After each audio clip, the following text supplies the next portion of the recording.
This is day 6 of the Scottish 6-day trial. And it's the sixth and final day of the Scottish 6 days trial, and what a morning, what a way to start this final day. What a lovely day. The sun is shining, the sky is very much blue at the moment, and there's hardly a breath of wind across the loch. The tour ship from Hurtigruten is now left. Hurtigruten, you just like saying that like I do. I do, yeah. And it's all to play for final day of the Scottish 6 days. We might have some results for you. Yesterday, there seemed to be I wouldn't even call it controversy on scoring. There was not so much an appeal or a protest, but just an inquiry into some scores. That's all been ratified. Somebody made a mistake. Everybody can do that, so we move on. So hopefully we'll have some results for you. And it's all to play for on the last day of the trial, which is Saturday the 6th of May. And it's also a historic day as well, isn't it? I don't know. What's happening? We've got to pack up. I know we've got to pack up. We've got to pack up. We've got to move all the stuff out. A wrap, yeah. And we're here till round about midday at least, until the last rider has left the Parc Ferme, and that's it as far as the Nevis radio coverage is concerned. But of course, it's out there in the field all competing. I'm looking at a picture of you two. Have you both been to Burger King or something? There's other places available as well. I could do with a Happy Meal right now. They do the crowns. Well, as I said, it's a historic day, and it is the coronation of King Charles. I think it's Charles Philip Arthur George is his full name. Oh, you see. Windsor, I think originally. It is News Radio. I'm John Weller. You're John Moffat. And we have got Sean McCartney down here. We've got somebody called Daniel McLeod in the Thistle Access trailer. And back at the studio, Simon Abley. A very good morning. Morning. Yes, that's the official greeting.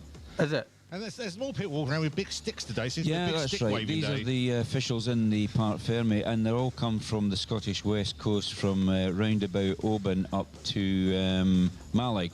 And we hope to get a word or two with one or two of the officials today as the day goes by, because we've got a bit more time.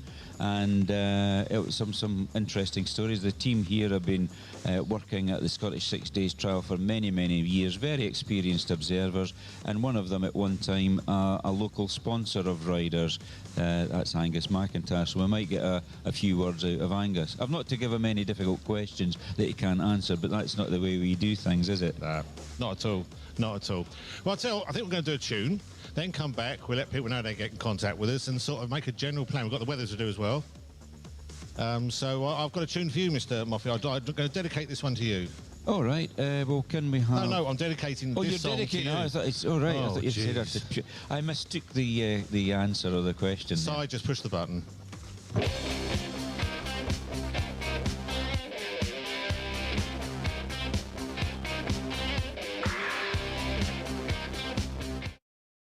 Part of your bike. It's the only part which touches the ground, and when you get that perfect combination, it's hard to beat. The Michelin tyres have been perfect for me. I've been running the DH22 on the front and the DH34 on the back, and it's a really good combination between grip and rolling speed. It's hard to find a tyre which has both the grip and the durability and not wear out. It means less tyre changing, less putting air in your tyres, less putting tyre sealant in your tyres, and it's just easier for me as a professional. It just does what I want it to do. It's not doing anything funny, and they've been durable. I've ridden them on some really rough terrain and I haven't had any punctures yet, but to last long as well, it's ideal really.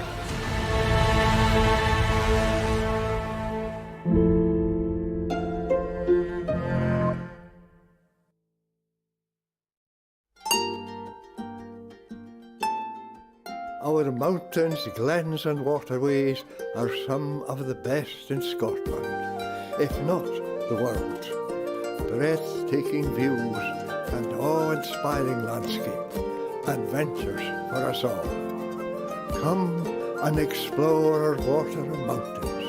It will make you feel alive.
You woke up in the morning with initiative to move, so I make it harder. Move back, think about it, so maybe you do be cool and look smarter.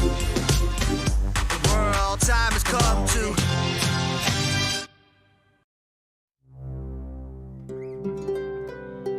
From lodges by the river, barges on the canal, or even a luxury castle, they all share the common theme of being surrounded by stunning views and incredible scenery here in Lochaber. Rest assured, we are doing everything we can to keep you safe during your stay. We can't wait to welcome you. Access. Generally a bright day with some warm sunny spells for most of us, but heavy showers over the Western Isles in the morning, and scattered heavy showers will break out elsewhere during the afternoon. Is that true? Your maximum high today, 17 degrees centigrade, 63 Fahrenheit. And tonight, basically, showers are going to die away, leaving clear spells throughout the night, with a minimum overnight low, 4 degrees centigrade, 39 Fahrenheit. That was today's weather on Nevis Radio, brought to you by Thistle Access. If you're looking at our stream, we've got some beautiful views down the loch. There's some lovely reflections and clouds. And when I woke up this morning, looked out my bedroom window, all the clouds were pink. Were they? It's beautiful. Light, wispy, pinky clouds. Reflection from the sun, perhaps? I think it must be something like that, but it's absolutely gorgeous down here at the moment. There's, I say, pockets of sun. There's quite a lot of activity. I was going to say atmosphere, but atmosphere and activity, I guess. Yeah, definitely. People going around putting numbers on bikes. We have to find out what that's about. What, do they change numbers? Do numbers well, get obviously, broken? if a leader changes, they've got to change the yellow leaderboard, so it may be something to do with that, but certainly with some fresh number plates being bandied about there, so I'm sure there's a good reason for that. And hopefully we'll get a set of results so we can sort of keep people up to date with what's happening last night and yesterday. Yeah, that would be handy if we could get these on board so that we can read out at least the top 10, the Scottish riders, and try and get a look at the female riders. We haven't managed to do much of that this year.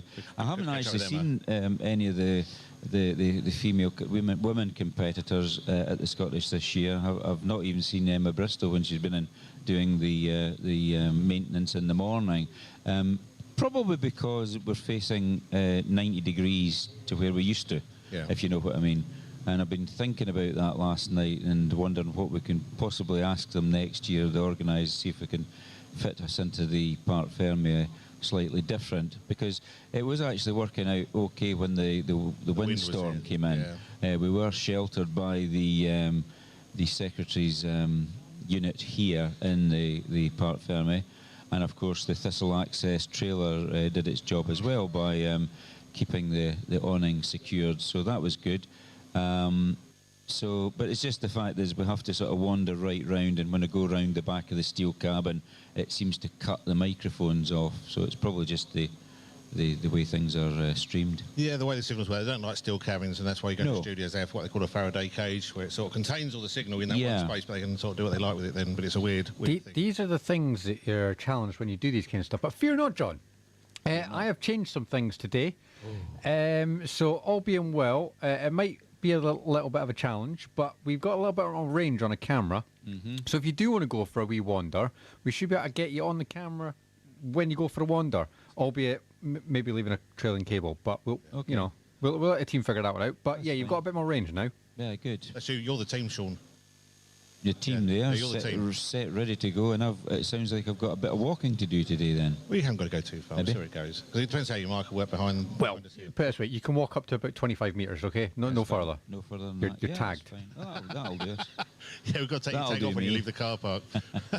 And if you do want to get in contact with us, there's many ways. Many ways. We'd love to hear from you on this Saturday, the Royal Saturday. What do you want to call this? Is there a name for it? Coronation Saturday? Coronation Day. I actually thought it was going to be Monday because there was a holiday, but it's today that the coronation's taking place. And just like to give a big shout out to the Hardy Annuals, the observers of the Scottish 6 Days Trial. I don't think we've mentioned them much this week, to my knowledge. And they do a sterling job. They're out in all weathers. Fortunately, this week has been pretty good weather, actually. So we're pleased about that, and it certainly helps, because there's nothing worse than standing for about 8 to 10 hours out on a hill in the driving rain, or the driving snow for that matter, as you can get We've had that, haven't we, as well? in April, May time. And yeah, they do a great job. They've had an extra challenge this year in that they're all using devices, a bit like a smartphone, to register the scores, which is new. I know it was trialled in a couple of events in Scotland earlier this season, but a lot of these observers come from the deep south and further afield even, and they had all got to be trained in the ways and workings of the new system, which is, this is the first time they've actually used it in 2023. So a bit of a historical significance there with the electronic scoring. And of course today, historic day being the coronation. It is indeed. What a day. So say things will be a bit different for us at 11 o'clock. There'll be no news. We'll just be going right through and keeping up to date with any things sort of spectacular which might be happening, I guess, with the coronation. But apart from that, we're down here to the very last. The rider leaves Parc Ferme. Yeah, and as I'm sitting in front of the TV camera just now, I've managed to get the Michelin Man adored my crown that I'm wearing. Do you notice that? The Michelin Man is a top, a bit like Mercury on the trophy from the Isle of Man TT. So there's something new, Michelin to a new height. And these people behind us are our main sponsors. We've got Michelin, we've got Trial Magazine, Gavin Cairns, thanks for the gazebo, Charles Guru, thank you very much to you as well for your continued support. Thistle Access, who provide the trailer, that's what Danny's and all the technical stuff is in. They've also provided power for this week. Comms West for the communication system to get our signal out onto the streaming platforms. Hire Centre for the use of the telescopic tower is the best way of putting it. It does sort of multi-use, but that's what we use it for here today. And if it got very dark, we can turn the lights on as well. We have used them before at gigs, so it's all very, very good. Have I missed anybody? Apico. Apico Factory Racing too for the competitions. Did we manage to get an interview teed up for that or not? Did we? Yes, We did. You're going to have to be nice to him. It's his day off. Yeah, that's right. He doesn't work a Saturday, I don't. So you thought you'd phone him up on a Saturday to talk about work? It's Saturday, my day off. It's a busy day for Scott. Yeah, Scott Cannon. We'll be speaking to him later on in the show. What time's that? Be just after 10 o'clock. I've got him for. And we said if you do want to get in contact with us, we're going to put the details up on the screen now. But Simon will give you all that contact information. You can phone or WhatsApp the studio 01397 706 100, and we can pick up your messages that way. If you're feeling brave, you can also send us a voice note on WhatsApp, providing it's clean. We can even play it out, because that's how technology works. You can email us at studio@nevisradio.co.uk, and you can get us direct on Facebook at Nevis Radio Official as well. If you are listening and you want to see what's going on, you can check out our live YouTube feed. Just look up Nevis Radio Official on YouTube, and we've got our live link there, and we do have a live chat box on that as well. And I'm just trying to think. I think that's kind of all we're using at the moment. On the chat box on YouTube, we've got Matt and Pa listening from Australia. It's 4 p.m. and they're wondering if they're going to get a new king of the Scottish 6-day trial today as well. Well, at the moment, we don't know, do we? No idea. And just after 7:30, John Hume of Trial Magazine will be coming in to say goodbye to everybody, because he'll be out on the course covering it today. So he'll be in just after, or just around 7:30 this morning. And you're going to keep your crown on all morning, is that your plan? No, because I don't want to look a proper Charlie all day. Had to get it in there. Had to get it in there. Yeah, I've been put up to this, as you can appreciate. But no, a historic day. It doesn't matter whether you're a royalist or an anti-royalist or whatever they call the different groups and things now. It doesn't matter. There's a bit of history going on. And, of course, the whole world is watching today because of the coronation, because it's a historic event. And they love that pageantry. They'll do pomp and ceremony. Yeah, they love I think it all. they call it, don't they? Yeah, it's one of those things. I say, whatever you believe, that's up to you to believe what you believe. So That's what we're going to say about it. Yeah, absolutely. Okay, here's a question for you, John. If King Charles was a bike man, what kind of bike would he have? Royal Enfield. Yeah. Good one. Come Something on. by Royal Patronize, but probably a Royal Enfield. That's a good one. And of course, that did win the Scottish 6 Days Trial back in 1953, 1958, in the hands of the late Johnny Britton, who used to come in and speak to us on the radio station, Nevis Radio, some years ago, and even right up to the centenary in 2011. We had Johnny Britton in with his brother Pat, and that's all Johnny rode. He rode a James to start with, and then he rode Royal Enfield right to the time when he stopped competing. And we're also going to have a little competition running for a couple of wristbands for an event happening on Monday, aren't we? I'll just put chocolate in my mouth. Carry on. Oh, my goodness. Carry on. Yes. Are you swallowing? Are you chomping? Are you... He's got Yeah, the whole I'm done now. bar in his Right. mouth. Yeah, so we've got a pair of tickets to give away from Anne Cafe Mara today. It's for Monday. They have Callum McPhail live in concert for a couple of hours in Anne Cafe Mara on Monday morning, Monday afternoon even. And it is free, actually, which is quite unique. But you can't get in if you've not got one of these tickets. No, you do need a ticket, and it is limited because they have limited space. I don't know who, but some kind person within the community has sort of footed the bill for it. Which means the tickets aren't available for free because it's kind of a non-profit, helping a local artist, or at least an upcoming artist, and giving something back to the community as well. However, although they're free, it is requested for a donation because money raised from that day will be going towards 2 community councils in that area.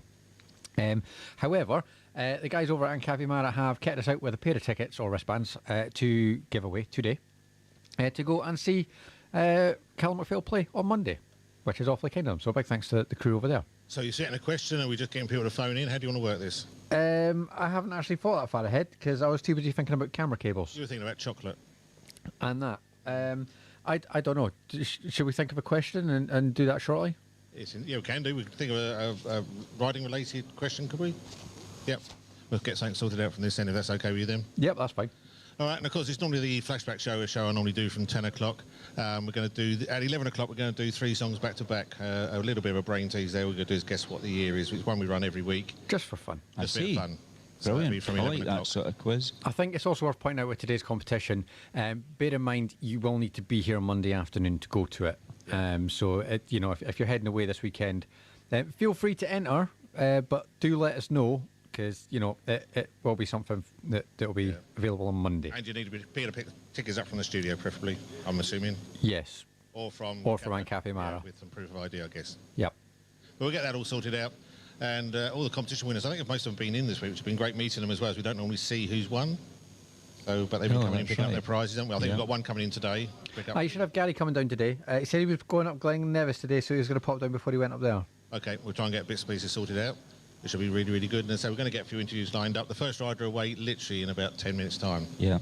And what number is that going to be today? In your wizardry book? I'll have to look it up now that you're asking. It is a higher number today. It's in the 200s, I think, because they've moved forward during the week. So the early numbers today, Saturday, is, according to the programme, is rider number 241, Ewan Campbell. Ewan's a member of the local club, the Lochaber District, riding the Vertigo, and Ewan is, or he was, a gamekeeper. I don't know what his job title is now. Followed by 242, Jack Fletcher, the son of Ian Fletcher, one of the observers in the car park as we speak. So Ian's hopeful that Jack holds it all together, and he is also a member of the Lochaber Club, and he comes from Oban. There you go. So that's what is happening. Right, Mr. Moffat, tune. And is it John Hume you're catching up with early? I think so, yes, 7:30. Yeah, I was asked if I could do a dedication this morning. Oh. So it's... Not the posh voice again. The posh voice. Maybe not. So it's the record, or the tune... record. Why did I say record? Oh, can we wind the tape machine up? Oh, no, we haven't got one anymore, have we? The artist is Run Rig, and I think the tune was Rhythm of My Heart. Would that be right? Don't recognise that one. I guess that could be on... Beats of My Heart, is that the one? I'm sorry? Beats of My Heart? Well, it could be.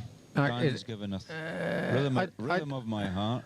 and it's for my wife Jean, who's been preparing the very famous lunchbox all week and tending to other things like darning socks and all sort of domestic things. I'm providing the Union Jacks and the crowns to celebrate the coronation of King Charles today, Saturday the 6th of May 2023. A historic day, not just for the Scottish 6 Days trial finale, but also countrywide, the coronation, which I'm sure a lot of people will be tuning in to see as well.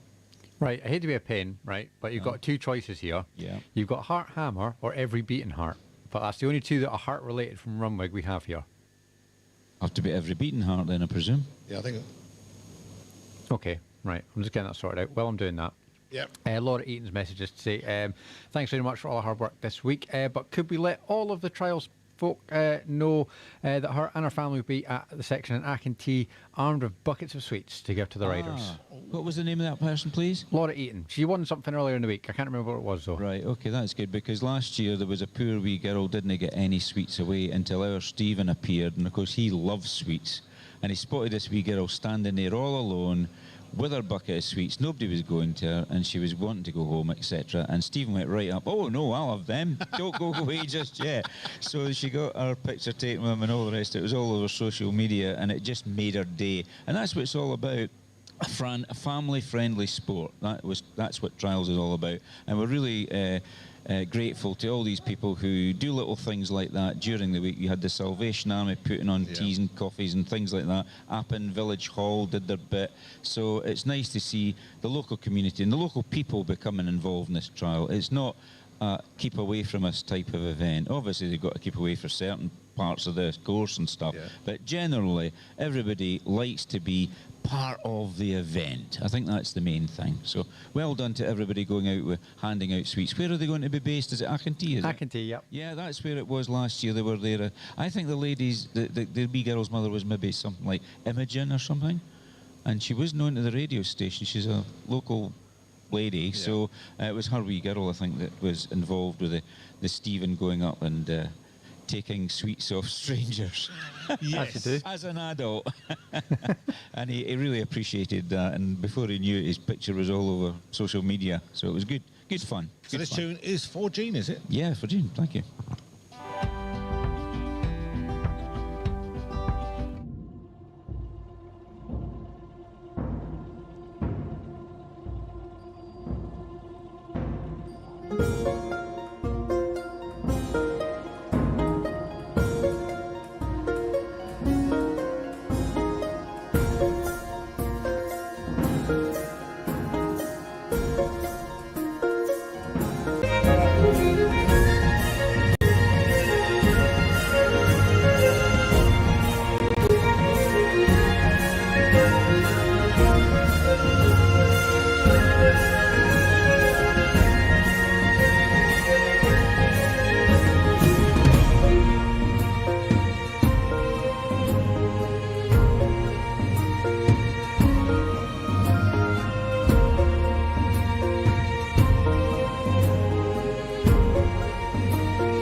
From lodges by the river, barges on the canal, or even a luxury castle, they all share the common theme of being surrounded by stunning views and incredible scenery here in Lochaber. Rest assured, we are doing everything we can to keep you safe during your stay. We can't wait to welcome you.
tyre is such an important part of your bike. It's the only part which touches the ground.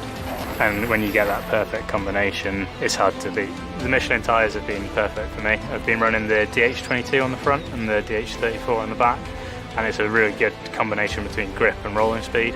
It's hard to find a tyre which has both the grip and the durability and not wear out. It means less tyre changing, less putting air in your tyres, less putting tyre sealant in your tyres, and it's just easier for me as a professional. It just does what I want it to do. It's not doing anything funny, and they've been durable. I've ridden them on some really rough terrain and I haven't had any punctures yet, but to last long as well, it's ideal really.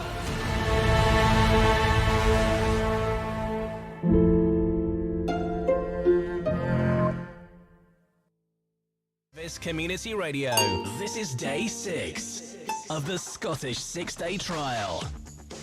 Yes, this is day 6, the final day of the Scottish 6 Days Trial 2023 here in Fort William and Lochaber. And we have with us this morning one of the main sponsors of the Nevis Radio Outside Broadcasting this week at the Scottish, and that's John Hume of Trial Magazine UK. Good morning, John. Morning, Johnny. All right? I'm fine and dandy. Nice fresh morning for the final day. Bit of sun on the lock. All looks good. Yeah, they've had a good week weather-wise, haven't they? Yeah, it's been very, very good this week. I mean, it's been a couple of showers on and off, a bit of squally wind, which was a bit of a disaster for some of the awnings here this week. What actually happened there, John? Well, the wind got up the other day, and it started to put a lot of pressure on our gazebo that we have here, that's sponsored by Gavin Cairns Roughcasting. Gavin's riding, isn't he? Is that right? I've seen him. Gavin Cairns, yeah, number 44, he's still riding.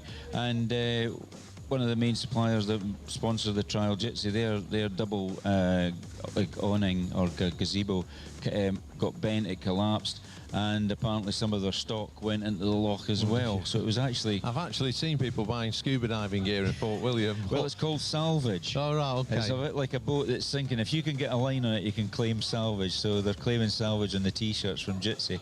So, yeah, it happens sometimes. Just a squall gets up across the loch. Was it about 2009 when... Yeah, it was. 2009, really bad weather. We were sat in the West End Hotel and watching, and I think the Montesa, it was Caroline Sandyford then, and Martin, I think it nearly ended up in the loch, the gazebo. Well, Lewis Sport, who used to be based at Strantine and now in America, they were here some many, many years ago, and they had a gazebo, and it broke free, and actually people watched it walking across the loch to the centre, and then it disappeared like the Titanic without trace.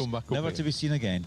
So there we have it. So the weather at the sections, I've been out every day to sections. The weather's been really good.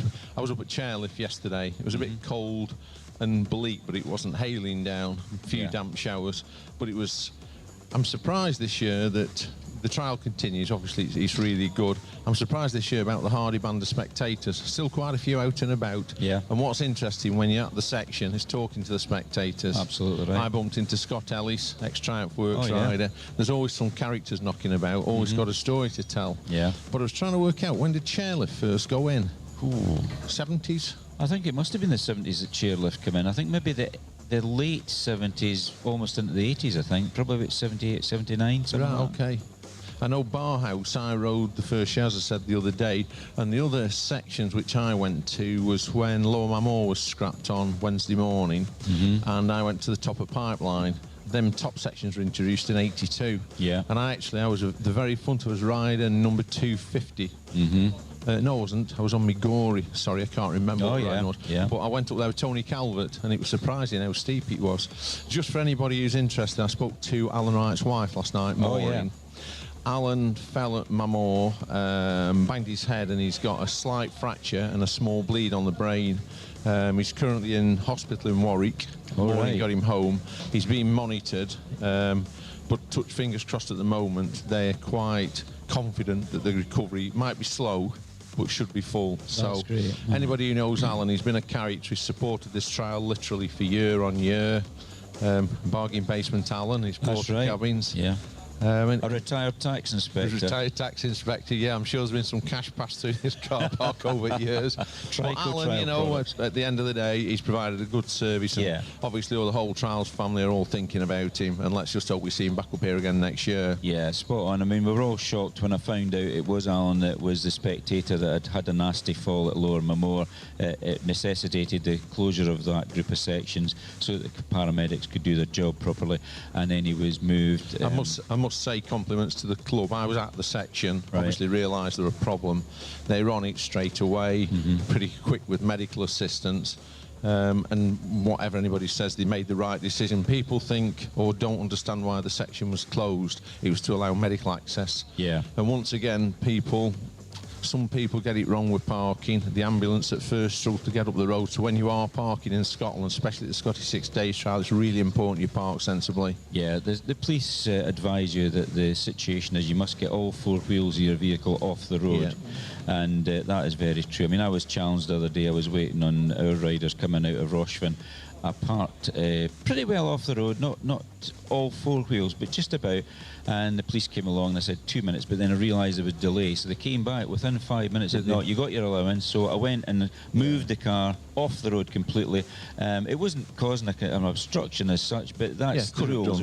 It could have done. And you know, a big trailer coming along with logs on it, and possibly an ambulance emergency services going the other way. So it's keen to get these vehicles off. I must say the police up here do a fantastic job. Yeah, they do. They people sometimes see them as the enemy. At the Scottish 6 Days Trial, the police are very, very much on board supporting the event, and very fair about everything.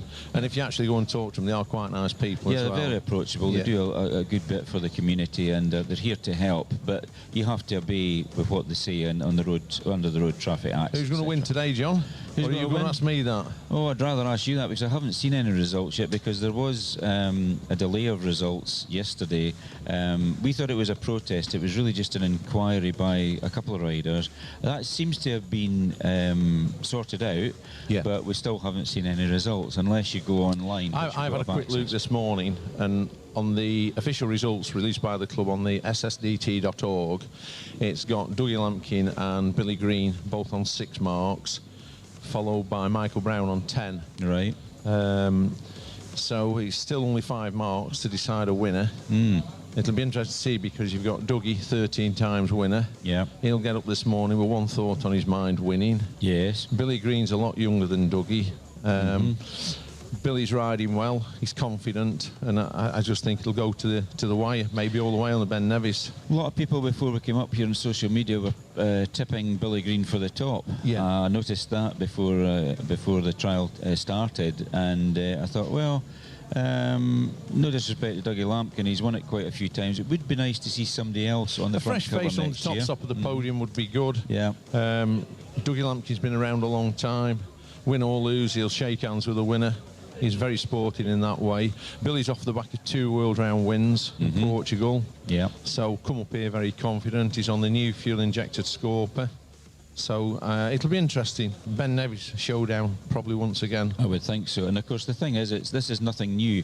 All top trials riders have obviously had to look over their shoulder, see a younger man coming up behind, going a bit quicker, you might say. Yeah. And that's always been the case. And I know I'm quite friendly with Yurio Vestorinen, 3 times world trials champion. And the guy that was actually pushing him, believe it or not, back in the days of Bultaco was young Steve Saunders. Steve Saunders, 1982 on a first 250. Ride. Yeah. And Vesty was blown away when he found out that he wasn't even riding the 340 version of the Bultaco, he was on a 250. So, and then Steve came along, multiple British champion, multiple Scottish 6 Days Trial winner, never a world champion, what but a lot of people don't know is over the COVID months, the winter months, I've been collating a full set of results from the AC British Trials Championship. Yeah. I've got all the results from 1965 to the present day. And the person who's won the most British Championship rounds, Steve Saunders, followed by James Dabble, of all people. There you are. It would have been interesting with James up here in the mix, but people aren't aware James had a really serious hand injury. Started with a small infection, led to a big problem, but he's up here, he's smiling. Let's hope we can have James back up here again next year. Well, we had him in the studio earlier this week. Did he give you the thumbs up? He did. It was a left hand. So I think James will be back. There's no two ways about it. He loves this trial, and he was always good to interview because he always came in here in the morning quite relaxed. And he did the business. He's very much a family man, James, nowadays. Yeah. And he's having a sporting holiday up here. But what's nice is he's been interacting with the crowd, and and it's good to see people giving something back. So all very good. Much so. So what's the plan for today then, John? Plan of attack for today is I'm going to Garbien, where I'll get everything I need. Then I'm going to head home. I've got other photographers out up here taking pictures today. They'll feed me them tonight. Yeah. And just while I'm on, I would like to really thank Neil Sturgeon, Eric Kitchen, Mike Rapley and Nigel Pearson from Trials UK for the support they do give us with pictures. I can't do this job on my own, that's physically impossible. Yeah. But it's nice when they all group together and we get some cracking shots. I've had a look this morning at some potential front covers. Oh, well. Yeah. Choice of 2, but maybe 3. Michael Brown's only on 10, followed by Jack Peace. And it's only 1-5, and it can all change. It can all go. So, that's what I'm doing today. I'd like to thank everybody while I'm on. Nevis Radio, John Weller, and all the team, Simon, you, John Moffat, for what you've done. Edinburgh District Motorcycle Club for once again another fantastic event. And I'd like to thank the club as well. They do show a lot of support towards us with the press. They give us good access, allow us out on the road, on the trails with the bikes. I noticed last night on social media that somebody commented about Neil Sturgeon being out on his trail bike. Neil has got full press accreditation and he rides on the route with the full backing of the club. Yeah. Illegal practicing is not good up here. They don't want it, the club up here. But anybody with press accreditation and recognised by the club usually have good access and full access to everything. So that just clears that matter up. Yeah. And on a personal matter, there's probably someone else you need to thank, isn't there? Because she'll be listening in.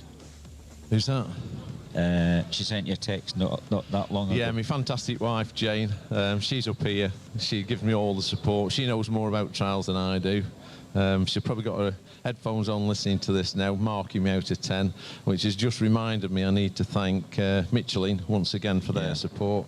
Kia Cars, David Dench, Apico Factory Racing, Dylan Brown and Scott at Apico Factory Racing are really good with us up here, giving us good support, as are Michelin.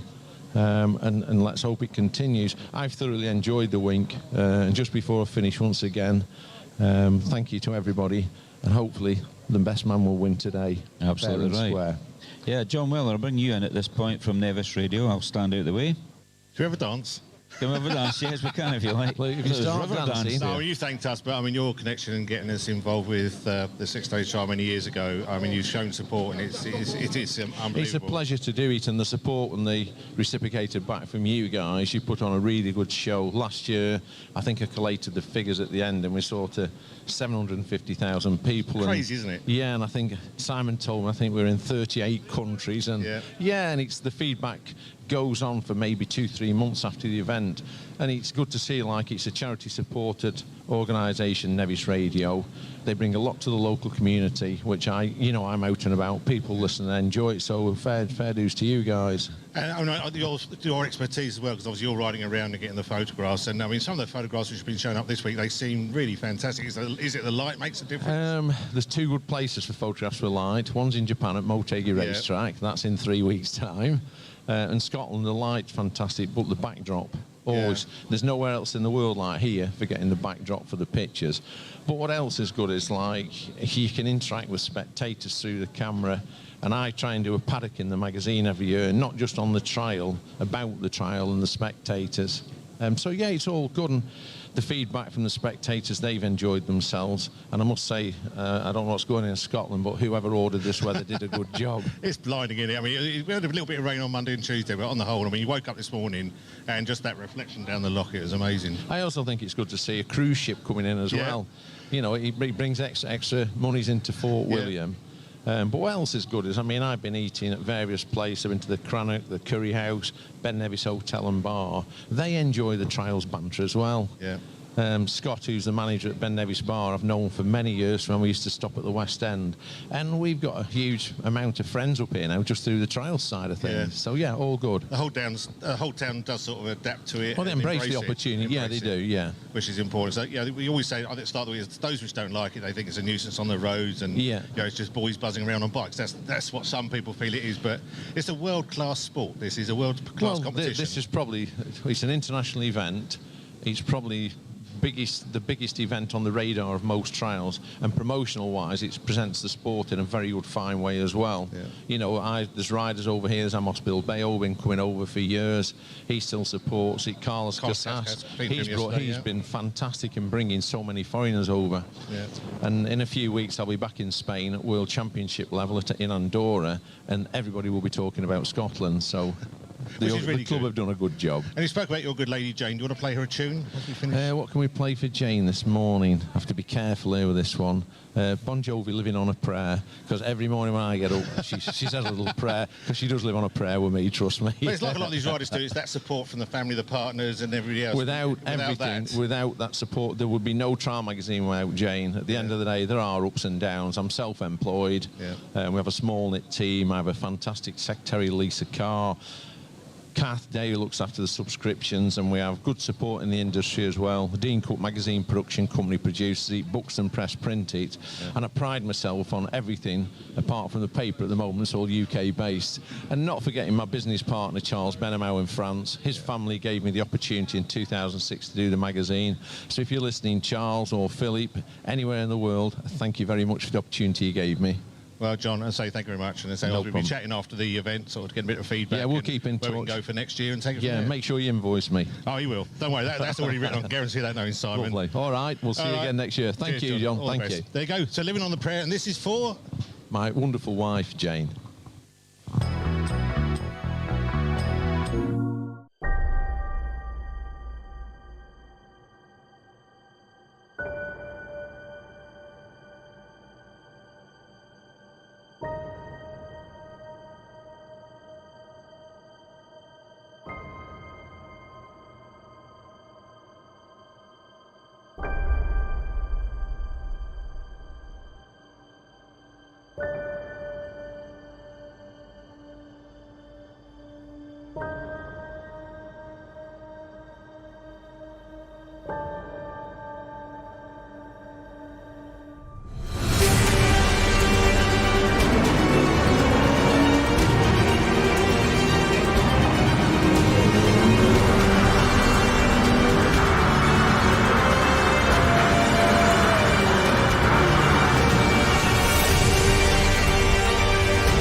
For the players.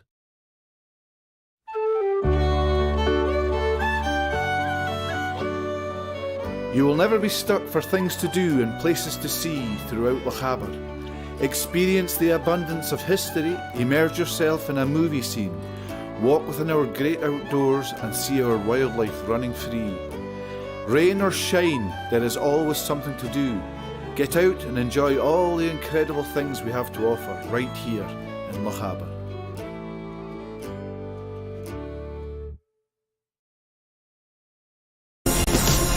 Cause you woke up in the morning with initiative to move, so I make it harder. Hold back, think about it, so many you do be cool, man, look smart.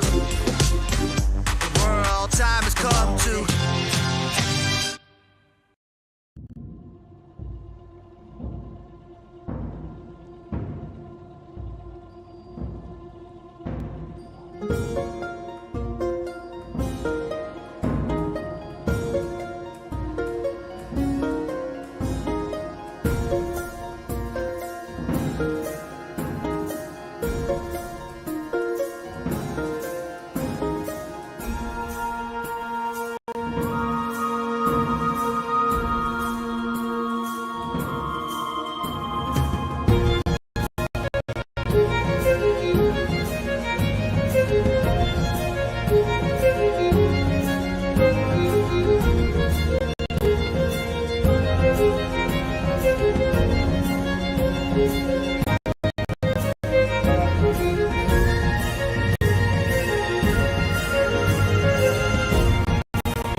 From lodges by the river, barges on the canal, or even a luxury castle, they all share the common theme of being surrounded by stunning views and incredible scenery here in Lochaber. Rest assured, we are doing everything we can to keep you safe during your stay. We can't wait to welcome you.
Downtown Fort William in the Parc Ferme West End car park.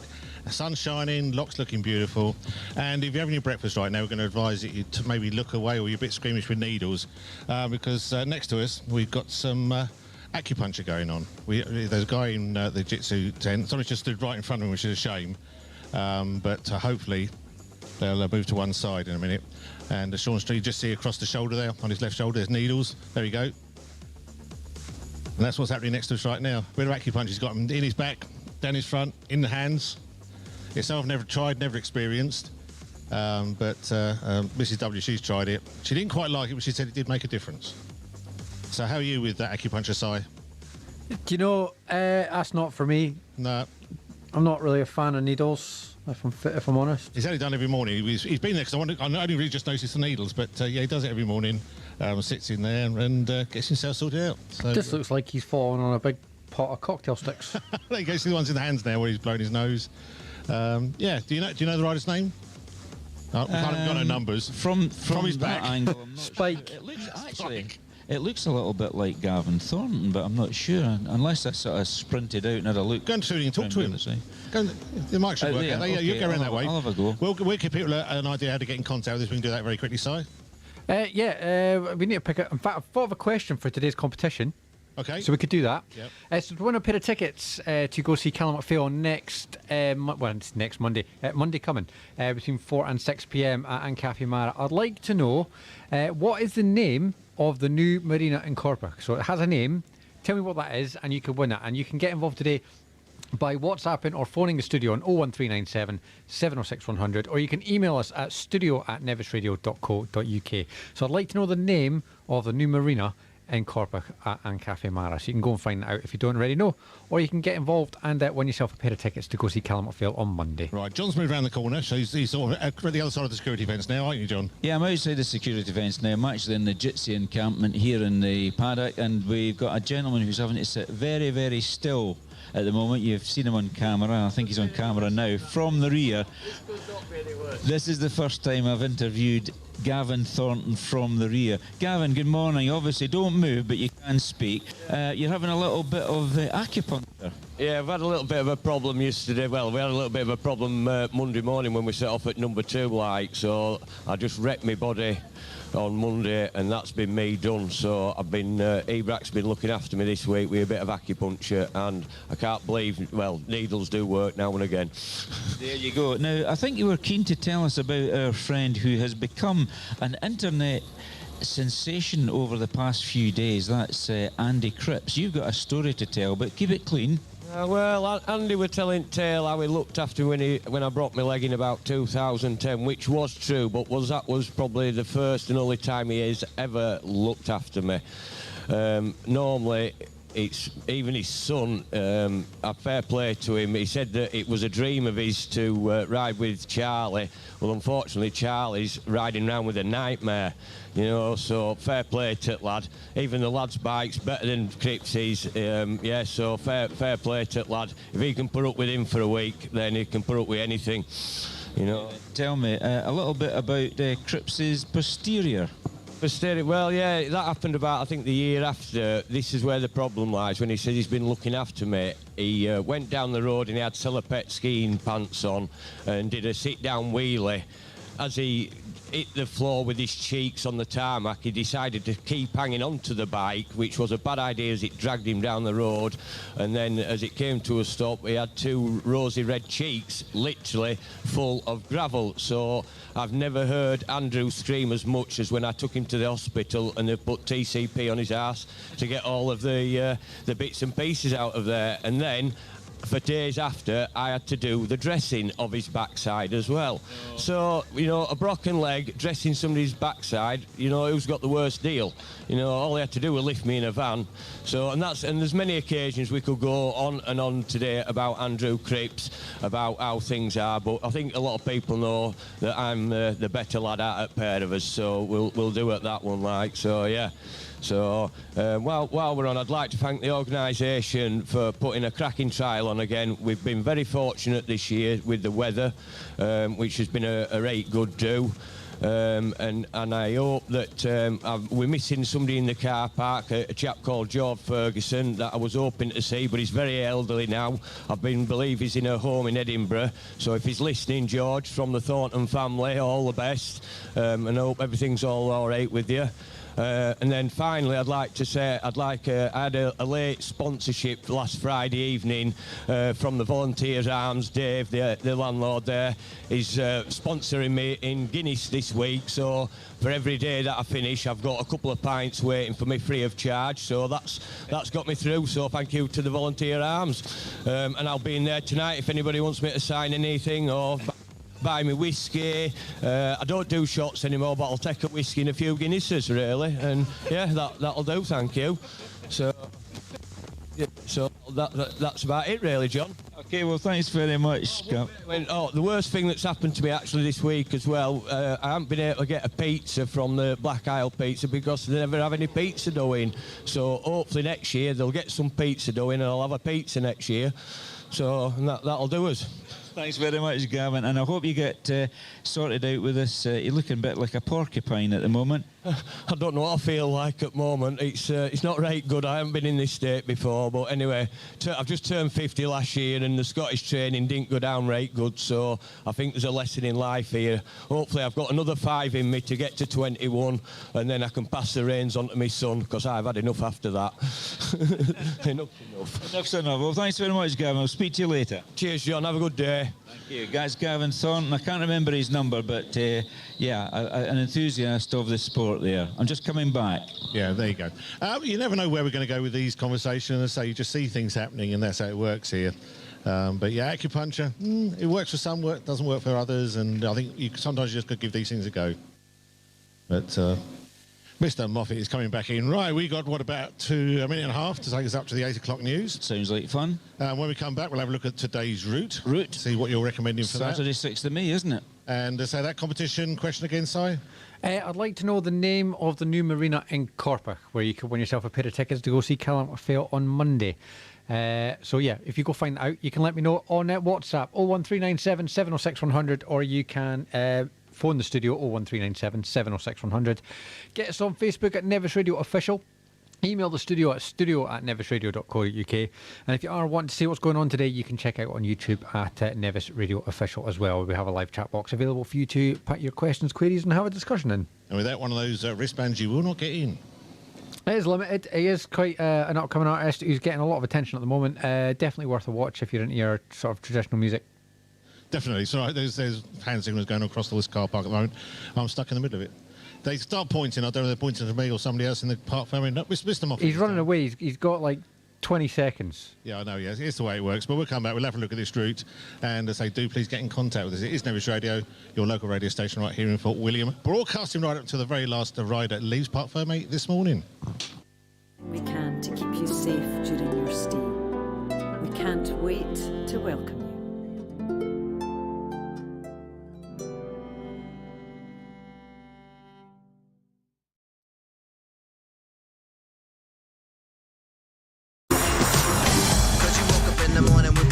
To move, so I make it harder.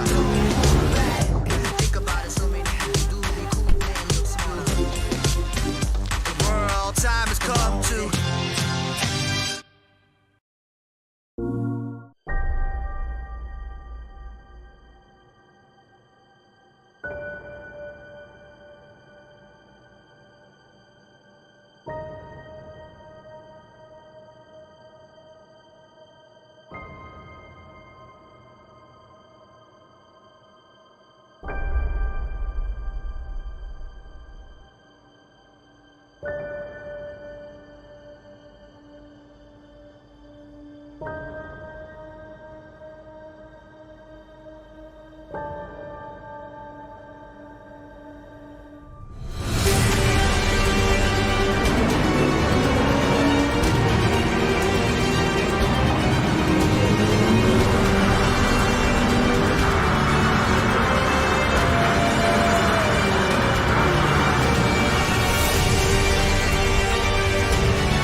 For the players.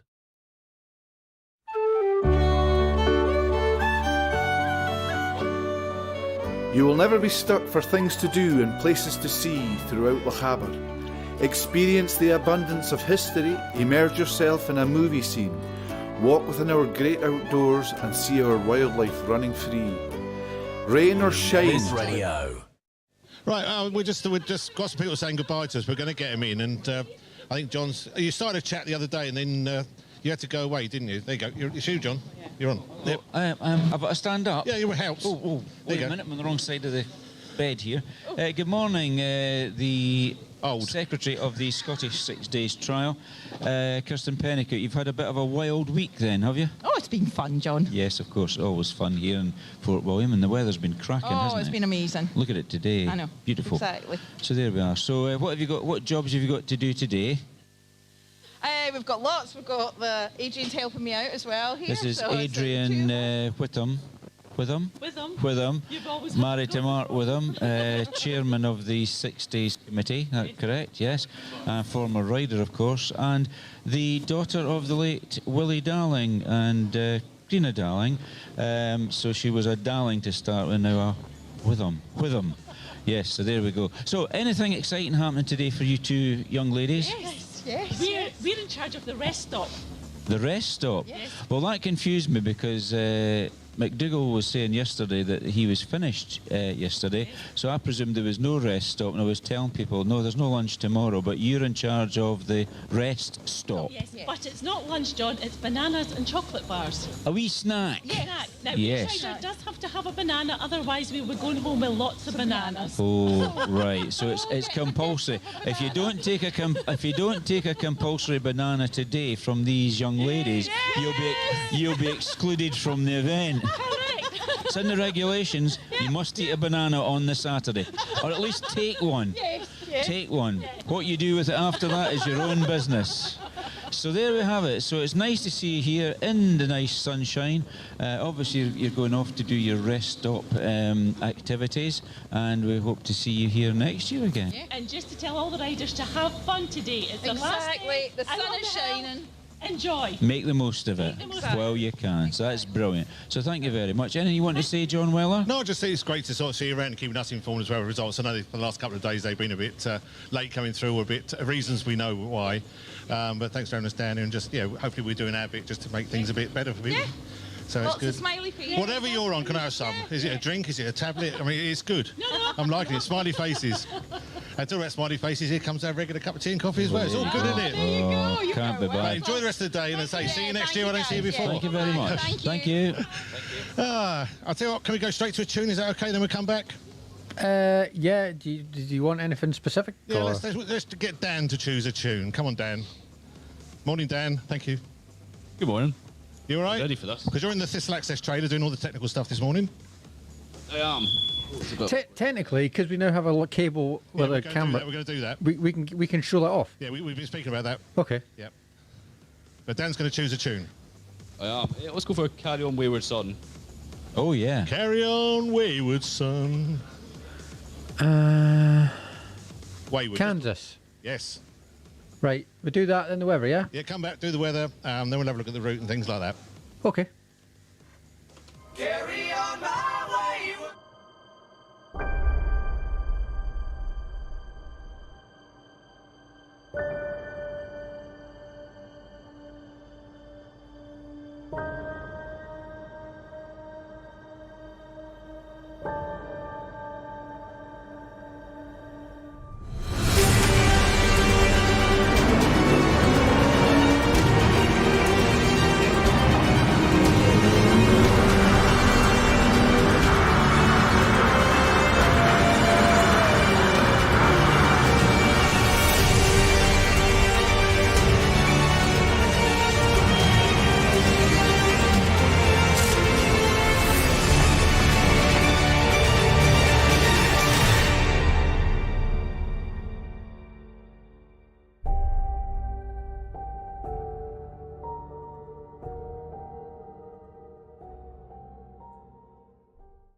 For the players.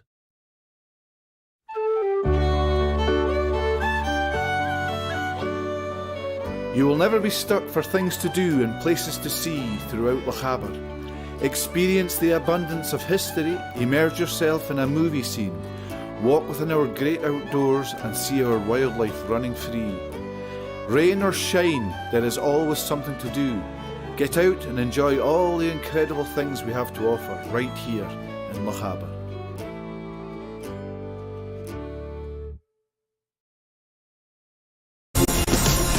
Cause you woke up in the morning with initiative to move, so I make it harder. Think about it, so many things do be cool and look smarter. The world time has come to.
From lodges by the river, barges on the canal, or even a luxury castle, they all share the common theme of being surrounded by stunning views and incredible scenery here in Lochaber. Rest assured, we are doing everything we can to keep you safe during your stay.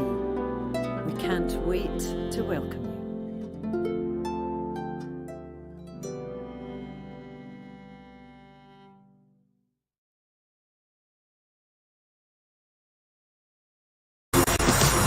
Cause you woke up in the morning with initiative to move, so I make it harder. Think about it, so many people do be cool and look smooth. The world time has come to.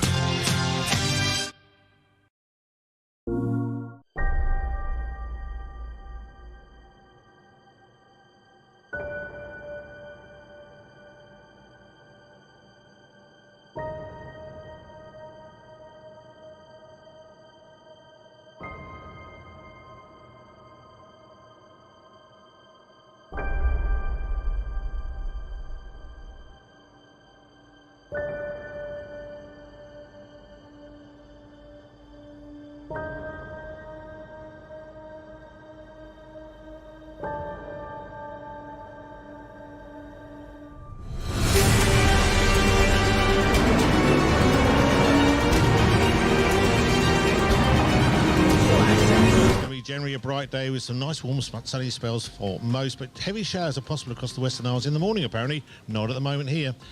These could break out elsewhere in the afternoon. Your maximum high is going to be 17 degrees centigrade at 63 Fahrenheit. And tonight, showers dying away, leaving some nice clear spells throughout the night with a minimum overnight low 4 degrees centigrade, 39 Fahrenheit. That was today's weather on Nevis Radio, brought to you by Thistle Access. And we're looking out at Parc Ferme at the moment. There's another camera crew. They sort of go around, do bits and pieces and do online stuff. And you got us down here at Nevis Radio. So it's well covered by media in the event, which is good. It is. The coverage for the videos out in the car park at the moment has been undertaken by Jitsi. And they are the major sponsor of the Scottish 6 Days trial for the next couple of years. And it's mainly website geared publicity.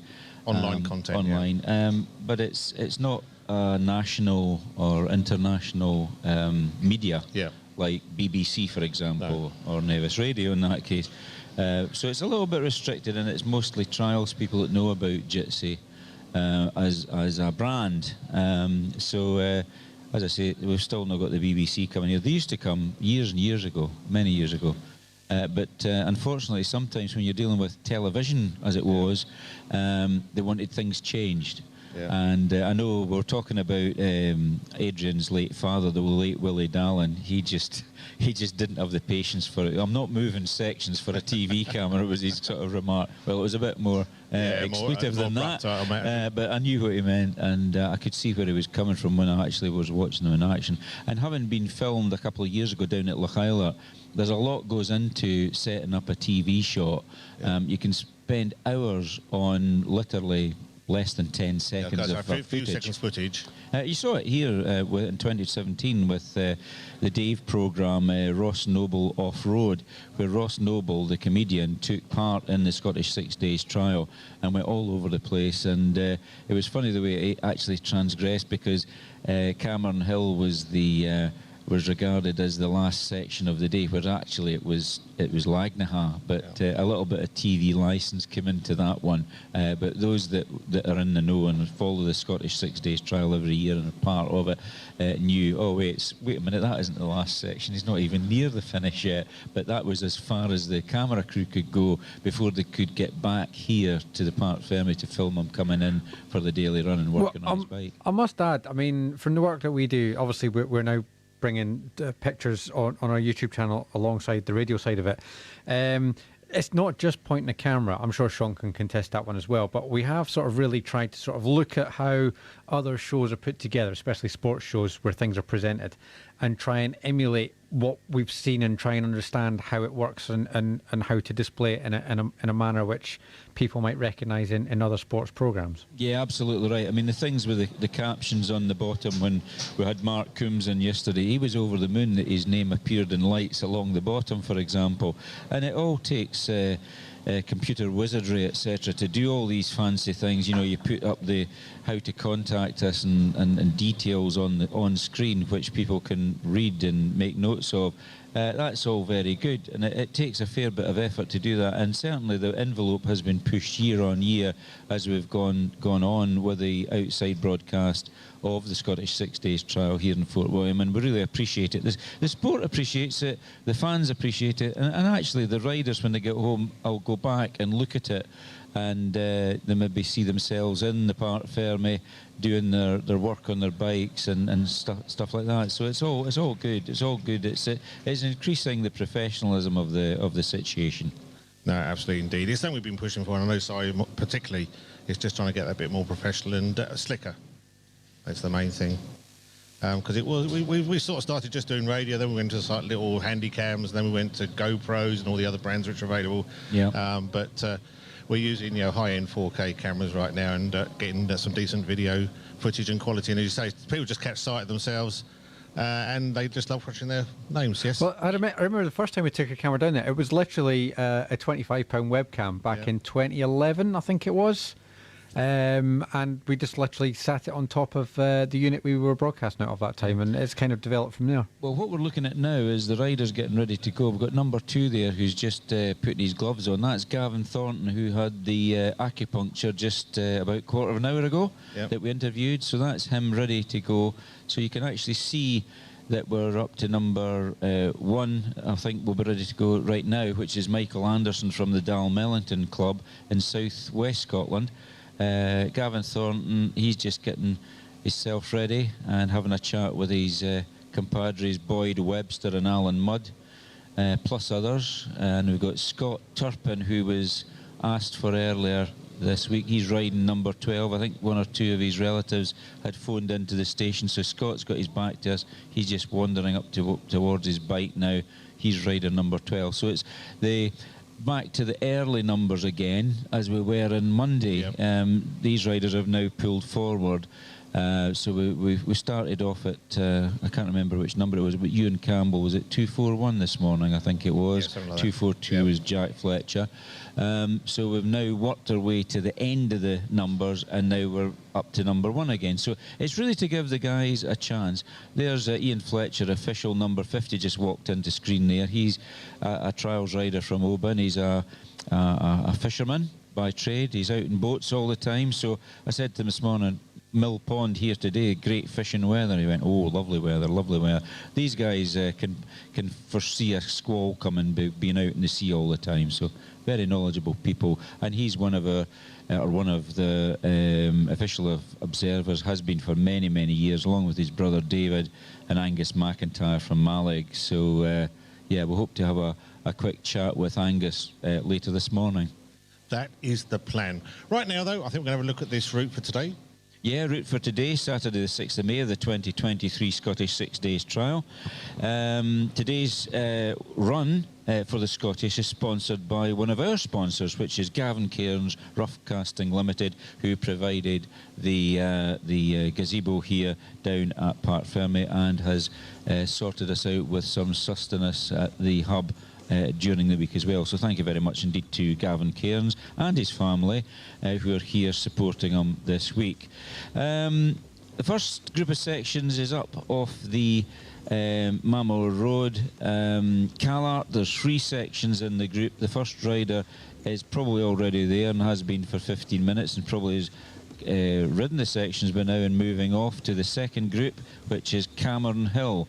Now that's on what I'll describe as the German road out of Kinlochleave. Now that's the one that's south of the loch. Cameron Hill is an old favourite. It's just up off the road.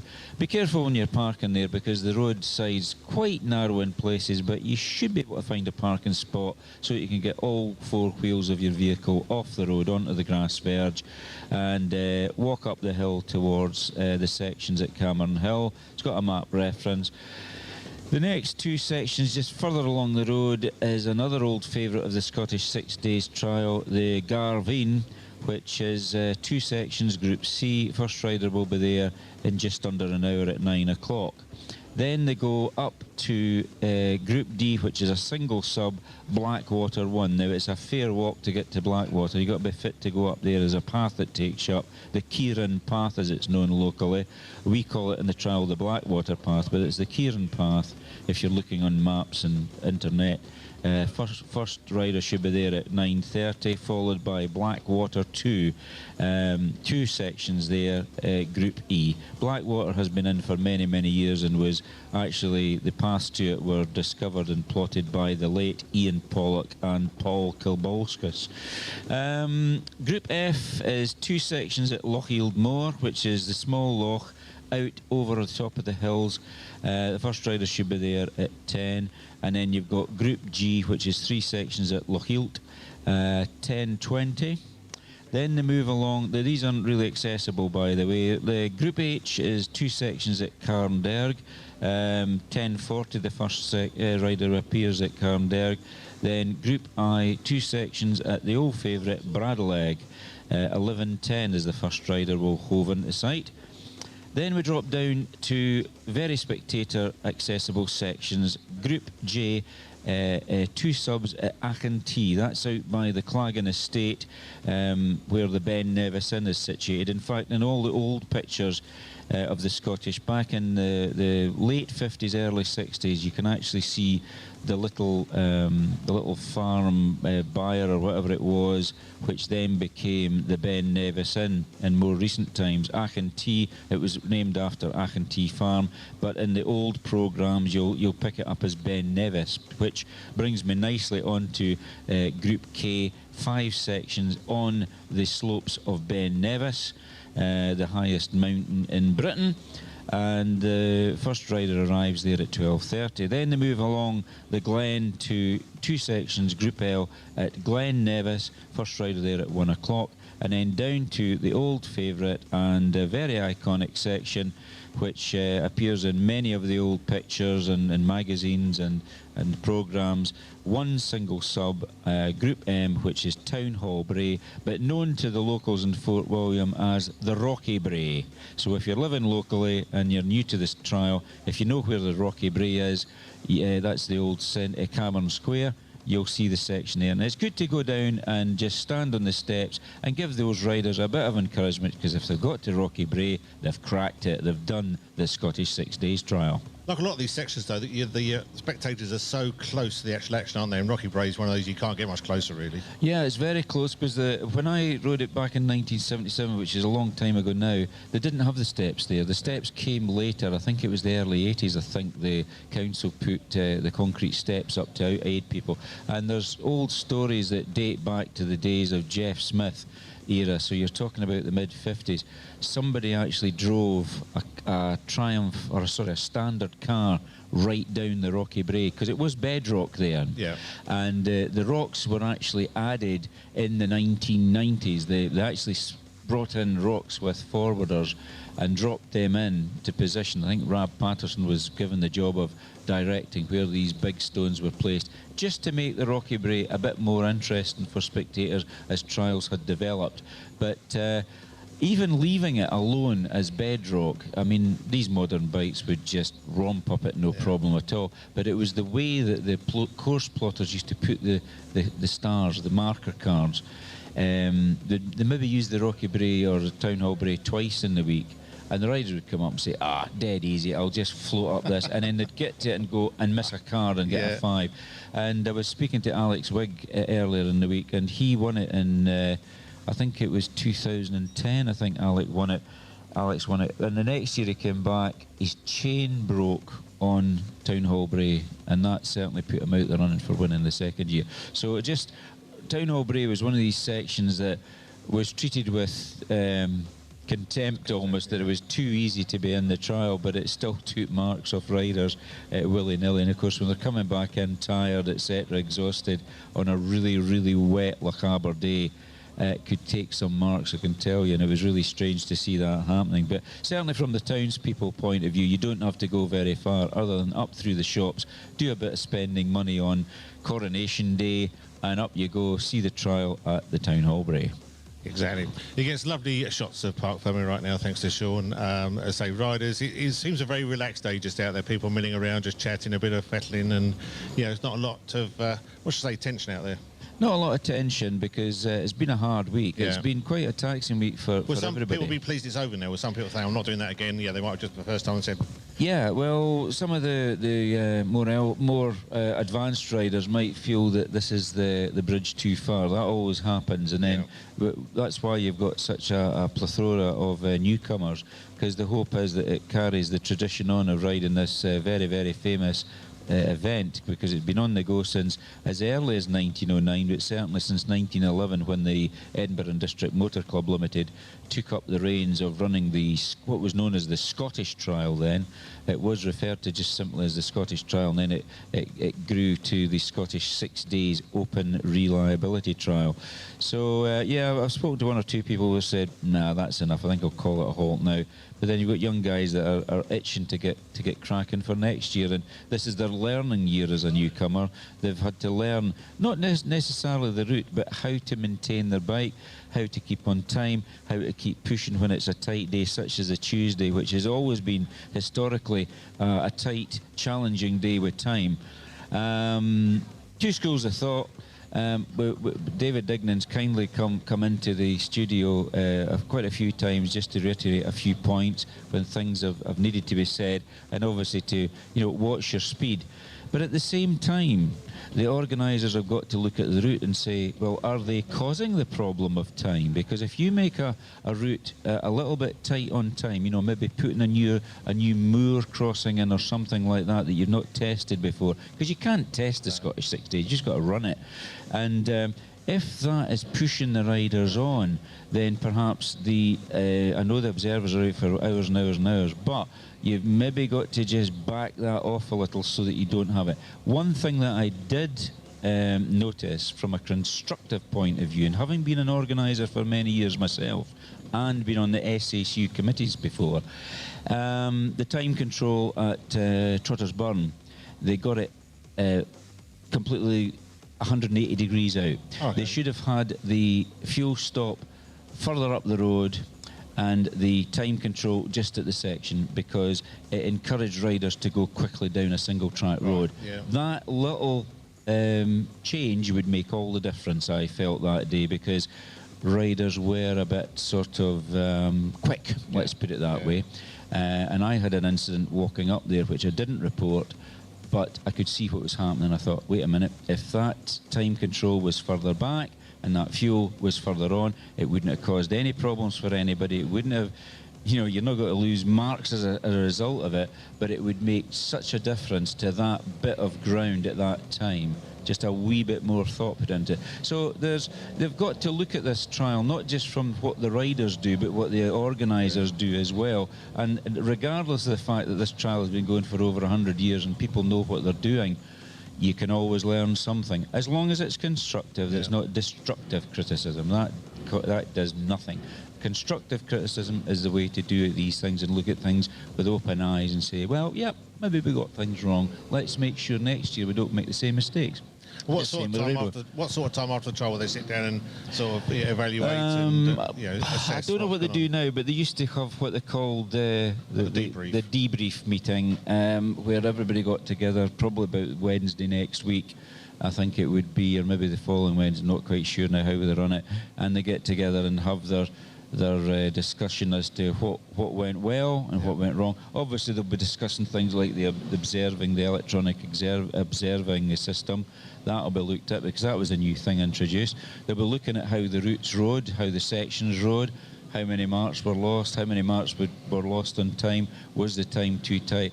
It's awful easy for an organising body to say, there's only 2 or 3 riders were struggling on time, everybody got in on time, but how did they do it? If you were forcing the riders to speed up and they were using the road to make up time, then that's not really any good.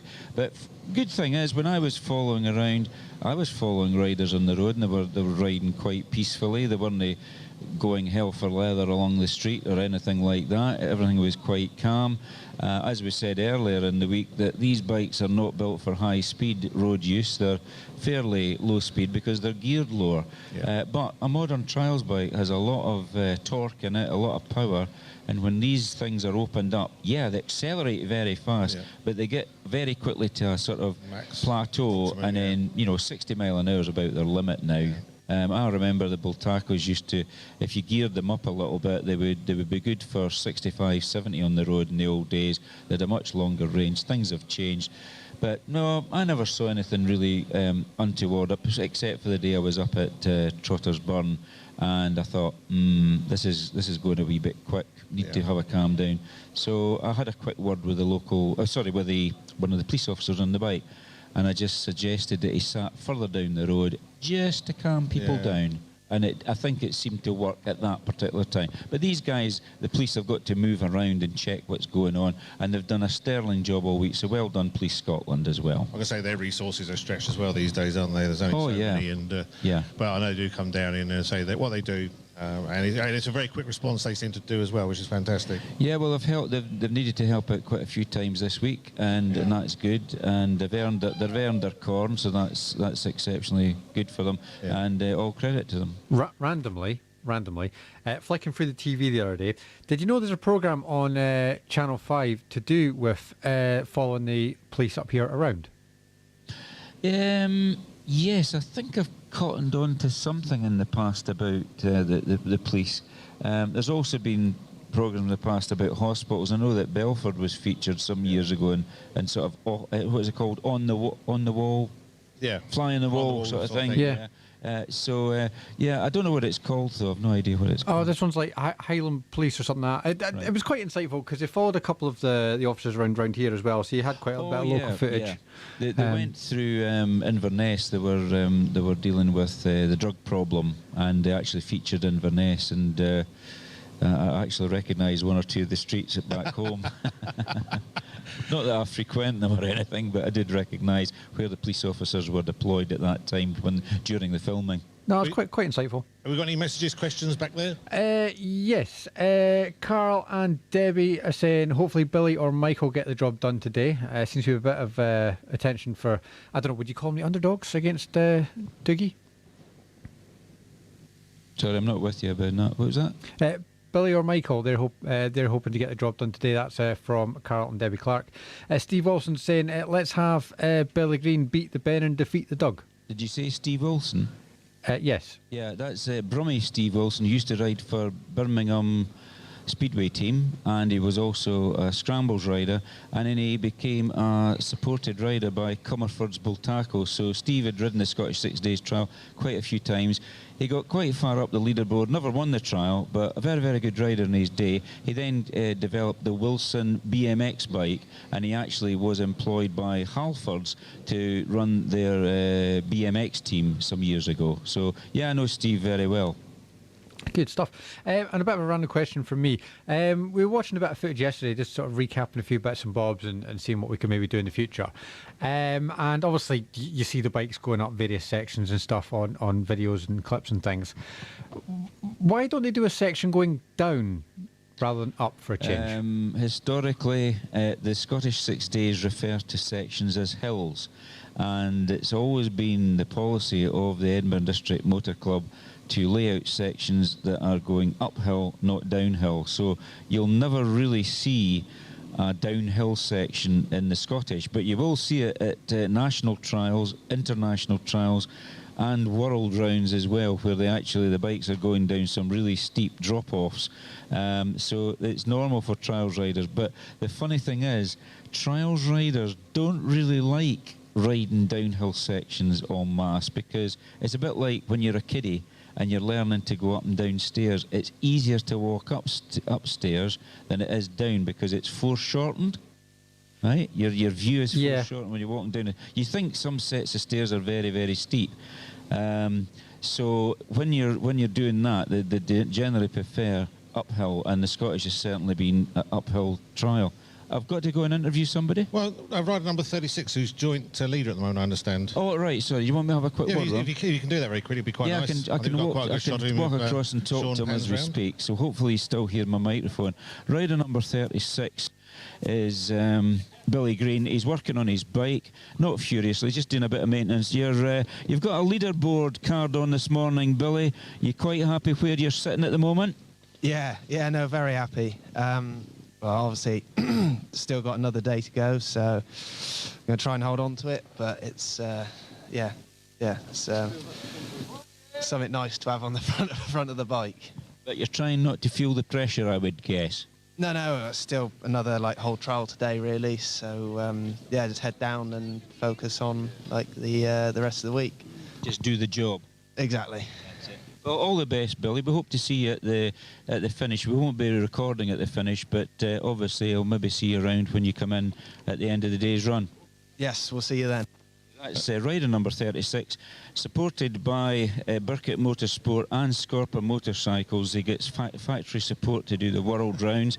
He's joint leader with Dougie Lampkin, so number 36 has got one of the yellow leaderboards on this morning, and that's probably why Adrian and Kirsten were moving around quickly this morning, changing number boards, etc. So at the moment we're looking at the results. We have Dougie Lampkin on 6, we have Billy Green here, who we've just spoken to, also on 6, and in third position is Michael Brown on 10 marks.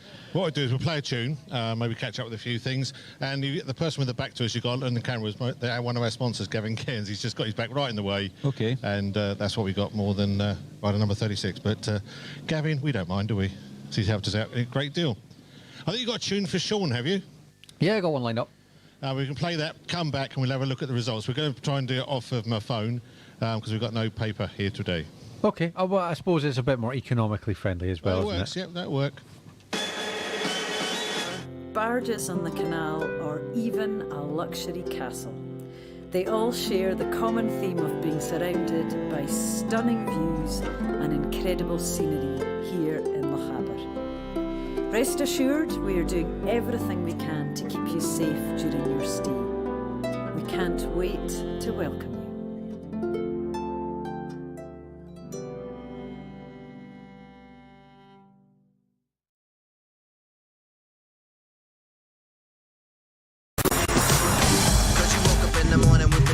To move, so I make it harder. Think about it, so many people do be cool and look smarter. The world time has come to.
For the players.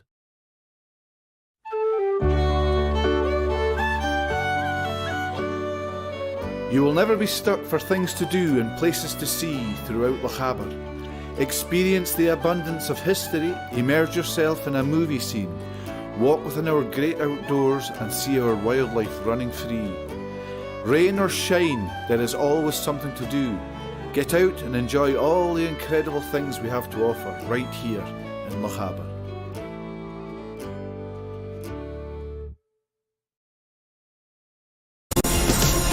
Cause you woke up in the morning with initiative to move, so I make it harder. Think about it, so many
You're outside broadcast team for this Saturday. Myself, John Weller, with John Moffat. Going to pick a microphone. He's got a microphone. He's going to talk in a minute. Sean McCartney, Dan McLeod, and Simon back at the studio, keeping you entertained and informed right through till about 12:30, 1 o'clock this afternoon, I guess, by the time the last rider leaves.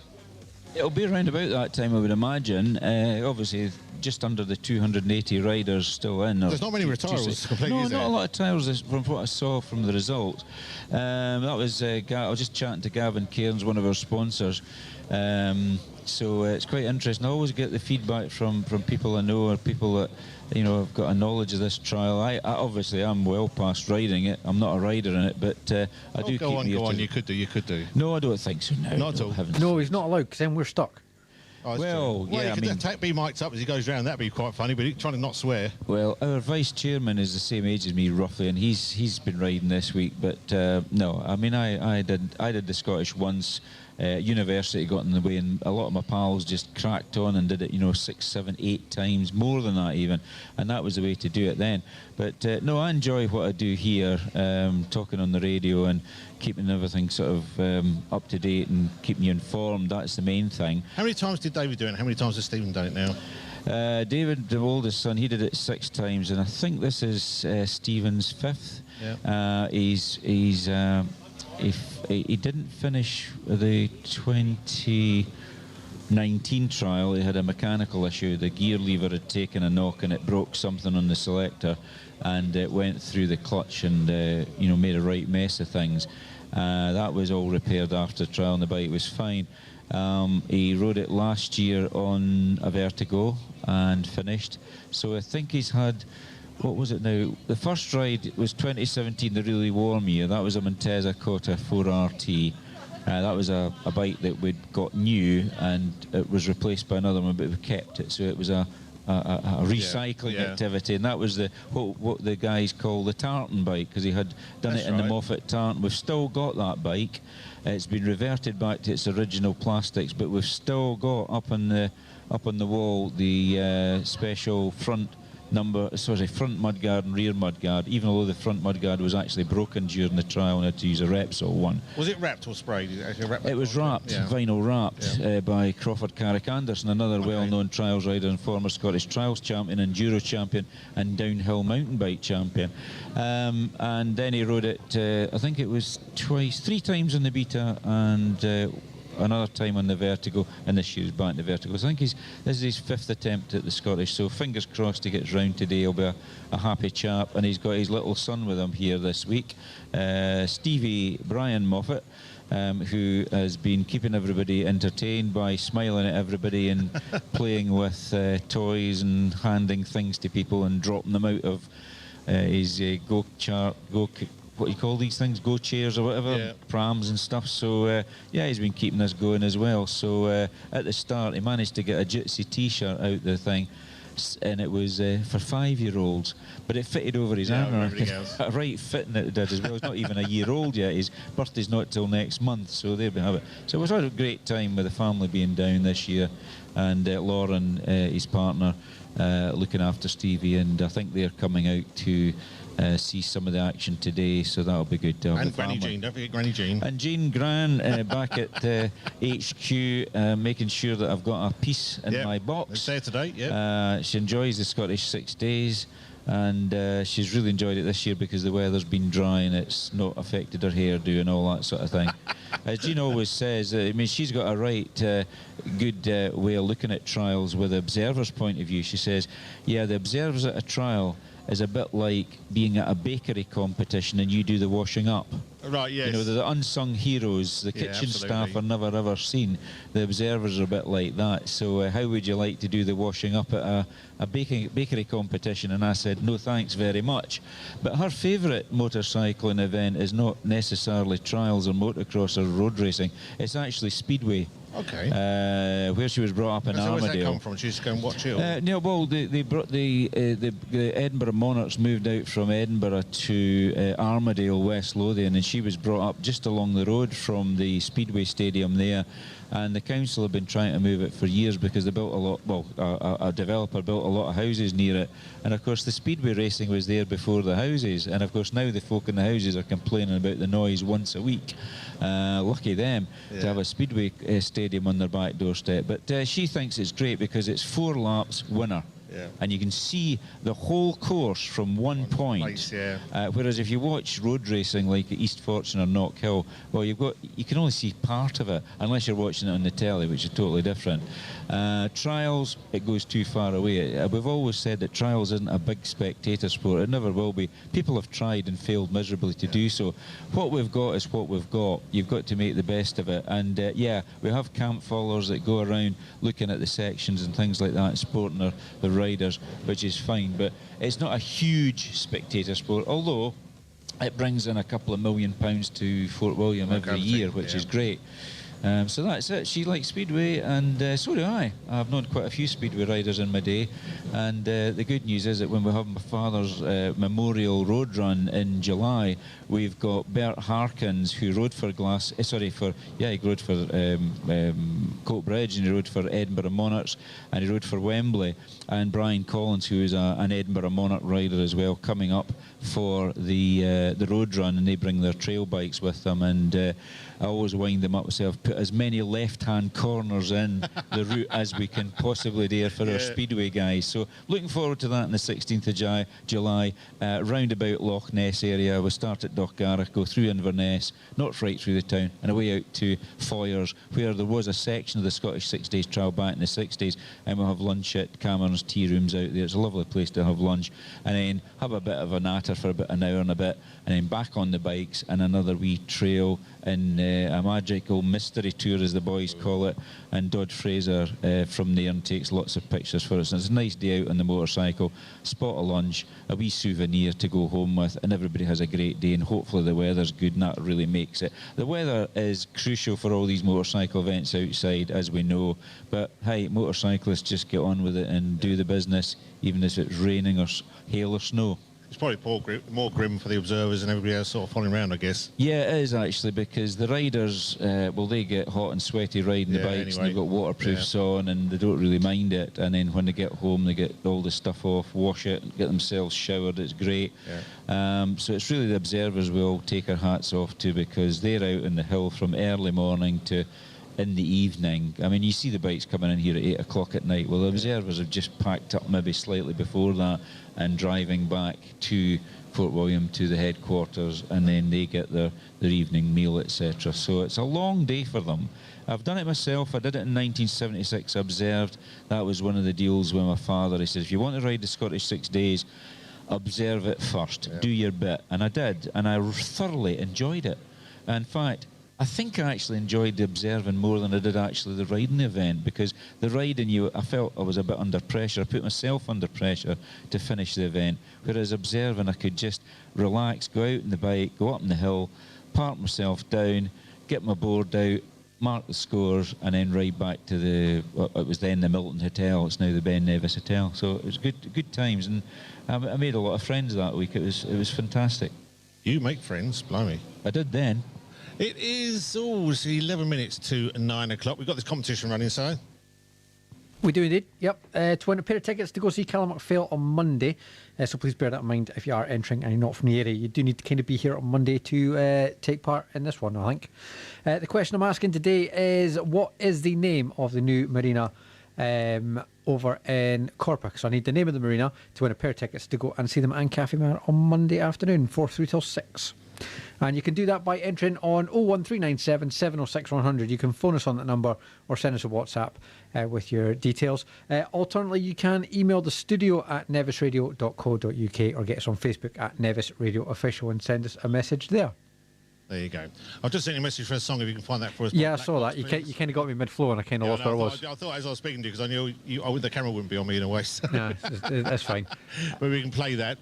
We've still got results to go through. We're going to do them off my phone, so we'll get that sorted out. Probably into the next hour, make a bit of sense now, so spread that out a bit. From 11 o'clock, there'll be no news. We're not doing a sort of royalty thing as such following the coronation, but we'll be talking about it, I guess. Maybe the crowns will go on at 11 o'clock. We've got the 11 o'clock 11Z, which is 3 songs back-to-back. Normally happens on the Saturday Flashback show. There'll be 3 songs back-to-back. All you got to do is tell me what year they were in the charts on this very day. Not when they're released. What year were they released? What year were they in the charts on this very day, which is the 6th of May. And Mrs. W may give you a call in. She normally calls in and tries to give it a go. She's on 0 at the moment. She got up to 5 the other week, which is 5 in a row, which is pretty good. And so we'll see where that one goes. But that'll be straight after 11 o'clock news. So we can play this tune, we'll come back, maybe catch a chat with somebody, possibly in the Parc Ferme before the news, and take it from there. It is Nevis Radio, broadcasting 24 hours a day, covering the 6-day trial on this 2023 competition. Gotta get up, initiative to move, so I make it harder. Think about it, so many people do be cool and look smart. The world time has come to.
For the players.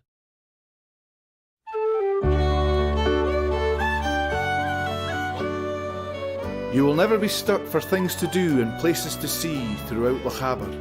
Experience the abundance of history, immerse yourself in a movie scene, walk within our great outdoors and see our wildlife running free. Rain or shine, there is always something to do. Get out and enjoy all the incredible things we have to offer right here in Lochaber.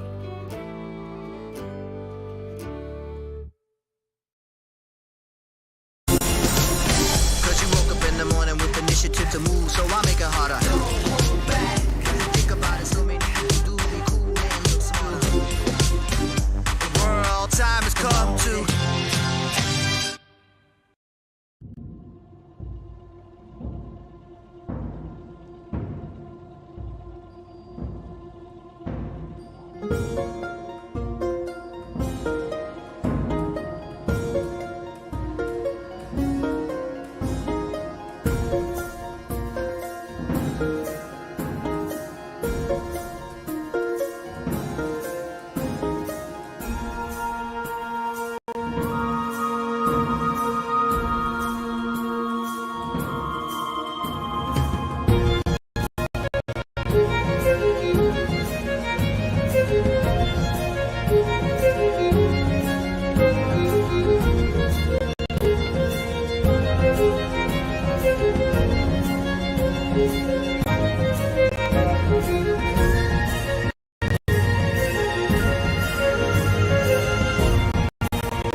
From lodges by the river, barges on the canal, or even a luxury castle, they all share the common theme of being surrounded. We're almost by basking in stunning sunshine. views You know that. We can always go out there and incredible move the scenery. table out into the sunshine, but It's brilliant, isn't it? it's rather nice. Love it. It's nice. This is John Moffat. And this is John Weller. Oh, see. They've not got our names up. Yeah, they today. keep popping up now and again. Do they? Oh, I haven't noticed them. Yeah, they I must do now have and been again. paying You've got to attention. push the button. You wait for this. He's probably got to change the names. He's probably got somebody else's name in your box or my box. Wait for More this. than likely. And cue the names. Here we go. Nobody knows what we're talking about. They're listening on the radio. But we monitor our streaming output to YouTube, which stays up there forever after today, really. There you go. Yeah. I've been named. You have. Also, if you want to listen back, you can check out our Mixcloud at Nevis Radio Official, where I've currently got all 5 days up, and I'll get day 6 up later on today as well. And John Hume was talking about figures, grass from all our streamings and all the other platforms. It was almost 750,000 total, I think, last year. It was a fair chunk, yeah. It takes a little bit of collating to get That's all all these the figures website worked out. hits, that's all the YouTube, the Facebook, Twitter, Instagram, collating it all together, and how many people sort of looked and clicked and watched. Yeah. Listened. It's all good. Because we don't monitor how many people listen to us as such. It costs an awful lot of money to have that facility. Yeah. And we've never felt the need for it, if we're honest. I mean, it does help for certain things like advertising, as some advertisers want to know what your viewing figures are and listening figures. Mm-hmm. We know we broadcast to sort of between 10 and 12,000 people in the area, locality. Yeah. But worldwide through streaming platforms and all that sort of stuff. It's probably huge, actually, because, I mean, there you've got Dennis Jones, former Suzuki and Sprite factory rider, listens in Marbella in Spain. You've obviously got in the Midlands there this morning Steve Wilson, former competitor of the Scottish 6 Days Trial, and even competed right up to European and World Championship level, did Steve. And he's been listening today, so it stretches far and wide. Yeah, it does. But not only that, you got Ma and Pa listening in Australia. It was 4 p.m. earlier on, which kind of made me ponder. The sun's up here and the sun will be up there, so technically the sun's shining on both sides of the world. Mind blowing. How's that work? I know. I don't know. I don't understand some of this.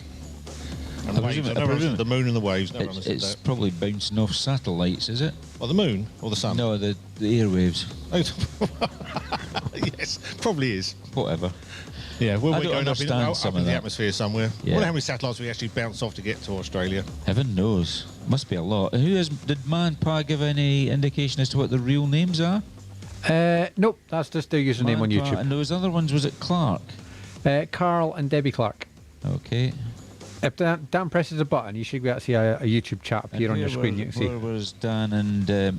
what was it? Dan and Maggie? No? I've forgotten now. Dan Clark and... No, Carl and Carl Debbie Clark. and Debbie Clark. Where Yes. are they based? I have no idea. All right, I thought they were maybe Australian as well. Could be. There you go. Well, no, so if you can put your name up and where you're from, it always helps. And it's just nice to give you a name check if you want to do that. It does. And to say, don't forget the competition, which is running right through until we'll probably finish that, midday, you reckon? Or before that, 11? We'll see how we go. So it We'll goes. see how we go. So it goes. And so it's quite a simple question, I think. I'd like to think so. If you're local anyway, 'cause it really is a competition for locals, I guess. Well, yeah, pretty much. Unless you're staying for a bit of a elongated of time and you want a bit of tradition in your sort of holiday. Basically, I want to know the Corporate Marina. It's got a name. I want to know what the name is. Quite simply, and you could do so by WhatsApp and us at the studio 01397 706 100. Prize today is a pair of tickets to go and see Callum McPhail play some tunes for you. It's a bit limited gig and it should be good fun, to be honest, and that's going to be on Monday, courtesy of An Cafe Mara. We'll play some more Callum in the next hour. Give another one of his tracks. I think we've got 2 or 3 on the system, haven't we? 2, I believe. Yeah, so maybe we played one the other day. Play the other one in the next hour. But we are keep staying here and say till around about 12:30. I know it's always roundabout, but it's till the very last rider leaves Parc Ferme. We see the first one go on the Monday. We wait till the last one goes on the Saturday. And then, of course, there'll be a big prize presentation, all the stuff happening down the Never Centre later this evening, I'm assuming, is the way it works. Well, I think it's almost getting time for that breakfast time. I'm getting quite peckish, I've got to be honest. It's going to be a long day today by the time we packed up, so I think we'll try and get something sorted out there. I also got the results. We'll get them done in the next hour as well. A refresh of the route and catch up with a few people in Parc Ferme. I think that'd be a plan, don't you think so? Plus, we've got Scott Cannon coming on to have a chat with us. And we're up to the news now. From 96.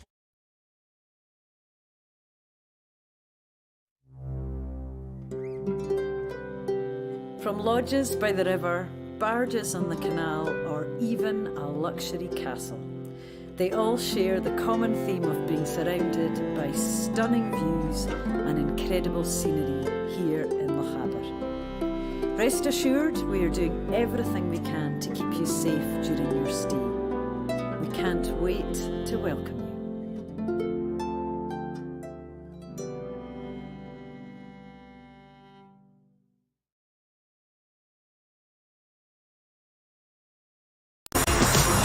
Cause you woke up in the morning with initiative to move, so I make it harder. Think about it, so many people do be cool and look smart. The world time has come to.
Blimey, that 2 minutes went quick.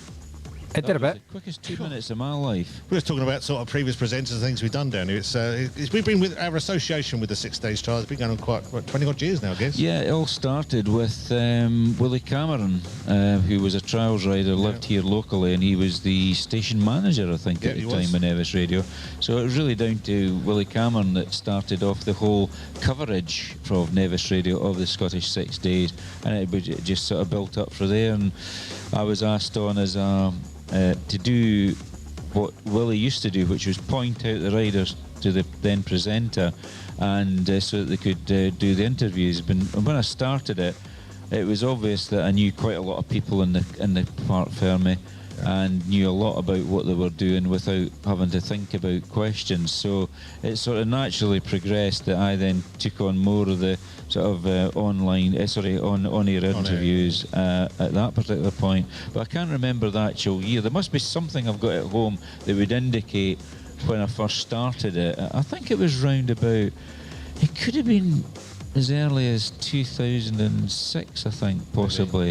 Yeah. I've got a funny feeling. I was trying to sort of work it back to what I was doing at that time, and certainly I was working for a large, what was converted building society to bank, which became Spectacular, known as Northern Rock. Oh, they were the and I worked for them for 28 years. I actually enjoyed it more when it was a building society. They got a bit greedy when it became a bank, because it converted to a PLC, as a lot of these organisations did at that time. It was the done thing, and then they decided latterly that it probably wasn't that good an idea. And Nationwide, which was a very big building society, retained its mutual status, let's say. So yeah, I'm trying to gauge it back to about then. I definitely was working for them then at the time. I had to indent for my 2 weeks holidays, because back then I used to ride the pre-65 Scottish, so it would have been at that time. I think my first time was about 2008, I guess, something like that, when I saw first. I think it was, yeah, it was around about that. So it's all good, and brilliant. And yeah, people say, what's your interest in? To me, and I said, well, yeah, I've got an interest. I don't follow it, week in, week out, a month in. I want to keep up to date with the local stuff. But it's just that atmosphere down there. And as I say, spending a week with you is a pleasure. I know not being, blowing smoke, as they say. But it is a bit of a break for us as well. And just it's your different, knowledge and expertise. And Simon will back this up, that it pushes you guys to try something new, and sometimes it works, sometimes it doesn't. Most of the times it works. And of course this week we started off and things just weren't quite in sync, because there was new stuff coming in and it had to be tested, and it didn't work as well as it was anticipated. But got it right on the Tuesday, and I actually reviewed the commentary on the Monday on the mixed cloud. Yep. And it sounded okay to me. Yeah. You know, on the radio situation, it sounded brilliant. It was just the fact that we were having to deal with a 4-second delay, and that was quite challenging. Yeah. I'll be honest, every year we do this, John, we get to about September of like this year, for next year, and quite a lot of our team that we're on just now would probably look at me like, oh, here we go again, because I've had time to think about stuff. So no, you're right, it does push us to our limits, and probably beyond at some points, but I think that's the only way of progressing, really. I guess it's like the trials, you know, you got to have a go to see if you can do it, and then once you can do that, move forward. Yeah, I agree completely. It's a bit like the Scottish 6 Days trial as well. They've taken a big step this year by introducing the electronic scoring system. That must have caused them a few headaches in the initial stages, because they were actually trying it out at Perth trials earlier this season. So they seem to have got it right, but it's like everything else. You've always got teething problems, and I think when there's no signal, I think once the system comes into signal, then it downloads a lot of things as well. So it's all good, and it's certainly enhancing the event itself, and it's well established, but it does grow in stature all the time. I must admit, Craig's got us on YouTube. He's loving our coverage this year.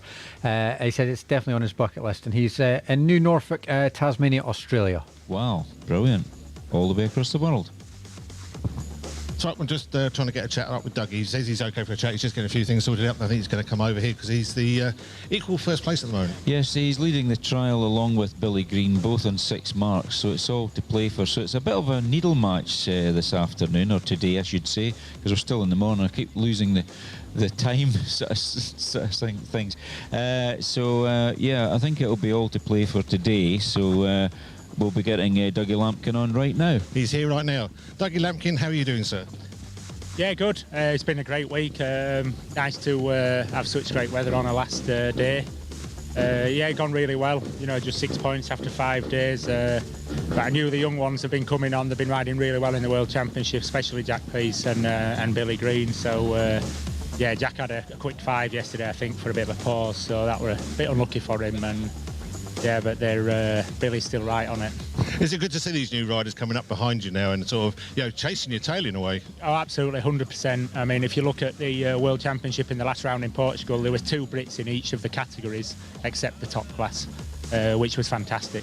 And quite a few of those riders are here. But I think the highlight for me this week is riding with my son Alfie.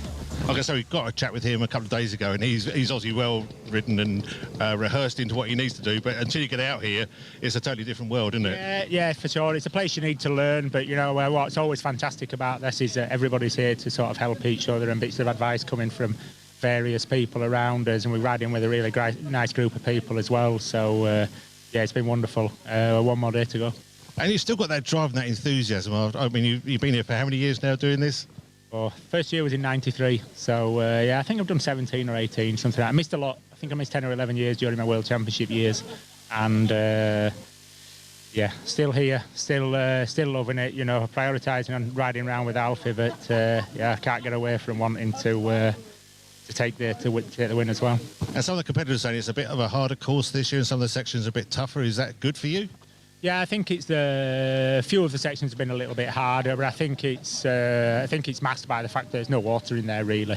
You can see so much, so that makes that a little bit easier. So yeah, there's probably been a few a little bit harder, but we've had a couple of new moors and they've been hard for sure. But yeah, no, it's been great. And what's the biggest draw to get riders here? I mean, is it the terrain? Is it the general countryside? Or is it just that aspect that it is a world-class sport and class is one of the best ones in the world? Yeah, for sure. I mean, there's people all over the world that ride trials, and the pinnacle of riding trials, if you're a clubman rider, is the Scottish 6 Days. It hopefully always will be. It has been for a very long time. It's just one of those things. It's on your bucket list that you have to tick off. We're very lucky to still have it. I know that it's getting harder and harder for the organised to do. You know, they do a fantastic job and put, you know, months and months aside for to make a course happen. So, you know, while people are saying this is a bit hard and this is a bit hard, you know, it gets harder and harder with the permissions from, you know, all the permissions that they need, the landowners and everything. You know, it's a big thing to make happen, and yeah, it's great that we're still here, and long may it continue. And obviously chasing that first place later tonight at the presentation at the Nevis Centre. Yeah, we've been here before, so we can just do I can only do what I can, and yeah, the rest is just whatever happens. So I'll just concentrate on myself as usual. And your bike's performing well? Yeah, no, everything's been going really well. So yeah, very pleased. We've had a good week, so yeah, one more day to go. Let's make it happen. All the best, Dougie, and say hopefully see you at the top. We'll see where it goes. Thank you very much. Cheers. There you go, Dougie Lampkin, a true sportsman, you know, down and down really. He's a competitive sportsman, and it's great to see him still at the top. I know some people want to sort of see new faces at that podium, but you know, he's there. He's still in that mix. It as could I've go always anyway. said, you can never discount Dougie Lampkin, but there's obviously younger guys coming up now, and here we have a younger guy just coming behind us now. Hold on. Alfie Lampkin, we've just been speaking to his father, Dougie. Now, Alfie, first time in the Scottish 6 Days trial. This is the last day. Obviously, your father's up with the leaders. Well, in fact, he is leading the trial along with Billy Green. How do you feel after 5 days? What do you think of the Scottish 6 Days so far? Yeah, after 5 days, really enjoying it. Quite sad for it to be over today, to be honest. But yeah, it's going really well. Really fun just riding around with everyone. We've got a good group of people around with us, so it's good laugh riding around, and yeah, managed to keep my feet up most of the day. So yeah, it's going well. So the burning question is, will you be back next year? Yeah, definitely. Next year on the 125 again, because I'm only 18 next year, and then the year after that I'll definitely be back again on a 300. So yeah. Sounds interesting to me. So we hopefully the Nevis will be back here to interview you next year and the year beyond and the years beyond that, because as we said earlier on this week, it's a tradition with the Lampkin family, because obviously the three brothers who started off the dynasty, you know, Arthur, Sid and Martin, your grandfather, and great riders. They won everything in sight, and I've always described the Lampkins as motorcycling royalty, and I mean that sincerely, because I'm really friendly with Sid, and you know, we've talked about bikes as long as I've known him personally, which has been quite a few years now. But when I was a small boy, I mean, Malcolm Rathmell, Martin Lampkin, Sid Lampkin, these were all people that I just looked up to, simple as that, as an ordinary clubman rider. So all the best for today, Saturday the 6th. I hope you get round okay, and I'll be at the presentation awards as a spectator, watching to see how you've done. So well done getting so far round it, and I'm sure you're enjoying it, you're looking happy, so that's the main thing. Yeah, thank you very much. Okay, that's Alfie Lampkin, son of Dougie Lampkin, who is 12 times World Trials champion, and 13 times winner of the Scottish 6 Days. It'll be interesting to see if he adds another one to that tally today. He's so calm, and he's just so calm and collective. He knows what he's got to do. He's been there before, so I suppose there's no real pressure as such. It's just that fact he wants to win. Yeah, I think to describe Dougie Lampkin as a trials rider, he's the ultimate professional. I mean, he's taken it seriously from a very, very early life. Obviously, having a world champion father as your mentor must be a great advantage. But not only that, you've got to have talent as well. And Martin saw talent in Dougie. Maybe not so much in Harry, but Harry was a keen rider as well, and quite a good very good trials rider, in fact. But he always played second string to Dougie, and I sort of feel it's a bit similar to the late Colin McRae, the rally driver, Alistair McRae. Yes. I didn't know them very well. They did actually ride trials in the Lanarkshire Club when I was treasurer, but I didn't really know them. They were just young kids. But I do know Jimmy McRae, 5 times British Open rally champion. And Jimmy said to me on several occasions, Alistair was the better driver.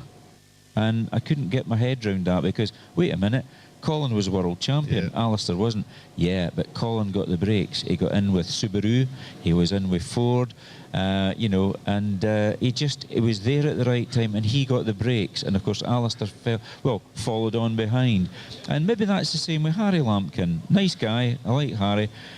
calls a spade a spade. Yeah. And the dynasty is there. The Lampkin family, very, very famous family in motorcycle sport. I don't just mean trials, I mean also in scrambling as well as it was, because Arthur was a factory BSA rider and Sid was also a factory BSA scrambler and trials rider, and then along came the whippersnapper younger brother, who then became the world's first world champion in 1975 for Bultaco. I always think when you're in something as good and achieve so much as Dougie, when do you say I need to step away from this now? Do you stop at the top? Do you wait until you sort of maybe come down second, third all the time? I don't. When would your mind say I need to? You speak to a professional It's so rugby difficult. player and they'll tell you that you quit at the top. Yes. Because after you hit the pinnacle, it's downhill after then. And I always admire sportsmen when they decide to announce their retirement, because they know that their time has come, that they're not as sharp as they used to be, and that must happen in all sports. Yeah. And my late mother, Betty Moffat, used to say, I used to admire the rugby players, because she liked rugby. She was a bank employee and down in the border, in Edinburgh, but she came from the borders, knew a lot of borders people, and she said, quit at the top, quit while the going's good. And I've kind of stuck to that thought as well. But there again, I mean, Dougie's lucky. He's been able to mentor his son Alfie, not just for the Scottish, but in the World Championships as well. And it must be a great feeling to actually be able to ride the Scottish with your sons or daughters or whatever. And a lot of people aspire to do that, but sometimes it just comes a bit too late for some. I was never able to do it because I knew that I would be a hindrance out in the hill in the Scottish. I could maybe get round, but I'd be slow in the moors. My speeds just wouldn't have kept up with the speed on the moor as some of these young fellas nowadays. I can still ride a trials bike. I know what's required, but the brain is willing, but the body's got another thing or another thought to the matter, I think. I know we spoke about early in the week that, I mean, obviously doing the sections which is mainly up rocks and water and things like that, that looks tough, but it's the miles and miles across marshy bogland, and I mean, it's a long, long way in it, and it's hard. It's a very endurance. What's the word I'm after? But it tests your endurability. Is that right? Yeah, I'm friend of a chap from the Hull area called Andy Watson, and Andy and I used to ride a couple of trials in Scotland because he was up at Motec at Livingston, and he said that riding the moors was the hard bit, and then when you came to a group of sections, you had to, his words were, rise to the occasion. Tackle these sections, do as best as you could, try and clean them. But after you've ridden miles and miles of open moorland, it was a big ask. But that's part of the Scottish 6 days. That's what makes it unique. It's a long distance event. It's a bit like an enduro. You've got the international 6 days enduro. It's 6 days of riding on your bike, man against the elements and man against the course. So, or women as well, obviously. I'm saying man in a loose term, of course, nowadays. It's a unique event. When the ladies are up there, I mean, there's what, 8 ladies or 10 ladies that started? I think it's about a dozen ladies started this event. It's getting to the point now that I don't know the younger ones that are coming. Emma Bristol we've interviewed since she was 17. She was still at school. Katie Sunter, wife of Dan Thorpe. Katie Sunter-Thorpe, she's ridden this a lot. I think she's looking forward to today. It would be great if we could get a word or two with Katie and Emma if she comes in the paddock, and hopefully we'll get that there done. You go, 94, there you go, right in front of you. Oh, she is. Yeah, we'll have a grab her now. Yeah, go, Are we go. okay for that? Yeah, take that with you. Because she's obviously working on her bike at the moment. 94, multiple World Women's Trials champion, Emma Bristow. Emma, we first interviewed you here at Nevis Radio when you were still at school at 17. You were doing the Scottish 6 days. How many years ago was that? Yeah, quite a few now. I'm quite experienced at this trial, not that yesterday showed. So how have you been getting on? You're still in the leaderboard for the women's class? Yeah, I've had a pretty good week. What was yesterday? Friday? Thursday, I had quite a good Thursday, so I was pleased with that. WDs I cleaned and a few others. So, yeah, I just need to ride well today. It's one last big push. The same for everyone. It's been quite a tough week, but that's what it's all about. It is, and it's different from the World Championships that you take part in, year out. Yeah, the type of sections are totally different. You've got to really flow in up here, and if you don't flow, you struggle. So, yeah, learnt a bit this week, and we've got a new bike, so we're all learning still. So yeah. Now, in years gone by, you used to have to compete and try to beat Laia Sanz. She's moved on to Paris-Dakar, both in motorcycles and in four wheels. Any chance you might try that? I don't think so. I'm quite happy with the trials bike. Yeah, I'm happy with. You're contented. Yeah, thank you. Yeah. So anyway, best of luck today, Emma, and we hope to see you at the presentation tonight. Thank you. Yeah, I'll see you later. Okay, that's Emma Bristow, world women's trials champion multiple times. Is it 8? 8 times world trials champion women's class. I mean, what would get more women into the sport was what a dozen started today against 288 started the whole race, if that makes sense. Yeah. Is it just getting ladies into it? Is it a sport which is maybe not looked on that ladies should be involved with? Well, I suppose it's down to the parents' guidance a little bit there, but also people such as Emma encourage other girls, I'm talking about girls, young girls, to take up the sport. I remember speaking to the likes of Lisa Jones from Surrey. She was inspired by Debbie Evans, now Debbie Evans-Levitt, who is American, and she rode the 1978 Scottish 6 Days Trial, and her world-famous trick was doing a handstand on the bike, not supported in any way, out in the middle of the roundabout across here, just a few yards away from us now. And there was a great picture that Eric Kitchen, the trials doyen photographer, took of Debbie on her 175 Yamaha in the middle of the roundabout at the stage. And yeah, it's just inspiring. And, you know, Katie Sunter inspires people. Emma Bristow obviously inspires people, being a multiple world trials champion. But there's a lot of girls taking it up. We've got girls in our club that are riding week in, week out. So it is happening. And, you know, there's a fair number now. It used to be very much unusual. Mary Driver, Molly Briggs, Olga Kevalos, all rode the Scottish 6 Days Trial, but there's normally only one of them, maybe 2 or 3. Back in the 50s, there was a group of 5 riders that were all female, rode the Scottish 6 Days Trial. And that was, as people saw it, was very, very unusual back in those days. But now, you know, you've got lots of bus drivers that are women. Yeah, no. You know, the whole thing's changed. The whole situation just in life has changed. But it's good that there are women doing trials, but there's also women doing motocross. And we mentioned Laia Sanz. She went in to do the Paris-Dakar, and you know, on 4 and 2 wheels. So you can actually make a living out of motorsport. And of course, locally, Susie Stoddart, who married the manager of Mercedes Racing. She was brought up in Oban, John Stoddart's daughter. He married Sally Tighe, the daughter of David Tighe, who was a BSA factory rider. So you've got all these connections in motorsport. Susie Wolff, she's known as now. Oh, yes. Wolff, Theo Wolff's wife. Yeah. And she was a very good Formula 1 driver, you know. So I spoke to you, haven't you, Si? Yeah, that's right. It would have done in the only female this side of year 2000 to have actually driven an F1 car in a proper session. Yeah, that's right. No. So yeah, it's quite amazing, the connections there, because David Tighe rode the Scottish 6 Days many times. Unfortunately, round about 1968, he was a professional diver, and he actually suffered the bends, and he was in a wheelchair ever since. But a really excellent gentleman. Proud to have called him a friend when he was alive. And Michael Tighe's son was a member of the Middergyle Club when I was a member of Middergyle, and he became Scottish Trials champion. He was an exceptionally good trials rider. So all these connections in families. So families probably bring it on, I would say, more than anything. Another lady behind you there. Yeah, Chloe Richardson, number 92. She's probably just getting ready to start. She rides a Beta. Her father won the Scott Trial. Time and observation trial down in Richmond.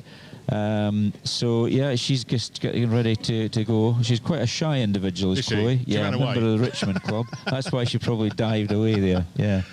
No, it is really good. And I'm going to ask a very stupid question now. Are there different frame sizes for height of people?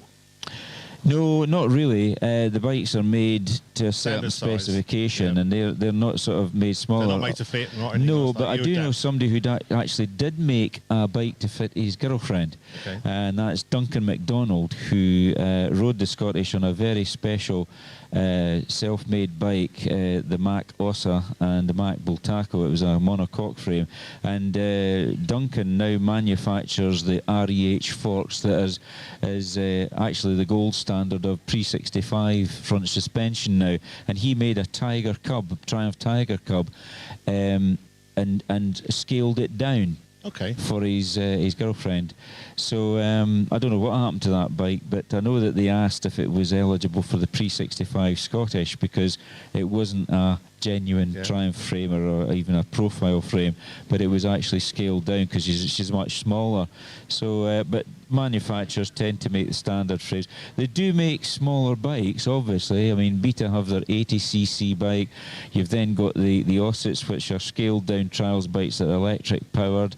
Yeah, it just depends on the range. But the very first one that was bespoke, made for youth trials riders, was developed in 1973 and became a production model, the TY80 Yamaha, and that was developed by Mick Andrews, of course, 5 times Scottish 6 Days trial winner. When he moved from Ossa to Yamaha, he insisted they made a kiddies bike. Right. And it wasn't a toy, it was a proper trials bike. It was a 5-speed gearbox, 80cc motor, 2-stroke, and it had separate lubrication, auto lube type lubrication. And that bike, although they're 1974 was the first ones, they're still going about yet, and a lot of kids are still starting on TY80s, although the bikes now are really the small Ossets for electric powered, because you can run them in the garden, they don't upset the neighbours. So with that, John, what's the shortest person who could do a trial? Shortest person? Yeah. There's no height limit. I mean, it all goes by your age. I mean, you can start riding trials at the age of 6.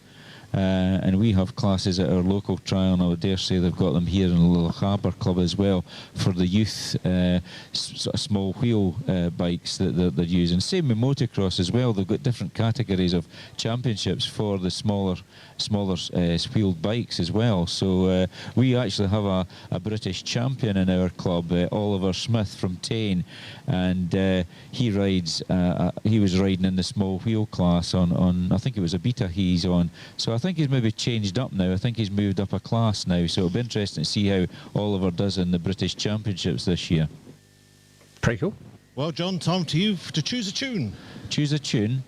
I'd like to choose a tune, and this will be a one that I'm sure that Carlos Casas will be happy with, because it's one of his favourite records. Well, it was a record at the time. Jane Weedlin, Rush Hour. I'll go watch him trying to type in Wheedling now. No, I'm typing in Rush stuff. I'm not going to manage that. Rush Hour. Then we come back, Wheedler. have a look at the weather. I don't think we've done this hour yet. No, you haven't. And then look at the results. We can do that. Okay, we're good. Jane Weedlin, Rush Hour, right here on Nevis.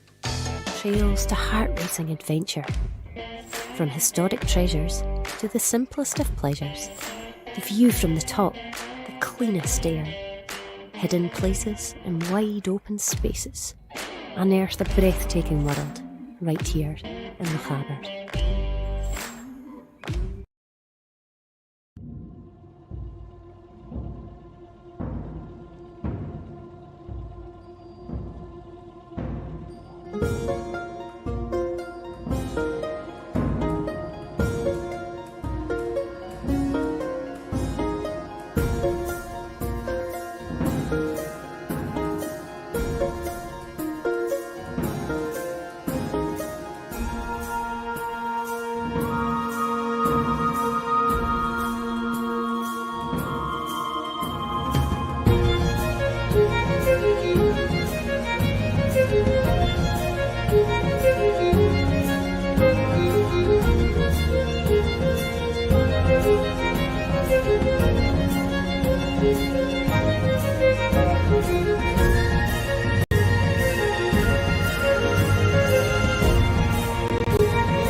You will never be stuck for things to do and places to see throughout Lochaber. Experience the abundance of history, immerse yourself in a movie scene, walk within our great outdoors and see our wildlife running free. Rain or shine, there is always something to do. Get out and enjoy all the incredible things we have to offer right here in Lochaber.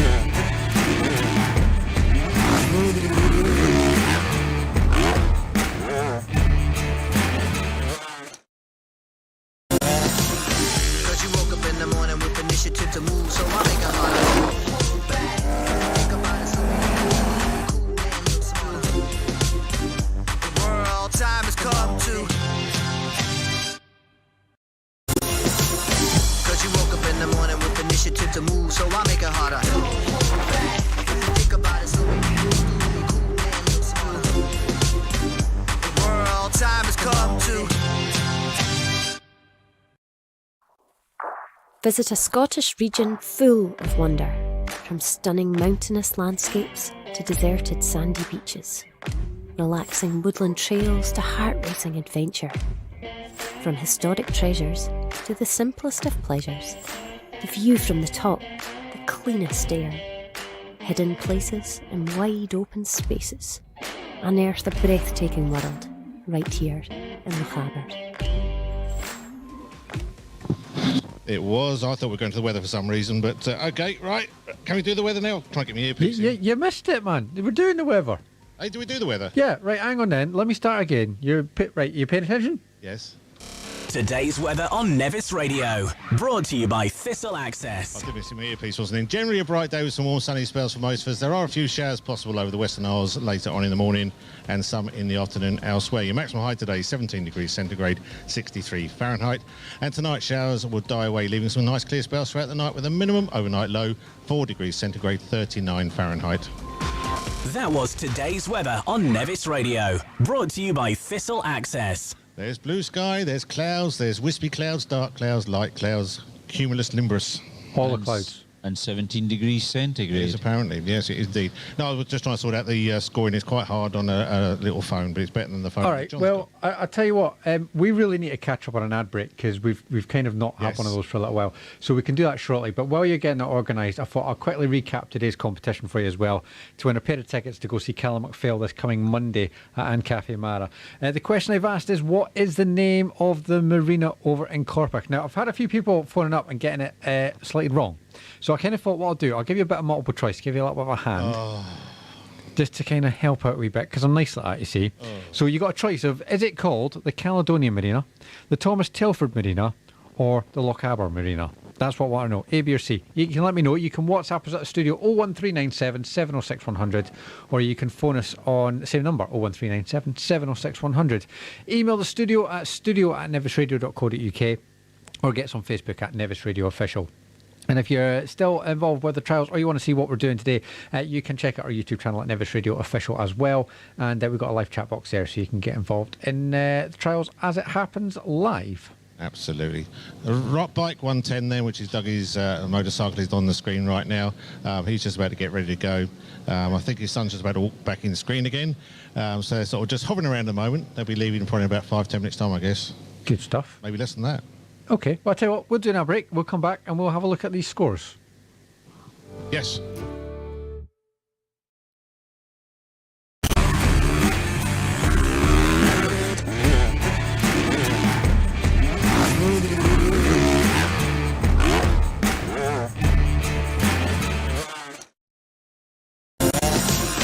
Cause you woke up in the morning with initiative to move, so I make it harder. Think about it, so cool man, look smarter. The world time has come to. Cause you woke up in the morning with initiative to move, so I make it harder. Think about it, so cool man, look smarter. The world time has come to. Visit a Scottish region full of wonder, from stunning mountainous landscapes to deserted sandy beaches, relaxing woodland trails to heart-racing adventure. From historic treasures to the simplest of pleasures, the view from the top, the cleanest air, hidden places and wide open spaces, unearth a breathtaking world right here in Lochaber.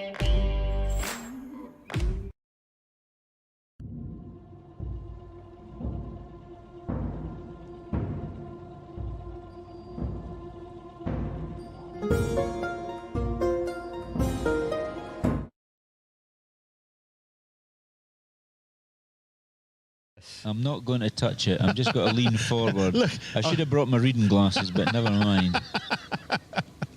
Here we go. 2023 Scottish 6 Days Trial. Provisional results for Friday the 5th of May. The Scottish riders, those who are holders of SACU licences.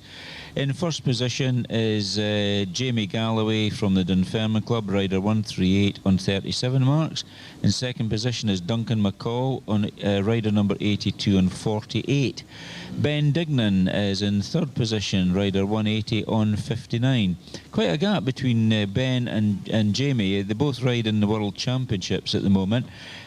Joe Dawson, former Scottish Trials champion, rider number 250 on 65. His dad's doing back mark, and Neil Dawson, also a former Scottish Trials champion. Andy Anderson from Cullen, rider 240, is on 105 marks in 5th position. Malcolm Summers from Windygates in Fife. He now rides under the army. He's a professional soldier.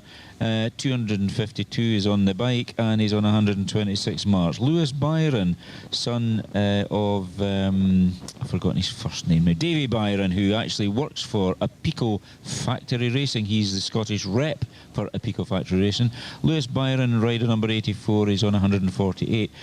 Callum Murphy from Ballachulish, rider 267 on a Monteza Cotta 4RT, member of the Kinloch Leven and District Motorcycle Club on 152. Matthew Weir is in 9th position, rider number 42 on 155 marks. And in 10th position is Stuart Mack, riding for the Army, rider 251 on 167.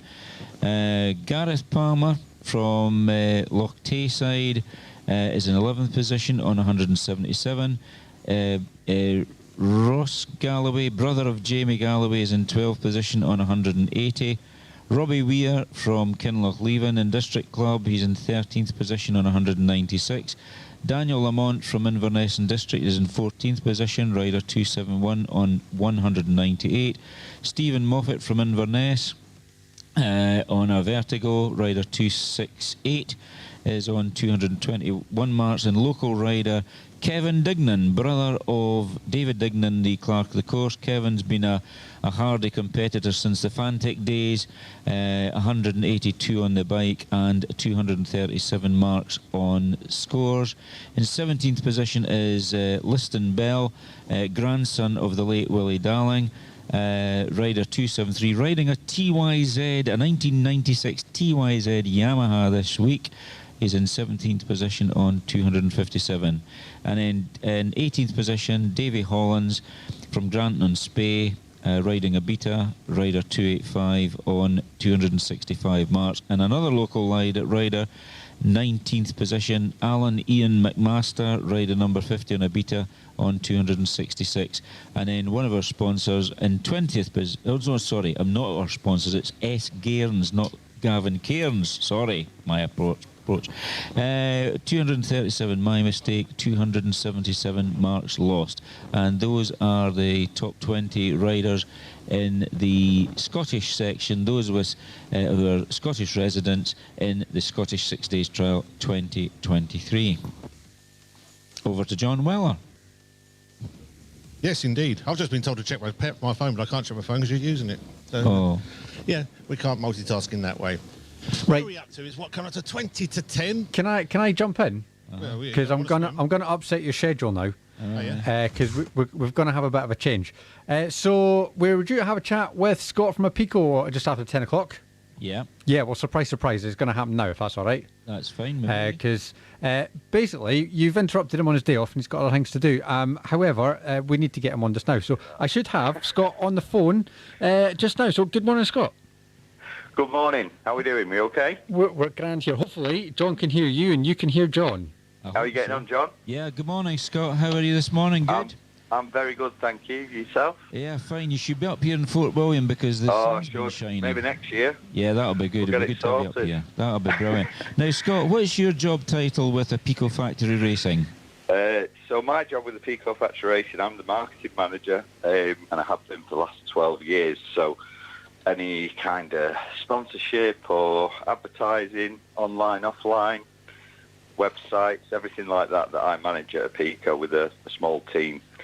And it's great. Yeah, really enjoy it. Really fun job. Now, obviously, Pico have been associated now with Nevis Radio Broadcast for a couple of years now. But the firm was originally set up around about 1984, I reckon it was, by 3 times World Trials champion Yrjö Vesterinen. But he retired a few years ago and it was headed up now by Dylan Brown. That's right, yeah. So that's nearly 10 years ago now, believe it or not. Wow. So, yeah, Pico, let me get this right, 1984. So next year, it's going to be 40 years. Yeah.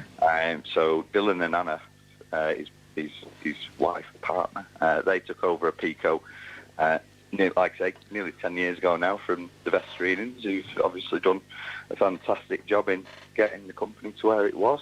Yeah. And obviously now we've just carried on. Yeah, and it's grown and grown over the years. I mean, you're importers for quite a range of different brands. I mean, from oils to clothing to obviously the hard parts element of the business, which we had a few examples which we had as competition prizes this week. Yeah, correct. Yeah, we have, I think it's about 50 brands now. Wow. So spanning all areas of off-road, from tyres, from Michelin, right the way through to, you know, your helmets and boots from Hebo for the trial side. But then the even larger side of the business tends to be the motocross and enduro side with brands like Leat and Boyson. You know, there's Polysport. Yeah. There's many. We could be here for a while, John. We could talk all day just about the catalogue, basically, couldn't we? Yeah. Such a wide range. And obviously, there's, apart from sponsoring and supporting the Nevis Radio broadcast here at the Scottish 6 Days, you're also heavily involved in some of the motocross championships. Yeah, that's correct. So we're main sponsors of the BSMA, which is Grassroots Motocross. So the British Schoolboy Motocross Association, probably one of the longest running, I believe. Yeah. And it's a non-for-profit organisation, so you know we know it gets run in a good way. Yeah. And they represent our brand well. We've also got the Apico Two-Stroke Festival that we run in conjunction with a guy called Dave Willett. It's his event. We're the main sponsors. So, but we've done that for a number of years. I'm probably going to forget some, you know, John. Obviously, we sponsor the MX National. Yeah. And what about the employee side? We sponsor your trial. You know, there's many things that we do sponsor. Lots of activities. Yeah, because we're just waiting on a consignment of goodies for the riders coming up from Apico in a week or so's time. So I'll have to get on to that when I go back. You'll have to remind me, John. There's lots going on there, mate. So you remind me, we'll get that sorted for you. Exactly, because I'm off in less than a fortnight down to what we call the Drumlanrig Off-Road Motorsport Festival in Dumfriesshire. I'm helping out there, so I'll be at Drumlanrig in a couple of weeks' time. So I've got to make sure all the little ducks are in order before I go off, so that we've got our order in with Apico. Now, how many employees does Apico have now? I know we've got Davy Byron as, I think, your Scottish representative for Apico. That's correct, yeah. Yeah, so, we've got 5-6 agents on the road across the UK. We've got quite an extensive warehouse team now. I think there's about 12 of them, or we're recruiting for more. And then we have the offices, which, you know, we've got the marketing department with my team of guys, from videographers and graphic designers and web and Google guys, to the product teams and the ordering. So yeah, there's a good number, probably around 30, I'd say, without having a quick head count. Yeah. But, you know, we're a good team. We're a like a family unit, really. We've all been there that long. And whereabouts are you based? I mean, obviously, you're not a to-the-public direct sales organisation. You're more, what we would describe more as wholesalers, aren't you, in the retail side? B2B, we like to call it. We're distributors in the UK, like for many different brands. Yeah. So, yeah, we're based in a small place called Burnley, if anybody knows that. Yeah. In the northwest. Yeah, and we just seem to keep going. Yeah. Well, that's the main thing. And I mean, obviously, you must have been affected by COVID to an extent. But I think I remember us discussing that when the riders weren't able to compete because of the COVID pandemic, you actually sold more of the hard parts with people repairing and doing up their bikes. Was that not the case? Yeah, I think there was a lot of people at home with time on their hands, furlough. You know, they had a look in the sheds and were like, yeah, I think I'll do that now. And that must have, I think COVID for a lot of companies in the leisure pursuits industries based in the UK would have done quite well due to tourism being such a mess at the time and people not having any real choice but to go on holiday in the United Kingdom. So I think we kind of benefited off that a little bit. I think so, yeah. It was very tough. You know, they were operating on skeleton staff for a good few months, but, you know, it's a good team and they all pulled together and got the job done. So yeah, good. I'm just wondering if John Weller maybe wants to ask you something, because obviously I know you personally through the sport, and I'm really grateful for the help you give our club, and there's other clubs in Scotland you have supported in the past as well, and also the Scottish 6 Days Trial. So I'll just let John have a quick word with you as well. Brilliant. Scott. Thank you. Oh, you know, it's good to have you on board, and so the second or third year you've been supporting us here with this outside broadcast from Pico. Really appreciated. And does Pico get involved in other sports apart from motorcycles? They're sort of motorsport side of things. We tend to just be motorsport related. We'll raise a lot of money for, say, like air ambulances and things like that when we do our charity work at things like with the Western Beach Race this year. We're going to be doing the Fox Hills destinations. So we work in conjunction with Ice Valley, who's a big supporter of trials as well, in raising money, just taking donations for those kind of things at those events. Really, it is all off-road, mate, to be honest. It's, that tends to be where we concentrate our efforts. And looking forward, development and things like that, I mean, you've got a big team that sort of works to what you're going to go for next? We have a product manager and we have a team of people that we work with and have done for a number of years since Vesti started the company, really. We've still got the same suppliers for like levers and those kind of things. So, you know, they've grown with us as well as companies over the years. So, yeah, it does tend to be a bit smaller than what you might think, the development, and it tends to be with a lot of companies that do the development work for us and work with Mark, our product manager, who then manages that process. He does come up with some of his own products, obviously. You know, those foot pegs that he gave away early during the day. That was a product of Mark and Vesti many years ago, and they're a very successful selling product. And even the handlebars and things like that, Mark's kind of worked with factories to get exclusivity and things to make these products for us. So, yeah, you know, a lot of hard work goes in there. I was going to say, and with Brexit and what's been going on, and has that sort of affected your manufacturing of materials and bits and pieces? Yeah, I mean, the pandemic, the big one in the pandemic was chains. We really suffered in getting hold of chains because a lot of the Italian chain manufacturers like Regina, they weren't able to make motorcycle chain because it wasn't deemed as, you know, essential. So there was some disruption there. You know, thankfully now that's kind of returned, the keel's returned to that. But yeah, it's like anything, you know, business is tough. Getting hold of aluminium for certain companies was pretty tough. So we've just had to ride out weather that storm, as it were, really. We're still kind of being affected by it in certain areas now. I believe clutch kits, there's certain elements of clutch kits that are quite hard to source, to make. So, yeah, there's still struggling, some companies out there to make things. Yeah, so it's really strange the way, I mean, it's the little things which just goes into a clutch, might be a spring or a rivet, I suppose. So just getting that all together to make that one item, it's just affected things right around the world. Yeah, exactly, and it all can be disrupted by, like you say, just one little part not being there. I know Michelin have struggled with tyres even, because there's certain, after this the war that's happened, there's certain elements of, I think, of their tyres that It's had to come prioritise the rubber elsewhere, exactly. Yeah, so they've had to, source other elements elsewhere. So, yeah, it's been tough for everyone, I think, really. They funded all the industry for sure, and of course then that you got the price increases, and then people moan about things costing more. My goodness. Yeah. And let's face it, at the end of the day, it's a leisure activity for a lot of people doing off-road motorsport. So it could easily be the first thing to go, but thankfully it isn't. People still care about the riding and prioritise it, even in tough times. So, we're very grateful for that as a company as well. Absolutely. Well, so we appreciate you taking the time off on your weekend just to come and quick chat with us. As I say, we've been mentioning you and putting your products out for prizes all week, and it's just nice to actually hear the name and a voice behind what we're actually doing. Fantastic.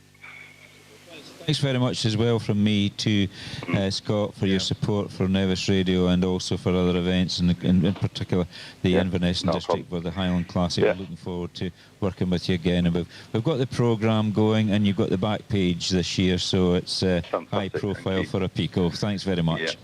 Brilliant. Thank you, John. Thank you, John. Have you got a tune you like played on for anybody special on this Saturday? Any what, sorry? Have you got a tune you fancy having played? For anybody special? Robbie Williams, let me entertain you, my brother.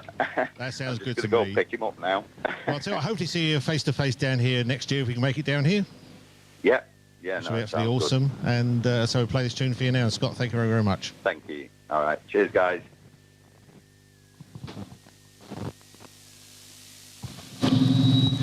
Or maybe we won't. I think Simon's got to push a button somewhere. Wrong button, Si.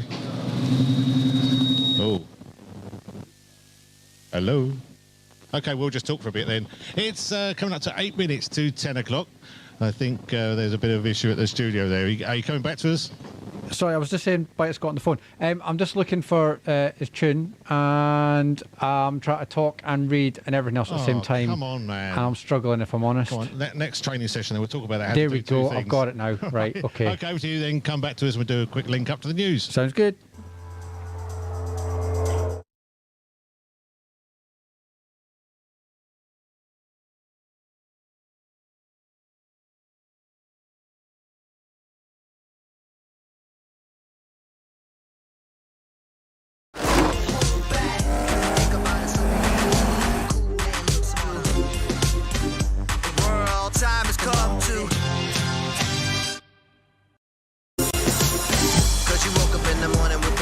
To move, so I make it harder.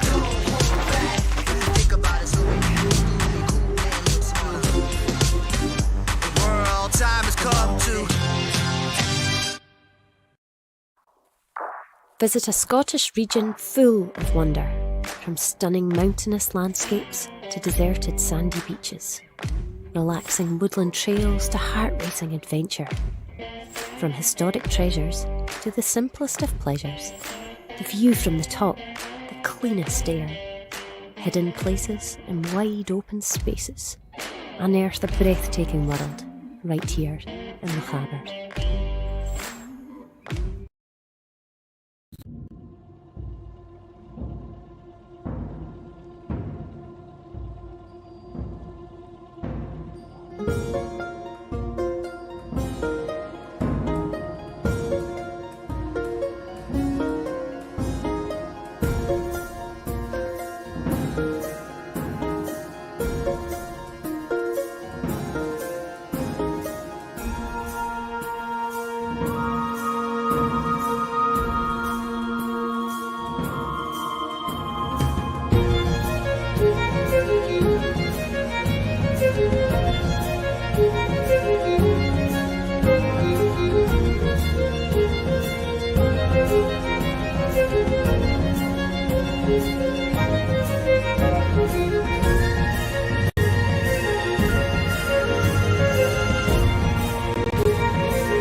You will never be stuck for things to do and places to see throughout Lochaber.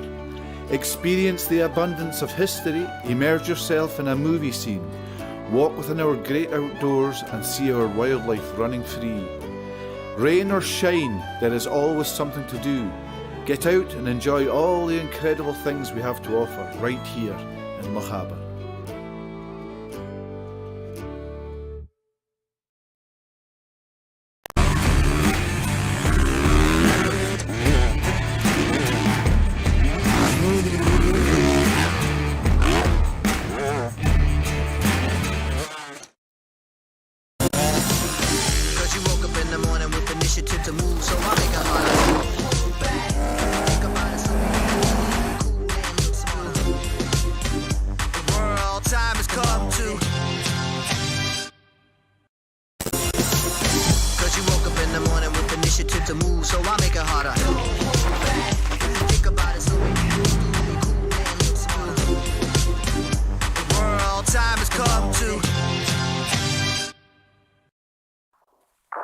Visit a Scottish region full of wonder, from stunning mountainous landscapes to deserted sandy beaches, relaxing woodland trails to heart-racing adventure.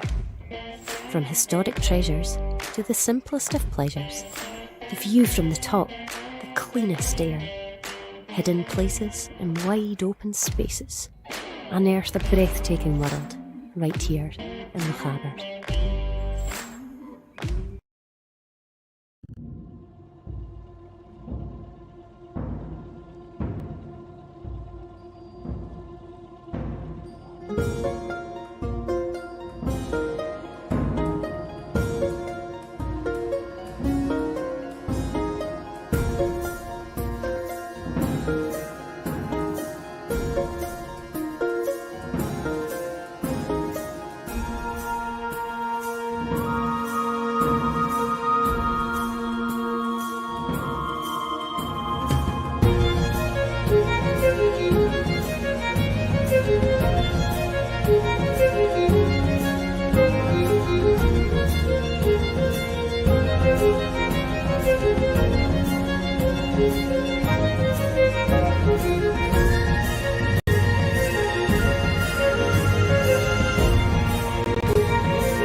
Something at the moment. I think 124 still here.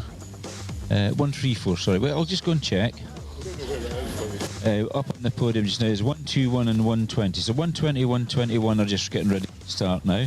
Anybody you want to chat to? Anybody looking a bit chilled and wants to have a chat to you? I'm just having a look around here and see who's around. I'd need to go and get them. I'll just have a quick word with rider number. Can you still hear me okay? Yeah? Yeah, no, you're fine, John. 126, George Goston from the Isle of Wight. George, how many times have you ridden the Scottish 6 days? Hello, John. This is my second time this year. Loving it. Yeah. It's tougher this year, though. I found it a lot more intense this year. Sections have been great, but the intensity throughout the day and the time and everything's been greater this year. Good. And you're a club of Mark Coombs, I believe. Yeah, he's from the Isle of Wight. He was hatched out of an egg many years ago, and we've looked after him ever since. He's quite a unique character, is Mark, as I think a lot of you probably saw on YouTube yesterday. But yeah, what a guy. And you're looking forward to the last day of the trial, get it all over and done with? Yeah, definitely, yeah. Last day, just got to try and focus, do what I've been doing the rest of the week and finish the week strong.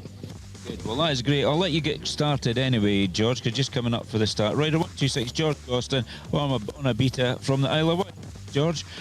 Now we have in the centre here a Mr. John Shirt, who's ridden the trial many times before. John, you're a hardy annual of the Scottish 6 Days Trial. We've chatted many times in Nevis Radio. How are you finding it this year? I'm enjoying every minute of it. Well, I won't say every single minute, but no, it's brilliant, mate. I mean, we've been blessed with the weather. You know, David Ignan and his team have had, you know, a difficult task with the land issues and the route issues and the ferry and this, that and the other. So it's very easy for people to comment about the new routes being this and being that. It was tough Tuesday, Wednesday, but it's the Scottish 6 Days Trial. It's not a club trial. You know, it's a test of man, machine, it's time, it's observation. So yeah, as I say, I've been lucky with the weather. But no, it's been great for the team so far, but still a long way. I know it's the last day, but I never treat it as the last day. Do you know what I mean? There's still a long way to go, so yeah. Absolutely right. Now, you've got a couple of sponsored riders in this year. Are you sponsoring Mr. Brown? Yeah, we've got Michael on a gas. Mainly, I'm helping Michael because he's my mate. You know, I think we've got a lot of fair weather friends, but Michael's in my top few of really good, close personal friends, so I'm lending him a bike. He's doing the business, whether it's on a gas or not. He's on a John Shirt Motorcycles bike. So Tom Minter going really well. Dan Thorpe going really well. He had a nightmare of a day on Wednesday, I think it was. Apart from that, he's great. Katie Sunter, Sam Atherton and myself. So yeah, there's 7 of us. How many times have you done the Scottish now? Have you counted up? I think it's about 33.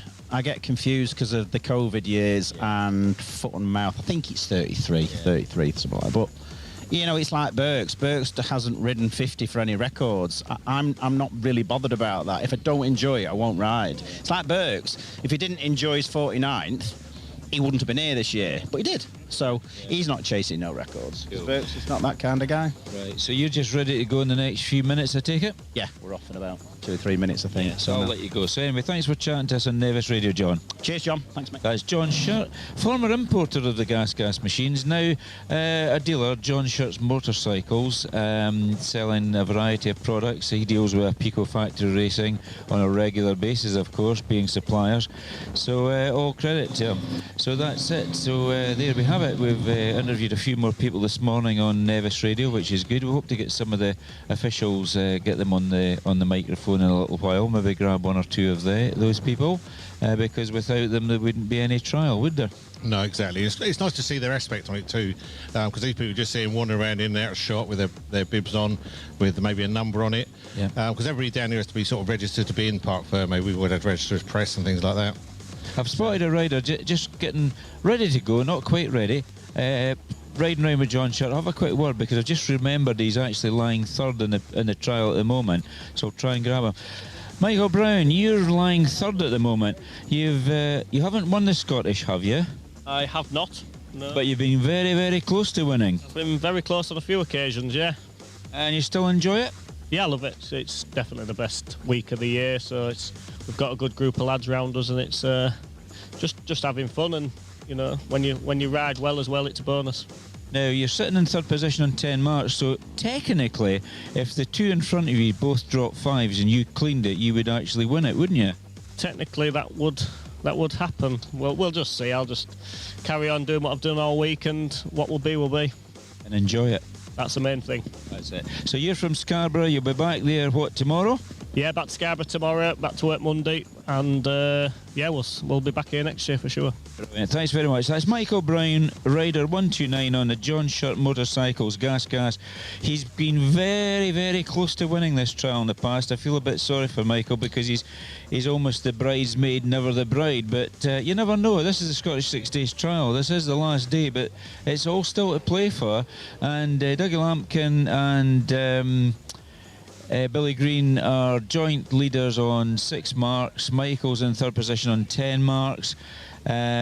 Theoretically, if the 2 front runners both dropped 5s and he went clean, he could actually win it by 1 mark. But will it happen, will it not? Who knows? I'm not here to predict it because, as I said, anything can happen on the last day of the Scottish 6 Days Trial. That's what everybody's fingers crossed. Their bike keeps going. They don't have any expensive rattles, or the bike doesn't stop dead in the middle of a moor.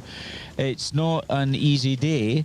Everybody thinks, oh, this Saturday will be an easy day. I mean, historically, back in the olden days, it was a run down to Edinburgh. But when you speak to top riders like Mick Andrews, who's a 5 times winner, he'll tell you that when he was on the Ossa, he was panicking all the way back down from Fort William to Edinburgh. The bike started to make some ominous noises. There was nothing actually wrong with it. It was something that was slack. But on the road, he was thinking, is this bike going to keep going? He pulled out a time drum back onto the main road, heading his way south, and he was really quite worried about his machine. But he nursed it back, everything was okay, and he ended up winning the trial. But that's the sort of pressure that these guys are on. I mean, it's all to play for now. But deep down, they're thinking, oh, God, let me get finished. Just let me get finished and don't drop any marks. Simple as that. I know you talk about the machine, and it is that mental game where you get a noise in your car, you're driving along, you hear this, you think, what is it? And you start panicking, could it be? How bad is it? And it just puts doubt, and you ride and drive different once you know that's happening, don't you? Yeah, it puts you in a state of fear and you're running alarm. out of fuel. That's another one. You're running out of fuel, and it just seems like miles and miles and miles to get anywhere. Yeah, well, that's why at the moment I'm not a great sort of fan of the full electric vehicles, because it's all the hassle of trying to find out where to charge it and things like that. Hopefully in the years to come that may well improve, of course, but at the moment people sort of set sail and they've got to have a bigger plan nowadays than you have with a petrol or a diesel powered vehicle, because they're always thinking, where can I get charge points, you know, is it working, is it not, blah blah blah. So it's a bit like that, but it amplified when you're riding a competition motorcycle over so many miles over rough country and tackling 30 sections today. So you know, it's not an easy task today. It's not been an easy trial, but as John Shirt quite rightly says, the Edinburgh Club and the 6 Days Committee and the Clerk, of course, have had to look at this with fresh eyes. They've put in new routes. These are routes that we would describe as running in this year, because they've not been used before in this way, and it's a big undertaking. Plus, coupled with the fact they've introduced the electronic scoring system as well, that's a challenge for the observers, many of whom have been coming up for years and years, and maybe are not like me, au fait with smartphone technology, and that's a challenge in itself. So I think they've done rather well to get it this far, and it seems to have been success. Lots of criticisms, but it's easy to criticise because you don't maybe know all the facts.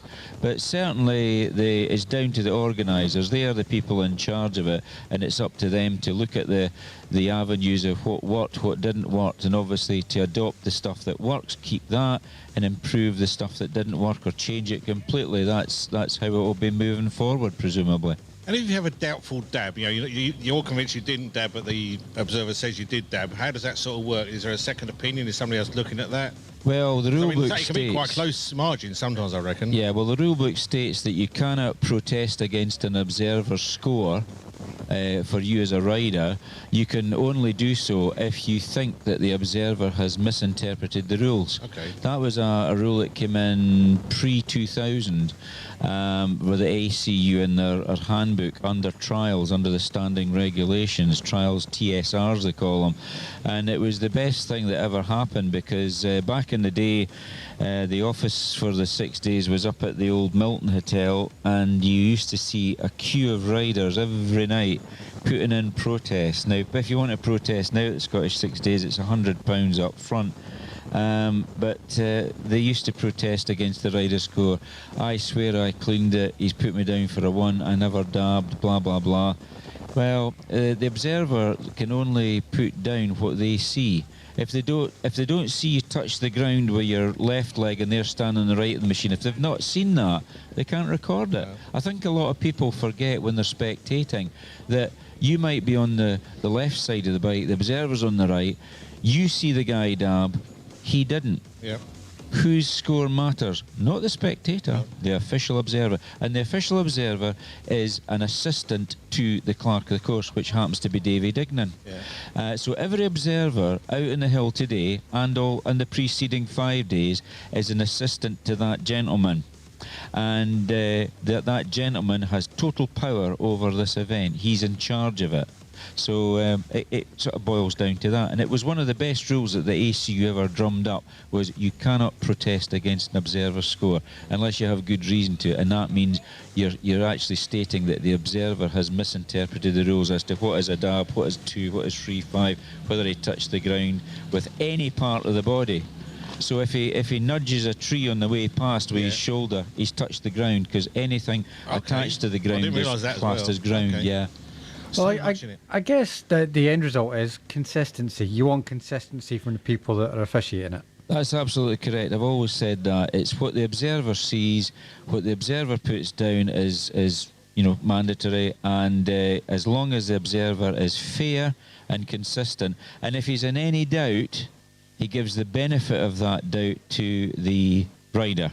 And this is where I get a bit sort of cloudy with the way that the difference between stop and no stop comes in. People have said to me that it's easier to observe a stop permitted trial than a no stop, and I would disagree with that. I actually find it easier to observe a no stop trial because I'm consistent. I've done it a very, very long time. I'm 65 years of age and I started at 8-year-old under the guidance of my late father, who was Scottish ACU secretary. So he knew the rule book inside out.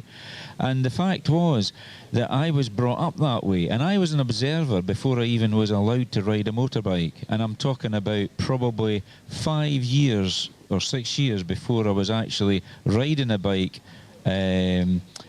just on farms and stuff. I wasn't competing because I didn't have youth sport. So it's the consistency element you've got to look at.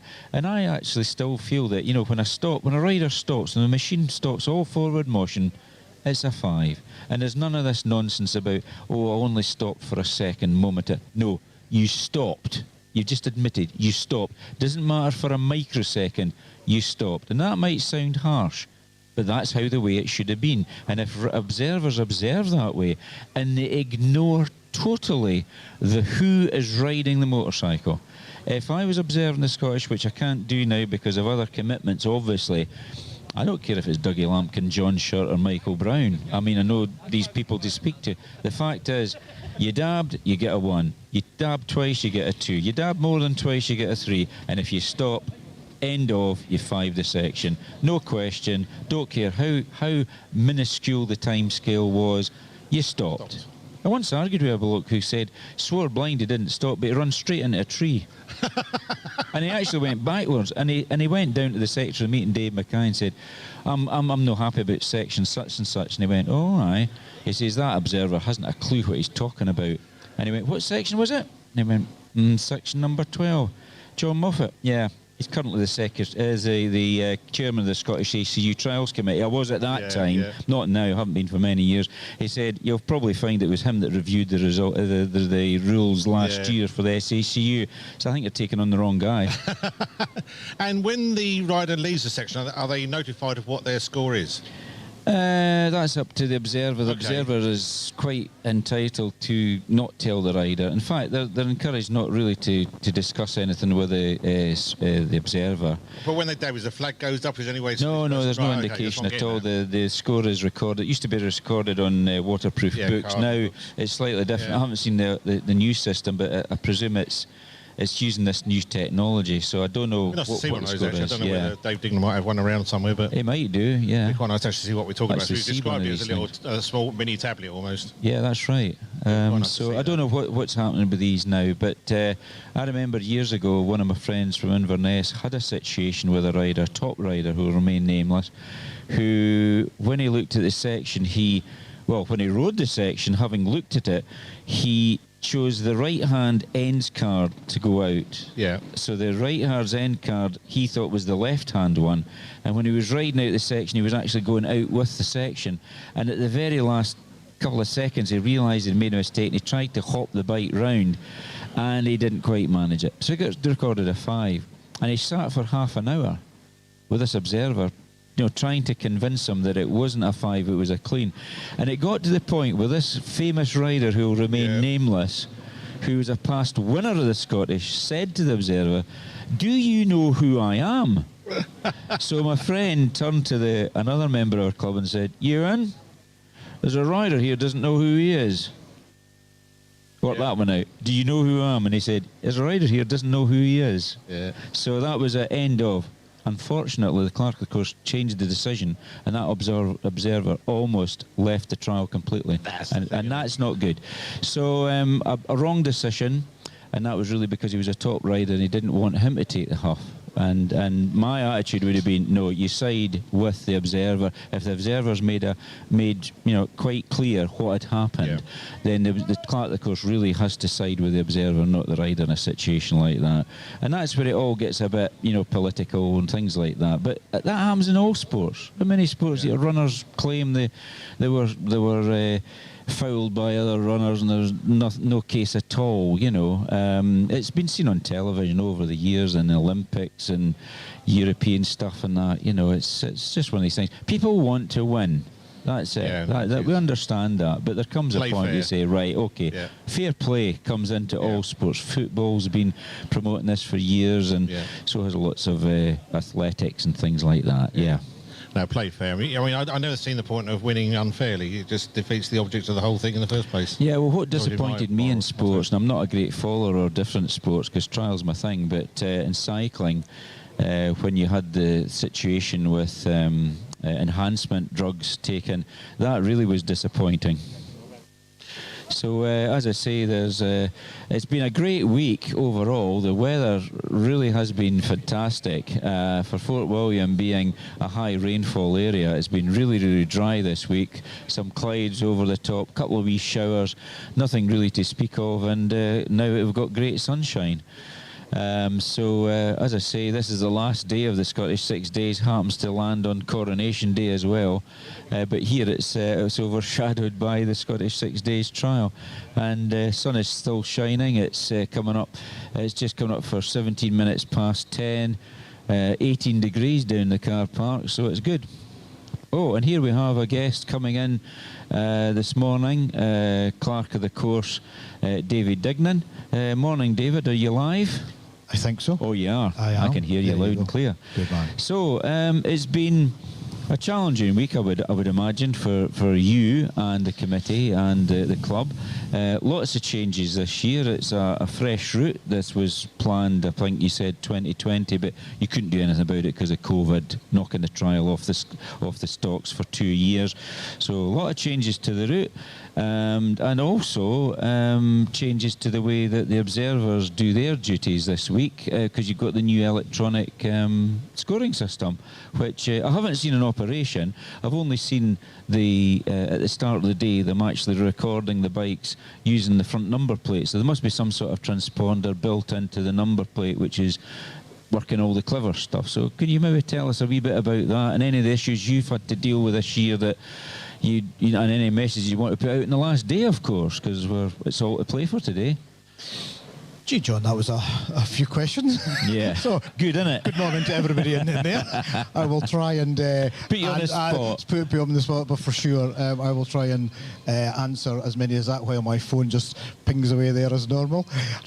Okay. Anyway, go back to the original one. Yes. We've had a lot of changes this year, and just to kind of put into some kind of context, I was sitting with Fergus this morning, our results manager, and we were just talking is that in the last sort of 4 Clerk of the courses as such, we've never had so many changes at one time, that's coincided, with this year with myself taking over on that. So, and I think to come out to the other end of it with what has been in a lot of people's eyes a very successful event, and I will stress that it's so difficult to get the balance because the one of the attractions of this event, as you rightly know, is that it's the level of abilities go from one spectrum to the other. So to try and find that balance in such a sort of 1 year spectrum is quite a lot. Yeah.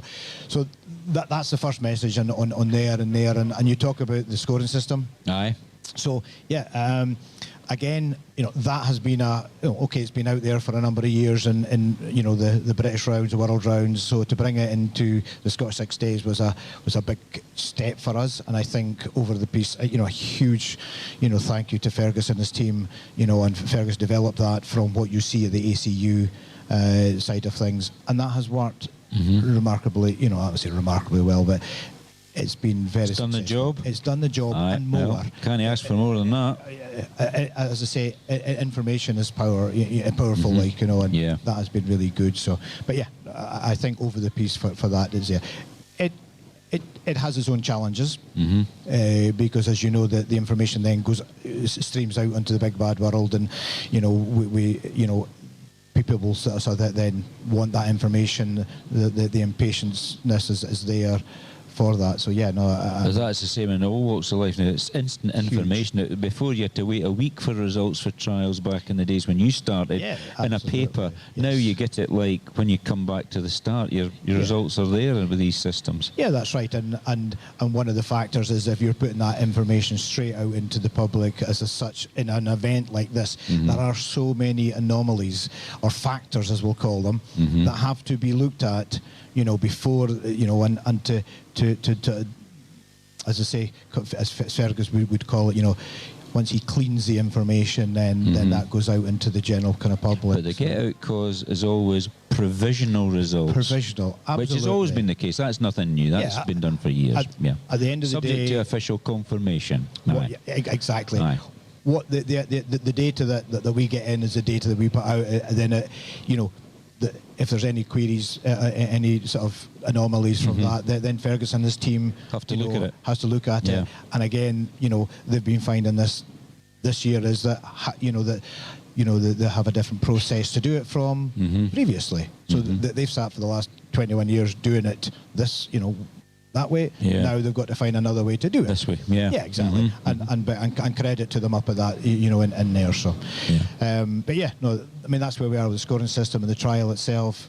Yeah, look, thankfully we've been blessed with grand weather this year. It has been good. It's always a lesson look happen. Whoever arranged it, tell them to do it next year. It's always a hit or miss coming down here on most weeks, but the weather has really helped. I mean, because we all know, having been an observer here many years ago, but observed other trials, of course, and organised other trials. If you're standing out in the hill for 8 to 10 hours in glorious sunshine, it's a lot different to having your full waterproofs on, sou'wester on, and facing a force 8 gale with the wind and rain sideways, and as it can happen here. And of course, we had a squall the other day which destroyed the gypsy encampment in one go. And so the weather's been good. They're sitting in an open air version now. As such, Jan Cardinal there. The revised edition. It's been good overall. Now, what was there was 3 elements of that question. I've forgotten what I asked you now. So you got away with that one, maybe, David. But any well, look, I think I would you? like to say at this point in time, look, it's a challenging event at any time, right? And I think a huge big thank you on personally from me, to everybody that's out there, from the landowners, because without them, again, you don't have I know trial. the obvious states it, without them it cannot work, and the cooperation and has been immense. I had a Raiders briefing on Sunday to try and help that, and I've got to say the support teams, and the riders, and over the piece has been, quite remarkably noted. I think that message now has to be extended out to the spectators of that, and we can work on that. From the landowners, then we move on to the actual team that's basically in behind. I say in behind me, but I just get to be the mouthpiece, as we'll call it, or decide it, from the observers. And that, you talk about the observers sitting out in the hill. Yeah, a huge thank you to them, because at the end of the day, they are the face of the trial that's out of the section. That's right. So without these sort of guys, again, a lot of pressure comes on them. Yeah. We live in a world of social media, mobile phones, and that instantaneous stuff. So yes, so a big credit to them, on there. And again, then back to the organising committee, as you call it, and the club. Great, I've had tremendous support from everybody. My deputy Lee, Bremner from Inverness, again, working with the guys, and that has been there. No, so with our chairman Mark, with him, and yeah, the cardinal knowledge that he has is sort of second to none. It's all down to experience. Yeah, I mean, you've got absolutely. experience. You've been involved as a rider. You've been involved as an official before you became clerk of the course, and you've been on the committee, etc. And yeah, it's all built up over. But you don't just learn this overnight. You can't do it in a year. It's like an apprenticeship. No, absolutely not. But just coming back onto the thing, I mean, I think the police, again, I'd like to mention them as well, with the boys on the bikes, and Hugh Calder and his team have, again, keep us in check, as we'll Keep call things it. running smoothly. You know, and without their help, I say this with a genuine help, you know, to maintain and keep that, then it becomes unmanageable. So a huge because big they've thank you got to out keep there. things right on the roads, because you know, in Loch Harbour everybody's going about their daily business. They're not all supporters of this trial. They've got their businesses to run, they've got their work to go to, and of course across the Corran they're even putting boats on to get people across to do their work on this side. So they've maybe got a van that side, a van this side, rather than go round the loch. And you know, the police are involved in so many things. And you know, the people forget they're not just there to enforce the law, they're there to serve the public. And I think they've done very well this week, all the guys on the bikes. No, credit where it's due. You know, you can get very frustrated with the public and their driving. Oh, and, certainly down at the Mooey the other day, there was quite a kind of a bit of a hot spot on there. But look, but big thanks to that, and you know, through these guys on that. And then back to the riders. You know, again, what I would say is, you know, you've had a lot of challenges this week. That's what the event is. It's a challenge. It's a learning curve. You know, I would hope that we have got more right than we have got more wrong in there, and I hope they've enjoyed it. It's not meant to be an easy ride. It's meant to be the challenge it is. So big thank you to the riders, and I value their feedback on that. Now, we mentioned, we were discussing earlier in the show that, you know, what happens now, because obviously there'll be things that you'll be really pleased with and things that you're not so pleased with. Do they still have their debrief meeting sort of midweek next week, or has that changed now? As you would know, and it's a greeting meeting. Well, I didn't call it that because I wasn't going to be too forward, but it's known as a greeting meeting. I was secretary back in 2002, and it was back down to, where was it now, Stirling at the time, at the Golden Lion, and you had this meeting at the end of the trial, and I remember it well. So do you still have that? Yes, of course. So that's next week, and that's just a quick debrief while everybody, you know, we've got that information in our head, fresh in the mind, and you know, and we go in, and I think we appreciate, certainly I do, that every one of us is a volunteer. You know, we do not get paid for what we do. So therefore, you know, we appreciate the help and everything on that. But we have that. We have a bit of a break, and then sort of straight back into it, as the saying goes. You know, a bit like painting the Forth Bridge, isn't it? They used to have a laugh about that. We used to sort of just have, when I started in the committee meetings, it was at Queen's Ferry, just underneath the bridge. That's right. So maybe that was something. Maybe something to do with that. Except we didn't paint the bridge. No, exactly. Let me just keep you off the right. So I was just coming down in the car today, and I was listening to your there and about your, you know, round into here, and how you found this year, okay, being sort of tucked round the corner here. Oh yes, right, I'm with you. I did obviously listen to Simon, and you know, you obviously have a slightly further range. Now we do, not at the beginning of the week. Good, because again, you know, we've not put you around here just for the sake of to hide us. To hide you, you know. Hide me particularly. Well, we'll not go into that, John. But no, look, I think, you know, it's you know, I keep saying, look, it's just an integral part of it, the information. So, but again, we've obviously got the new cabin, the new office. That's here. right, which is a good thing actually. It saved our gazebo as well. We've got Ferguson Transport Wagon, and a big thanks to them. It's a shelter, I think. Yes, for everybody down there. It's the wind buffer, to try and kind of put you around there. So it has moved, it has there, and if you're able to kind of keep this base but be able to kind of get yourself out in front with a bit of longer lead, we know, like we know we like to keep you on a lead, John, but maybe not a microphone lead. But keep him on a short lead. Yeah. It was just the fact that we're trying to think about it, and I thought, well, you can't just sort of say, well, move this, that side, because then it could cause maybe other problems, because you've got to start here, and especially on the Monday morning, because obviously this is where everybody zeroes in on, and they all get their cameras out with their fancy phones and take pictures, and that's great, because, you know, it's a family sort of thing as well. Maybe you had it where Stephen, his little boy, is only 11 months, so he started, went down the ramp, stopped, grabs Stevie, gets his picture taken, and then whoosh, off for the day. So I do understand that there's other logistics of this car park, because, you know, come tonight, it'll start to revert to a car park. So you got to work with the tools you've got. But it was just the fact that in previous years, compared to previous years, we used to be right at the very start podium, and we were able to just, you know, literally lean over. But it's all changed, and we appreciate that. But it's not a major thing.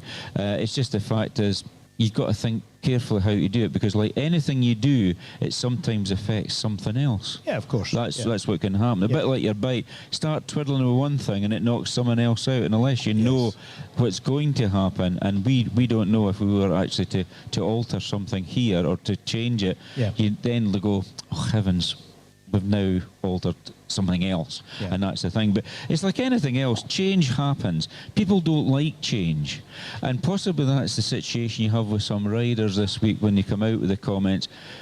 They're not quite au fait with the changes. They don't understand why it's happening. You said at the beginning of the week to refresh things, and this was actually planned for 3 years ago, but it's taken a while because of COVID and things like that. Well, and I mean, Jeff was obviously still looking to kind of get his last one under his belt. That's right.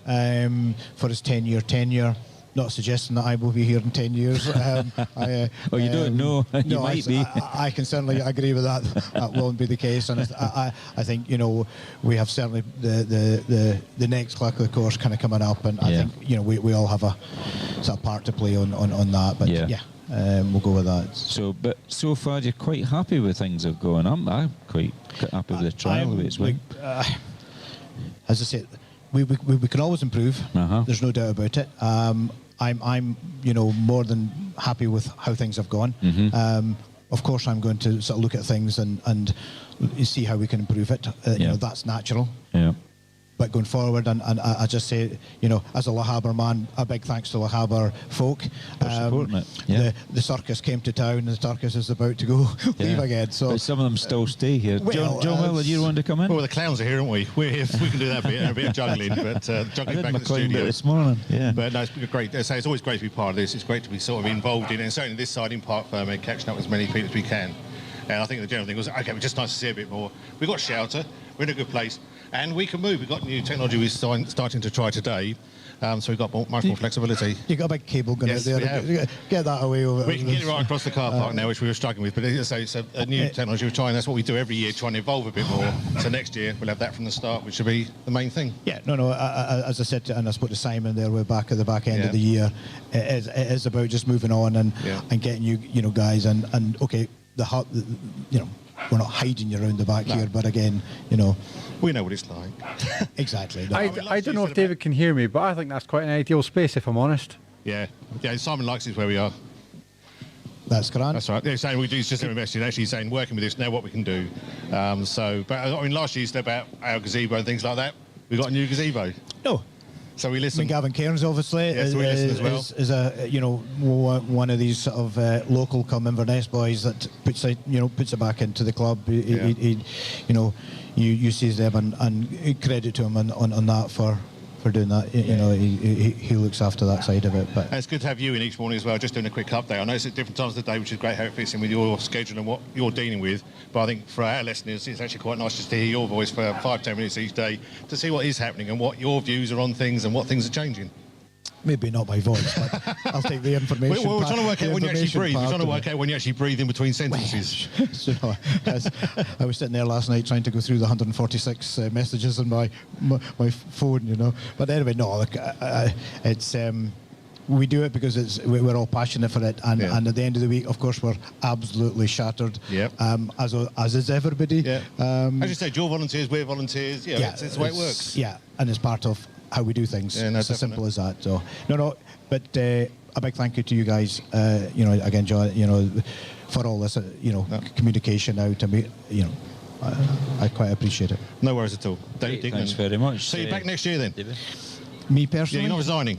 absolutely not, unless they kick me out. Well, it's Doubt it. Yourself and your things have happened. Next year's probably going to be a bit easier for you. Would that be fair to say? Because now you've done these few changes. You're going to tweak stuff, obviously, and look at different other routes. I know, but Well, one of the things I've tried to do this year is go out and meet every landowner or their representative. as much as you can. The keepers, the people like that. That I want to put a face to a name first and foremost. So that's taken a lot of effort and time to do that. And yes, of course, putting the routes together. Yeah. It'll never stop. No, it's been good. Absolutely. There'll always be something. There'll always be drama, as long as it's not a crisis. And are you allowed to be biased and say who you think is going to win? What are your views? He doesn't care. As long as he got a winner. He does. You're right, as long as we get a winner. Yeah. I think the way it's turning out now, it's actually quite a nice winner. I just say to all three of them, to be fair, I think, Jack Pease has slightly dropped off, unfortunately for him yesterday, but young Billy is there, pushing the old pretender as such himself, and he knows he's been pushed. I was chatting to him earlier. He knows he's been pushed. Absolutely. Look, you've got to take your hat off to him. I met him up in the mist the other day there, and come on, the face was on, and yeah. So good luck to all of them. I just hope that we get a good, worthy winner, and to be fair, who is the winner will be a very worthy winner. Yeah, well deserved. Absolutely. Without a doubt. Just before we go, I'd just like to say something. I think you taking on this job, doing what you do, David, I think your late mother and father, Andrew and Grace Dignan, would be very proud of you. I'd just like to say that sincerely, because I think they'll be looking down on you thinking, good job. Yeah, it's funny because it was when I came off the radio the other day there, and I think it was Monday or something like that, and I was driving away at that, and I thought, I should have mentioned them, And well, I just did. Well, I know you did, and because I passed where they're resting at first yesterday, and every time I go past, I just give them a wee wave. Yeah, exactly. Because I was at both their funerals, as you know, and I was at the burial, and I know that it means a lot to you as a family, the Dignans, your parents. Absolutely, it's a family affair, and they used to observe here as well. And your mother used to run the local club at one time. I mean, she was. I would put herself and the late Willie Dallin in the same, of the same. We were very much of the same ilk that's right. on that, and she was quite a formidable. Oh, aye. Don't mess with time. Auntie Grace. Exactly. Yes, my father. I mean, many people have known him for the last time control. That's right. On that, and again, of course, they would be very, we're proud, of course, of that as well as they are for, for Jack, for Ben, for all that, and I think, But that's how life goes, and But thank you for mentioning that anyway. Thanks very much. Well, thanks, David Dignan, for coming in. Clark, of course, Scottish 6 Days Trial, and over to John Weller. We're going to go to tune now, come back, we'll do a bit of catching up, we've got some messages and lots of other stuff to sort out as well. Here is the latest track from Skerryville. Are you going to have to hang on a minute, because I'm not quite prepped for that. I was prepped to do some weather, but we'll just can that. We're not even winning that. We can just play Skerryville, come back to us, ad breaks, what are you going to do? Well, I'm going to go for one big ad break, which is, it'll catch us up. But go with it. So, brand new from Skerryville.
lodges by the river, barges on the canal, or even a luxury castle, they all share the common theme of being surrounded by stunning views and incredible scenery here in Lochaber. Rest assured, we are doing everything we can to keep you safe during your stay. We can't wait to welcome you.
tyre is such an important part of your bike. It's the only part which touches the ground.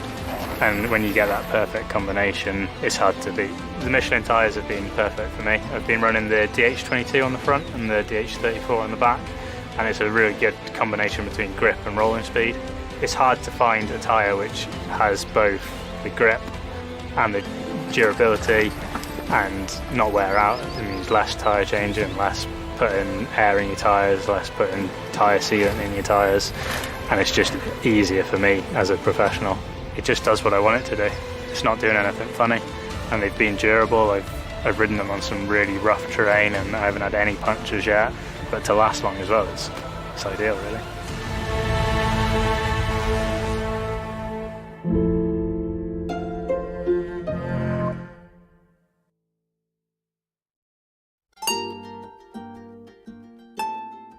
Our mountains, glens and waterways are some of the best in Scotland, if not the world. Breathtaking views and awe-inspiring landscape, adventures for us all. Come and explore our water and mountains.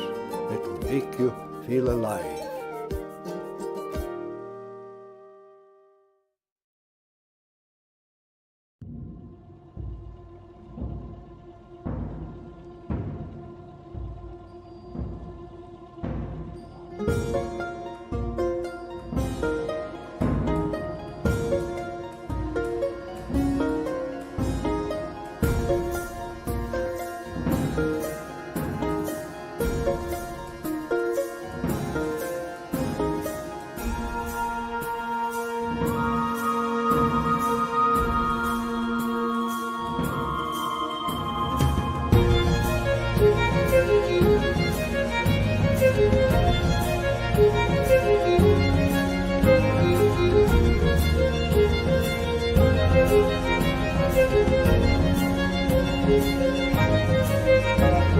It's Saturday, the 6th of May. We are stuck in a car park, basically.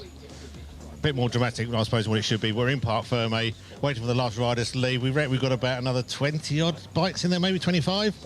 They're 3 minutes apart. I mean, how long's that? I can't work it out, but that's what we're looking at. We're getting some footage around the corner of where we've been. We've taken the long lead, and we're now up the side of the Secretary's cabin's the best way of putting it. Good stuff.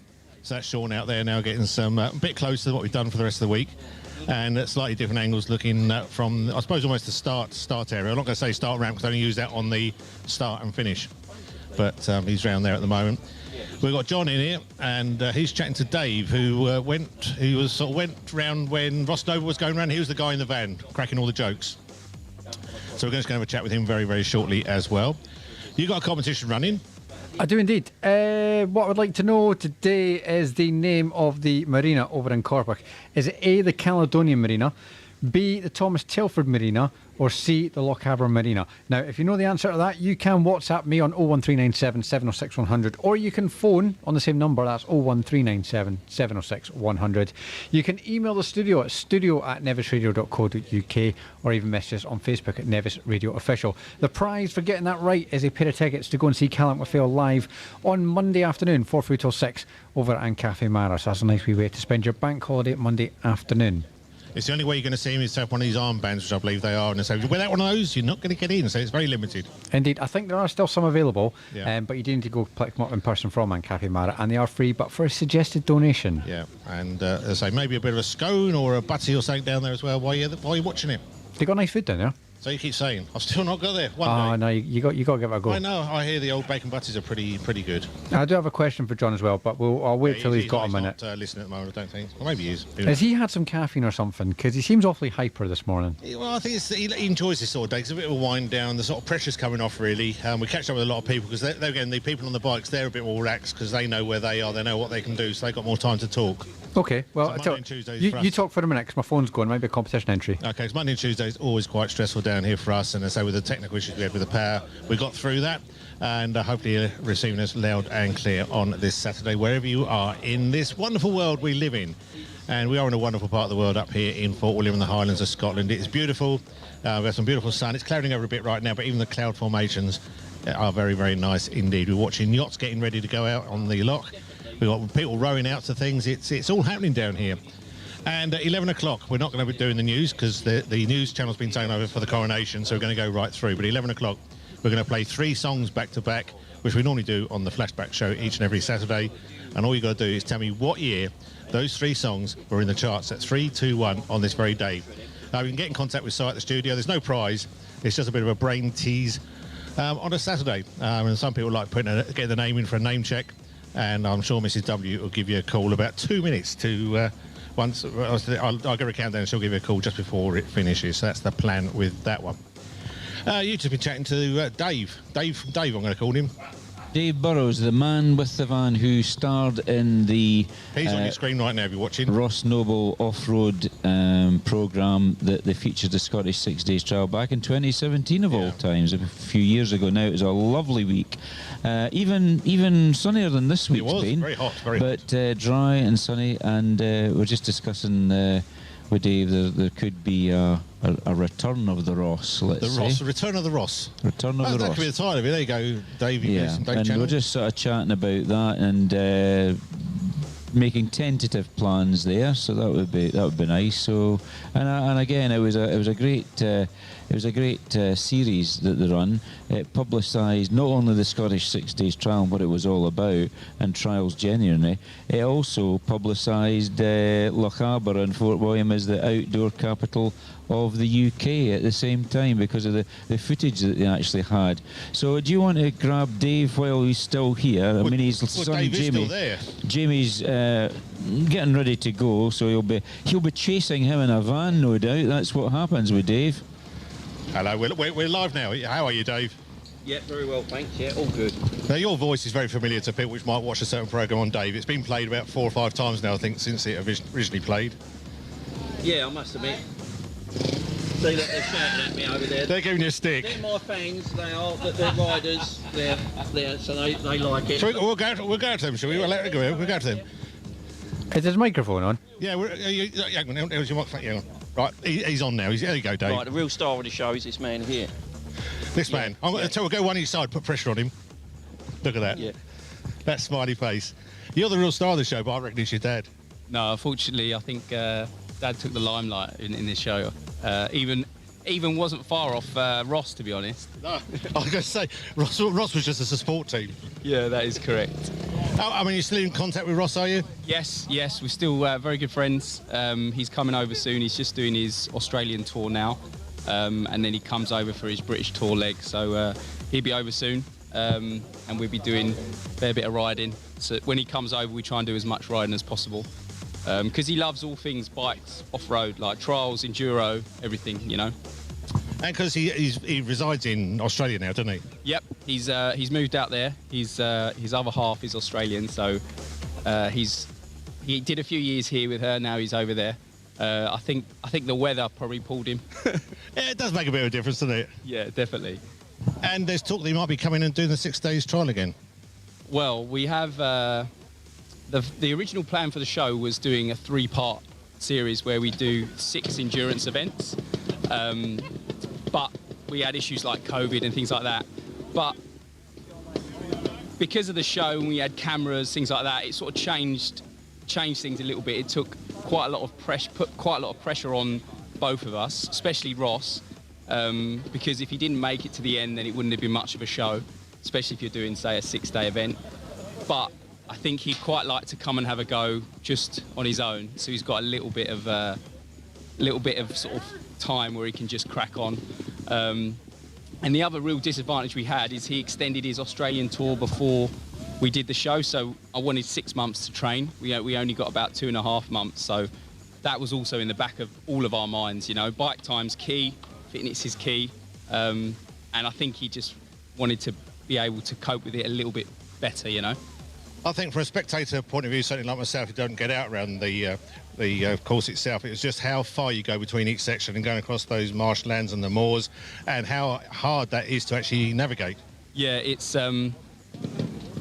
the trial is all about the sections, but then there's so much more than that. Some of the moor crossings are massive, very deep. Like I was a late number yesterday, they were really deep. So not only have you got to concentrate on staying on time, you've also got to try and navigate the moor, especially when they're deep and you're at the back.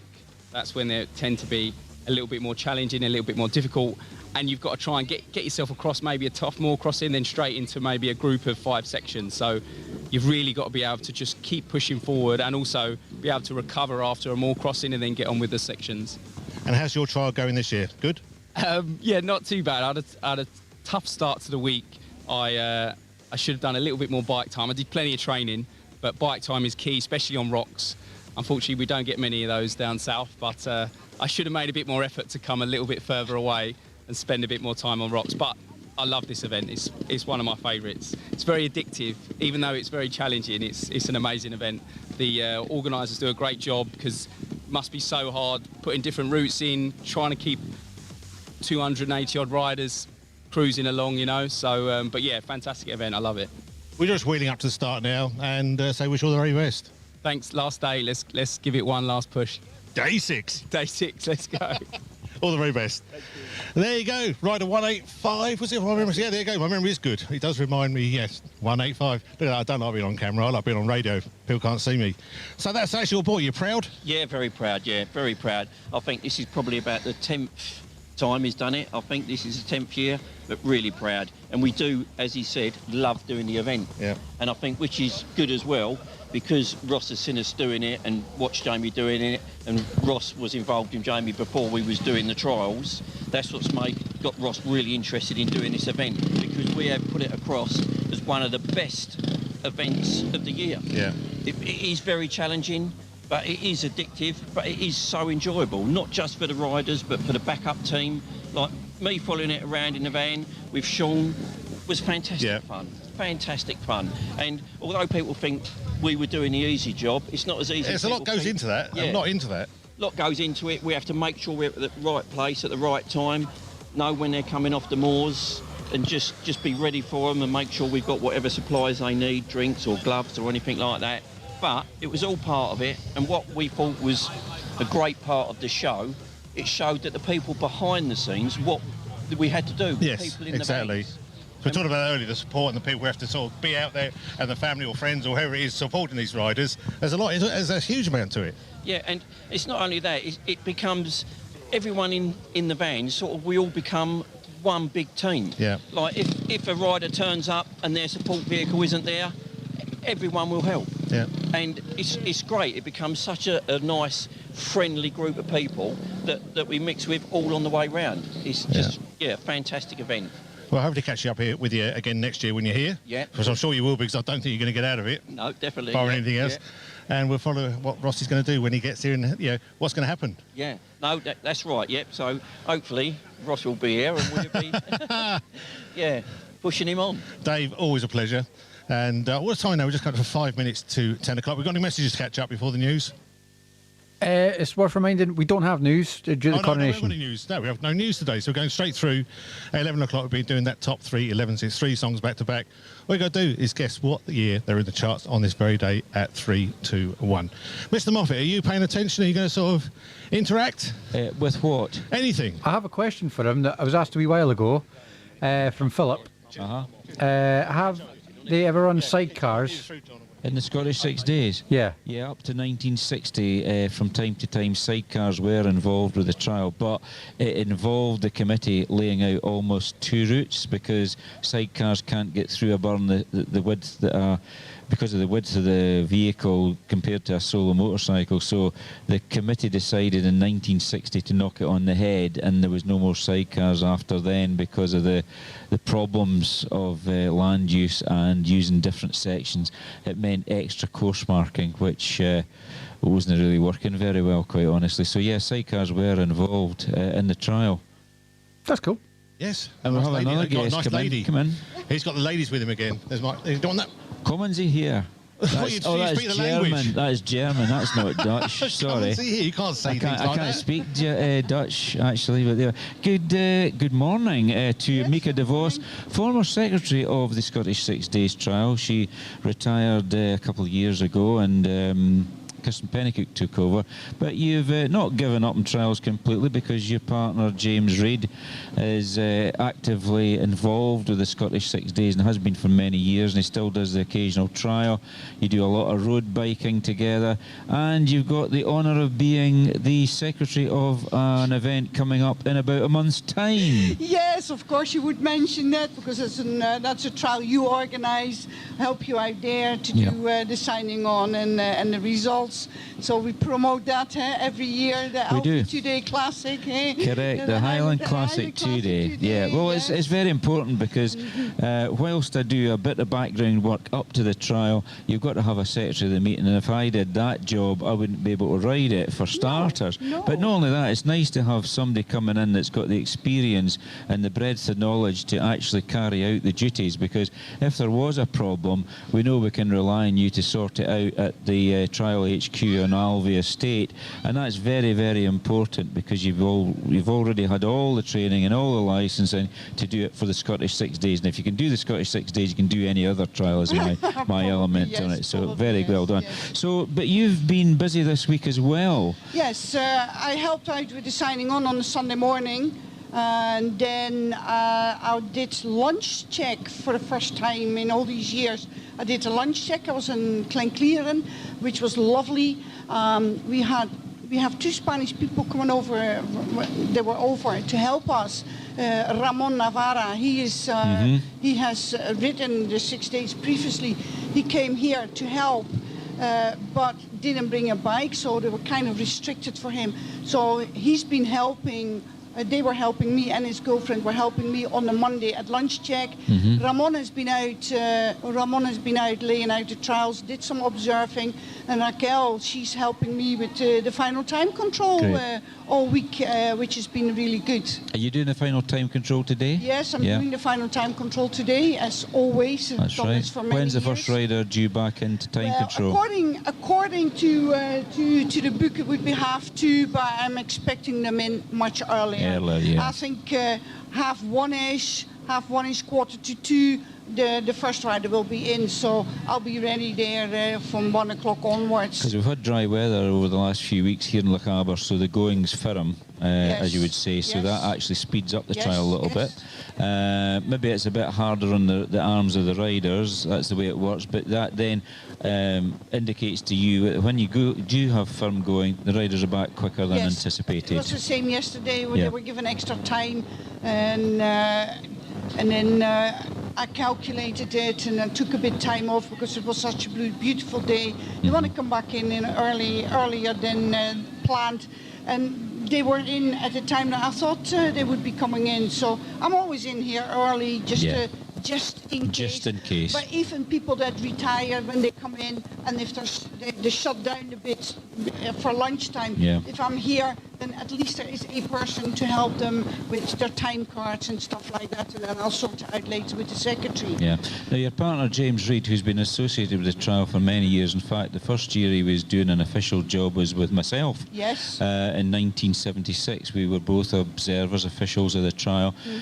He was in a different team. I don't know who he was under, but I was under a Dr. Hugh Davison, but we came together for the Thursday run as it was then, which is the Moidet run. They thought, well, these two young lads, give them a wee run round, and we were asked if we could do back marking, so he's been involved since then, and then rode many times and went on the committee. What's he been doing this week? He's been laying out the trial, so he's away just at the end of the morning, and then laying out the sections for the next again day. So he's been away every day out on the bike, and he's quite tired.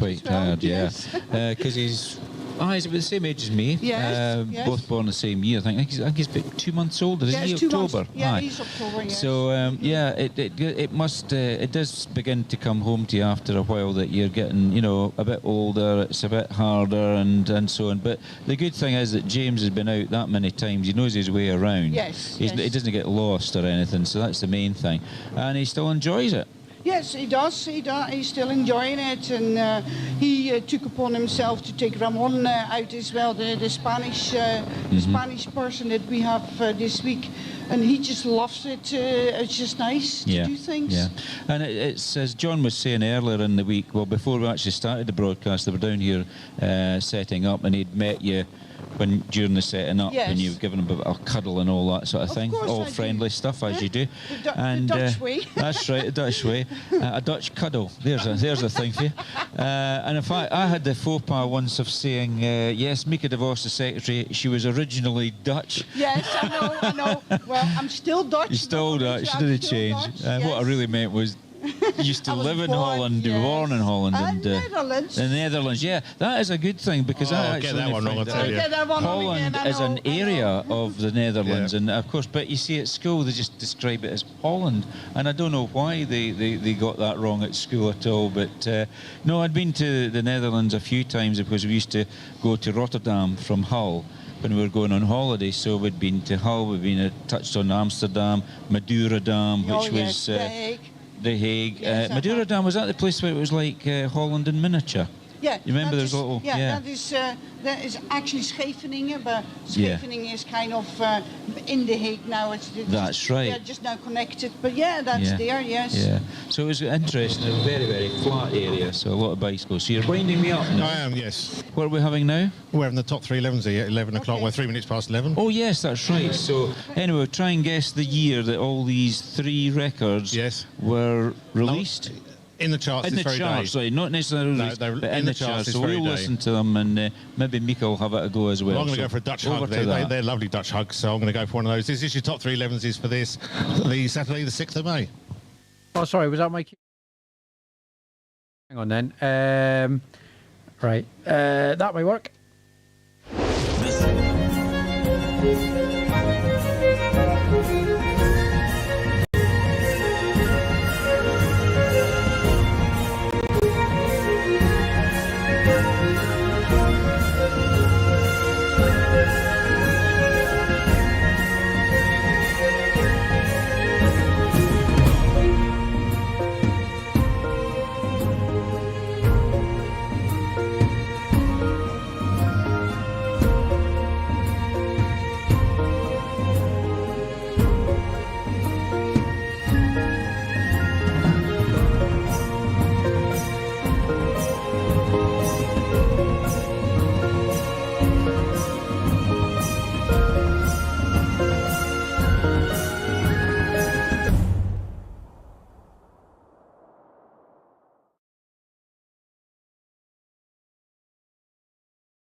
lodges by the river, barges on the canal, or even a luxury castle.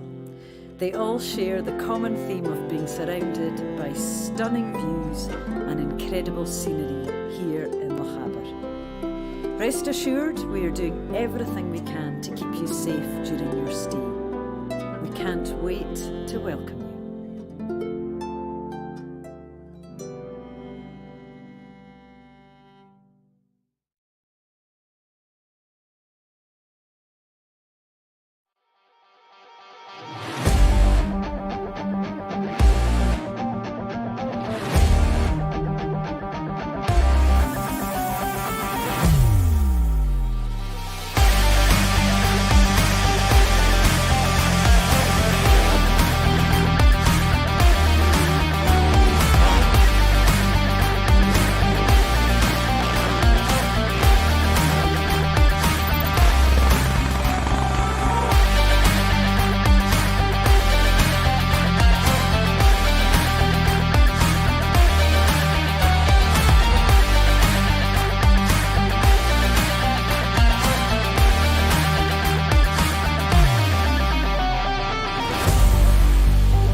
tyre is such an important part of your bike. It's the only part which touches the ground.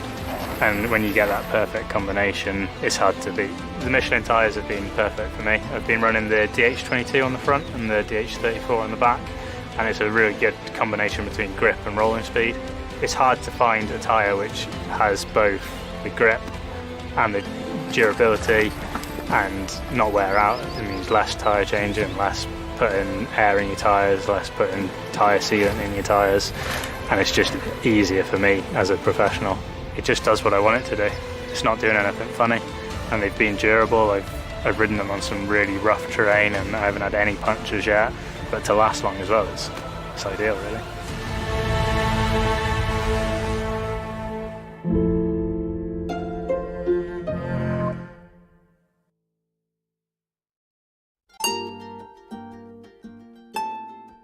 Our mountains, glens and waterways are some of the best in Scotland, if not the world. Breathtaking views and awe-inspiring landscape, adventures for us all. Come and explore our water and mountains. It will make you feel alive.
Cause you woke up in the morning with initiative to move, so I make it harder.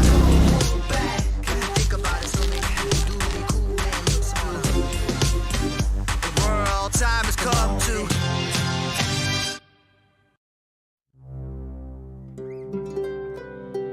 From lodges by the river, barges on the canal, or even a luxury castle, they all share the common theme of being surrounded by stunning views and incredible scenery here in Lochaber. Rest assured, we are doing everything we can to keep you safe during your stay. We can't wait to welcome you.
May. That was your top 3 11s for this, the 6th of May.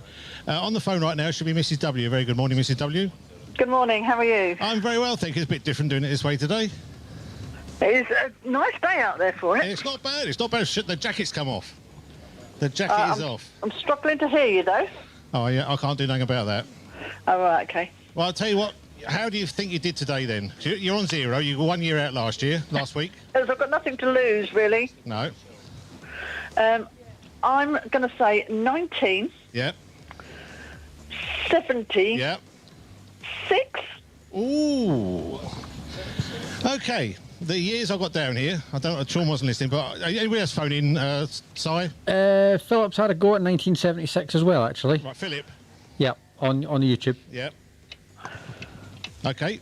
That's it. My knowledge is shocking, so I haven't got a clue. You can't even see the information on there either, would it? So there's no clues on the actual song we played. Right, we had Mika, guessed 1978. John Moffat said 1979.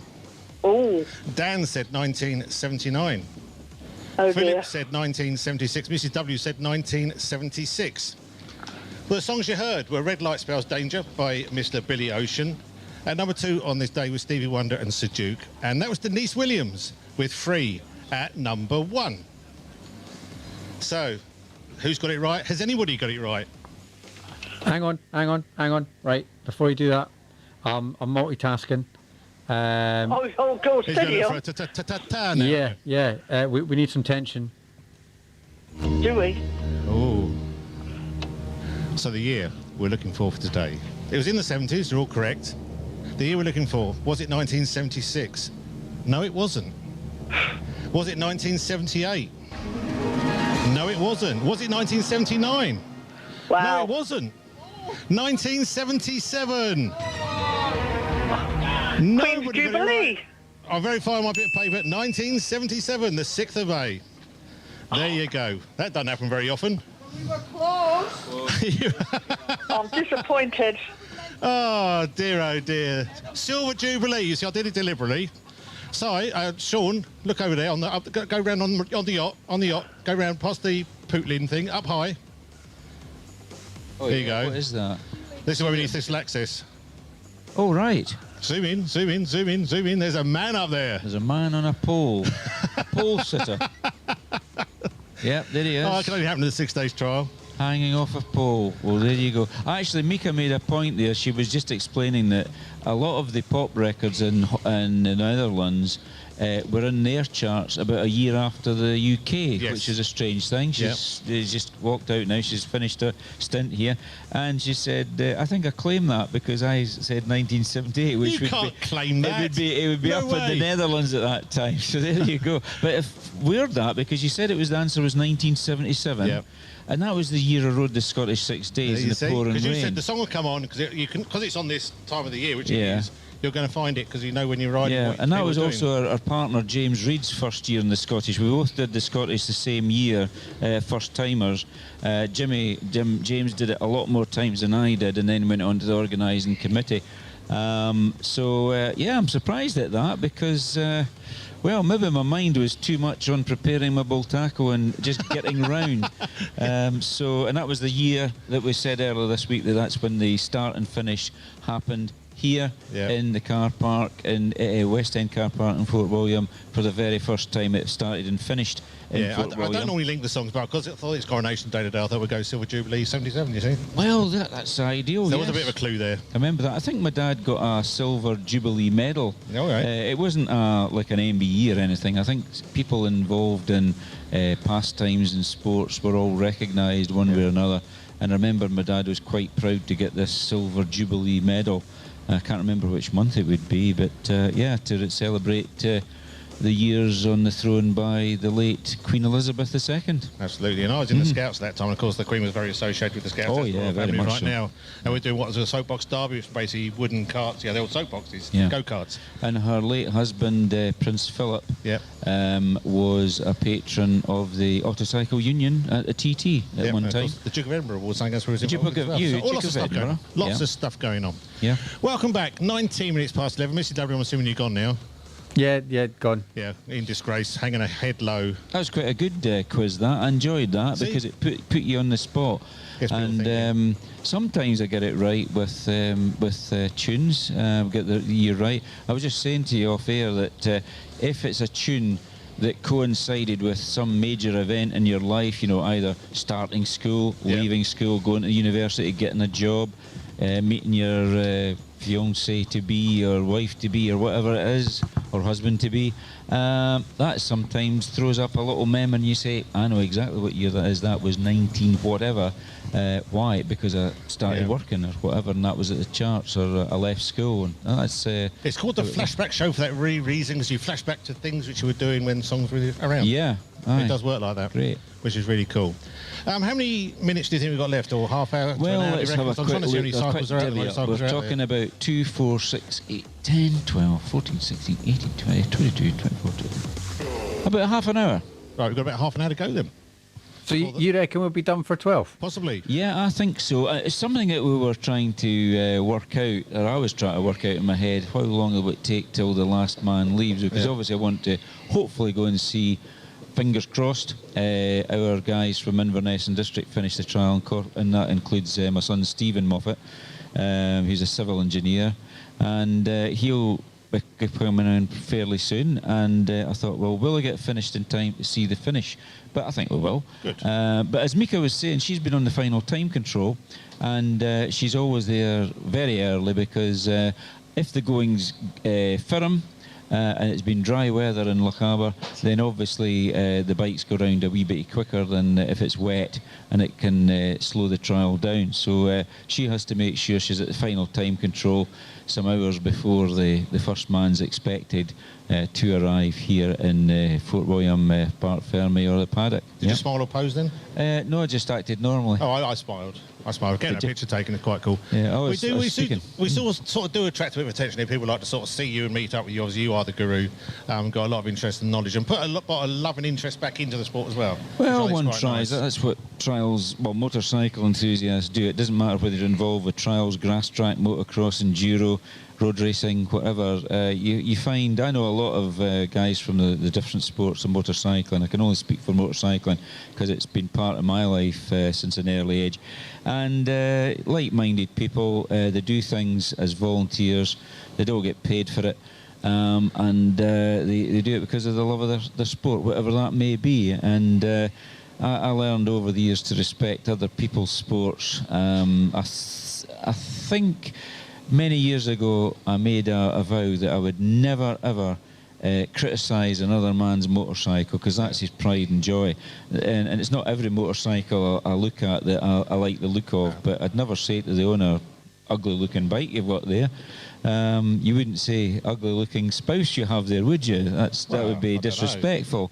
But that's the way it kind of goes. So I apologise to anybody this week who's come up and spoken to me and I've not called you by your first name, because I do actually meet a lot of people year by year at the Scottish and at other events as well. I mean, as I said earlier, in a couple of weeks' time I'm down in Dumfriesshire for the Drumlanrig Festival of Motorcycle Sport at Drumlanrig Castle, and I meet folk from motocross there as well, and it's trying to remember their names. I go through the alphabet, and then suddenly it will just come into my head, and halfway through the conversation I've got to say their name just to get it out there, so they know that I know who I'm speaking to. I know exactly who I'm speaking to, but just I can't remember names so good now. Used to be good at it, but as age creeps in, you lose it. Time is 23 minutes past 11. I reckon we need to run this competition through to 11:30 then. Would that make sense? I think so. We've got a bit of a break to do, so we can maybe pick a winner after that. So today's competition question, you've not got long to enter for a pair of tickets to go see Callum McPhail, your bank holiday Monday coming up next, a couple of days' time, over at Cafe Marit. I would like to know the name of the marina down there. Is it A, the Caledonian Marina, B, the Thomas Telford Marina, or C, the Lochaber Marina? Now, you can let me know by WhatsApp 01397 706 100, or give us a phone on the exact same number. You can message us on our Facebook page at Nevis Radio Official, or even email the studio at studio@nevisradio.co.uk. Yeah, do be part of the show. John's just run over before we do those breaks to see Rider 233. I think he's going to try and have a word, but he thinks she's German, and he's just going to find out how good her English is, but it may not go anywhere. We'll find out. Yep, okay, here we go. Yeah, we have Rider 233. Can you just tell us the name of the programme with us, please? My name is Sophia Theum. Where do you come from? I come from Germany. Which part? From the west of Germany. A particular town or city? More land from a town. All right. Okay. A small town, yes. Small town, okay. And is this the first time you've ridden the Scottish 6 days? Yes. And have you enjoyed it? Yeah, sometimes yes, sometimes not, but in total, yes. Now, do you ride trials every week in Germany? Yes. Yeah. Normally we ride World Championship, European Championship and German Championship, and yeah. And what's happened to your eye? I crashed on my handlebar. Yeah, I tried to jump over a hole in the moor, but I missed. And yeah. That was it. Now, Rider one, is that in a relation to you? Yeah, she's my teammate. Okay. What's her name? Vivian Bucks. And she's from Germany too, same area? Yeah, she's more from the south in Germany. Okay. Not Bavaria, no? Bavaria, yes. Do they make BMWs? Yes. München? Yeah. More north. North, okay. Yeah. And has she enjoyed the trial with you? I think so, yes. Now, you've got the red line through the bike. You're riding for no award. Yeah, we're running out of time on Tuesday. Very tight for time on Tuesday, yeah. So next year, do you think you will come back and ride the trial again? Yeah, maybe. Maybe. So just repeat your name again. Sophia Terjung. Sophia, thank you very much, and I hope you have a good last day of the Scottish. Thank you.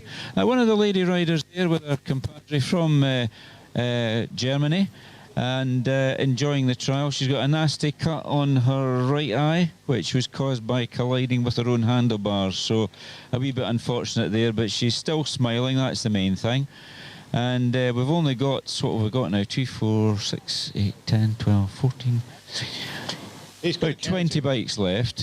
So rider number, what have we got just starting now? We've just got a guy just starting his bike now, but we're just coming up to rider 3 and 2, 4. I think the microphone was going there because I went behind that cabin again, didn't it? It did indeed, so I'm trying to multitask. 223 and 224 are just getting ready to start, obviously a minute apart. But nice to see some overseas riders taking part in the Scottish 6-day trial. Obviously, it has been an international affair. There's slight changes to the 1970s and 80s where it was classed as a full international event, but that brought with it higher costs from the FIM, so they downgraded it from international to almost like a quasi-international event.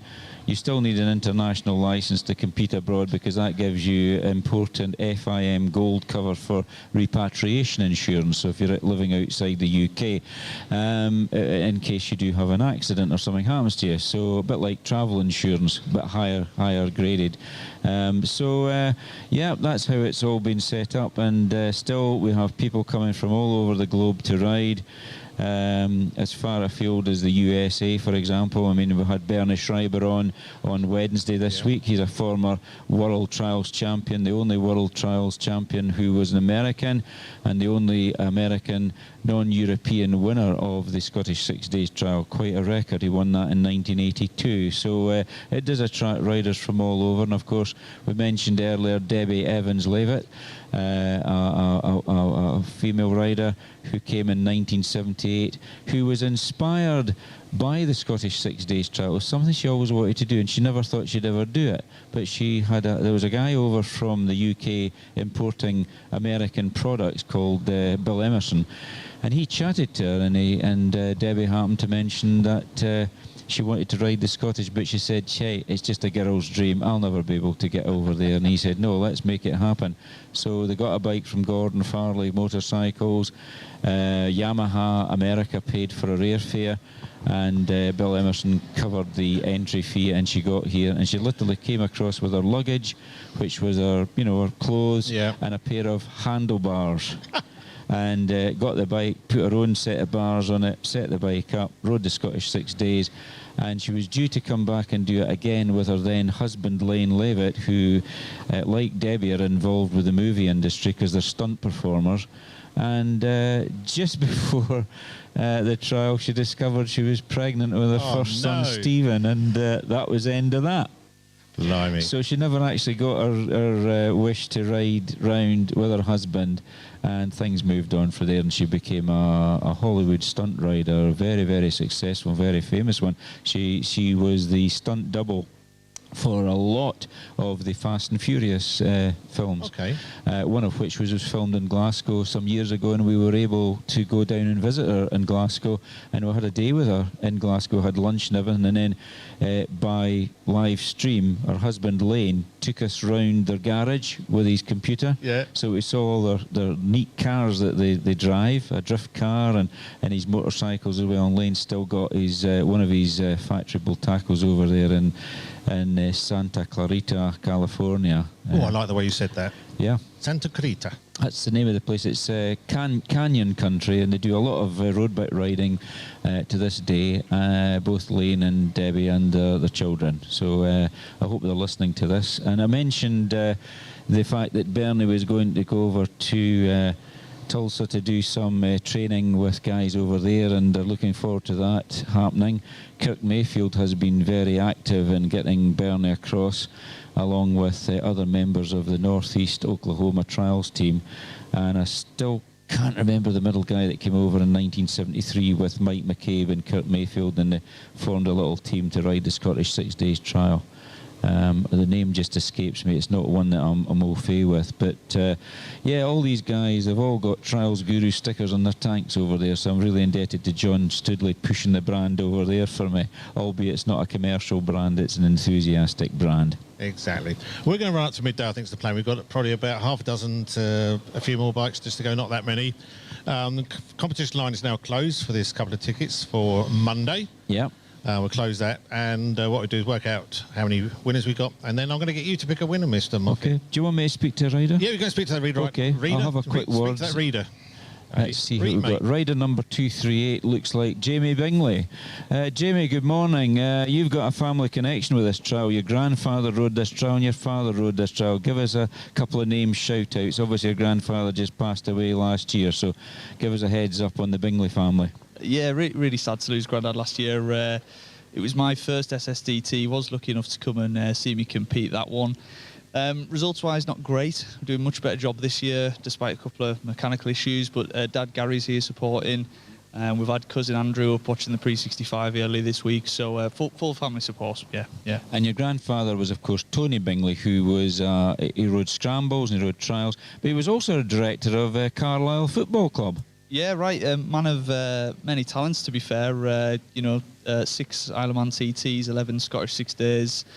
Manx, Northwest, a lot of road racing, a lot of trials, and then a lot of success with football, business, all kinds of things. So big shoes to fill. But that was, funnily enough, odd things to say to someone on your deathbed. But when he was lying there in hospital and we said our goodbyes, I said, I'll beat you 11 if I can. So we're 2 down and a few more to go. So yeah, it's one of them things. Nice to have the memories. And as I say, lucky to ride last year and have him come and watch it. It was a pleasure.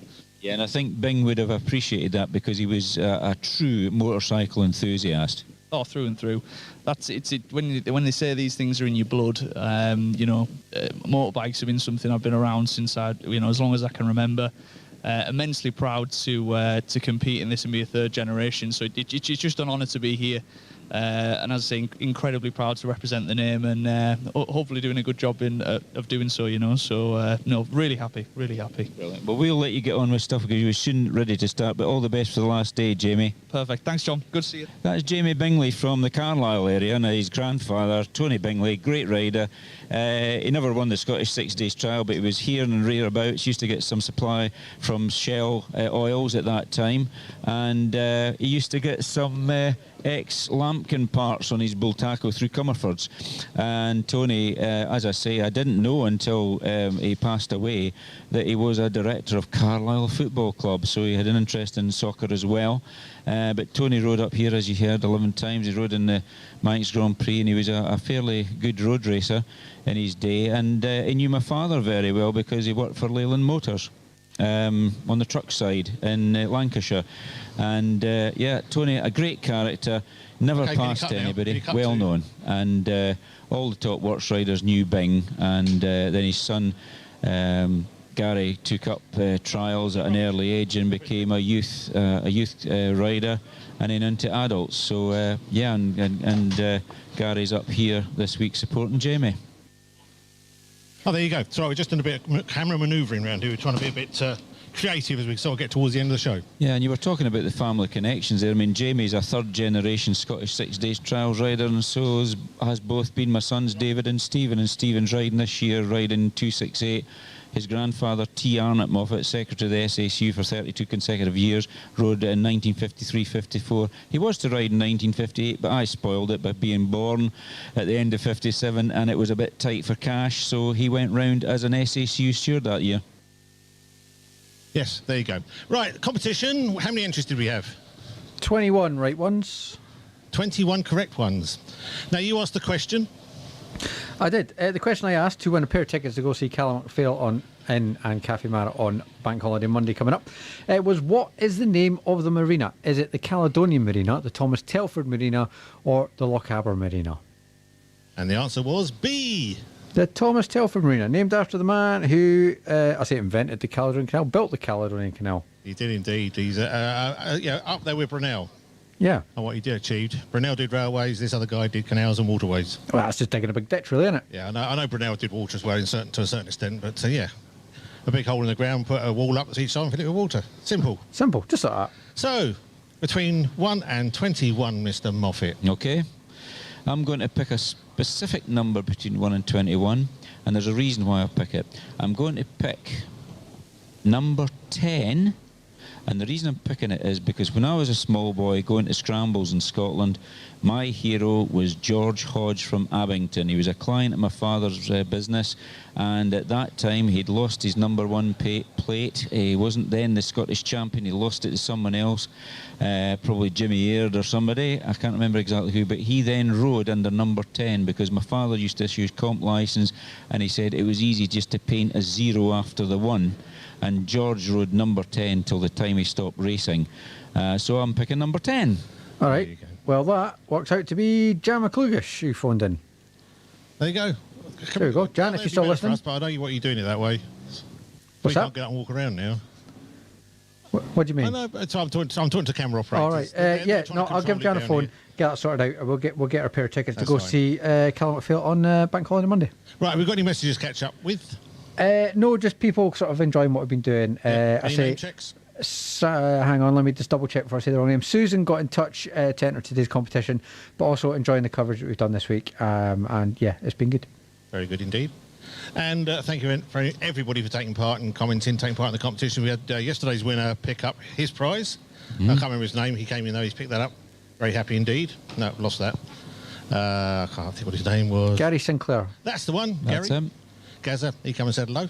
Gaza, he's probably going to kick me now, but that's the way it works. And so we're just going out and around with a movable camera now. This is going to be interesting. Well, you see, because I put a longer cable on it earlier on today, I've kind of thought, well, we'll try and max out a bit.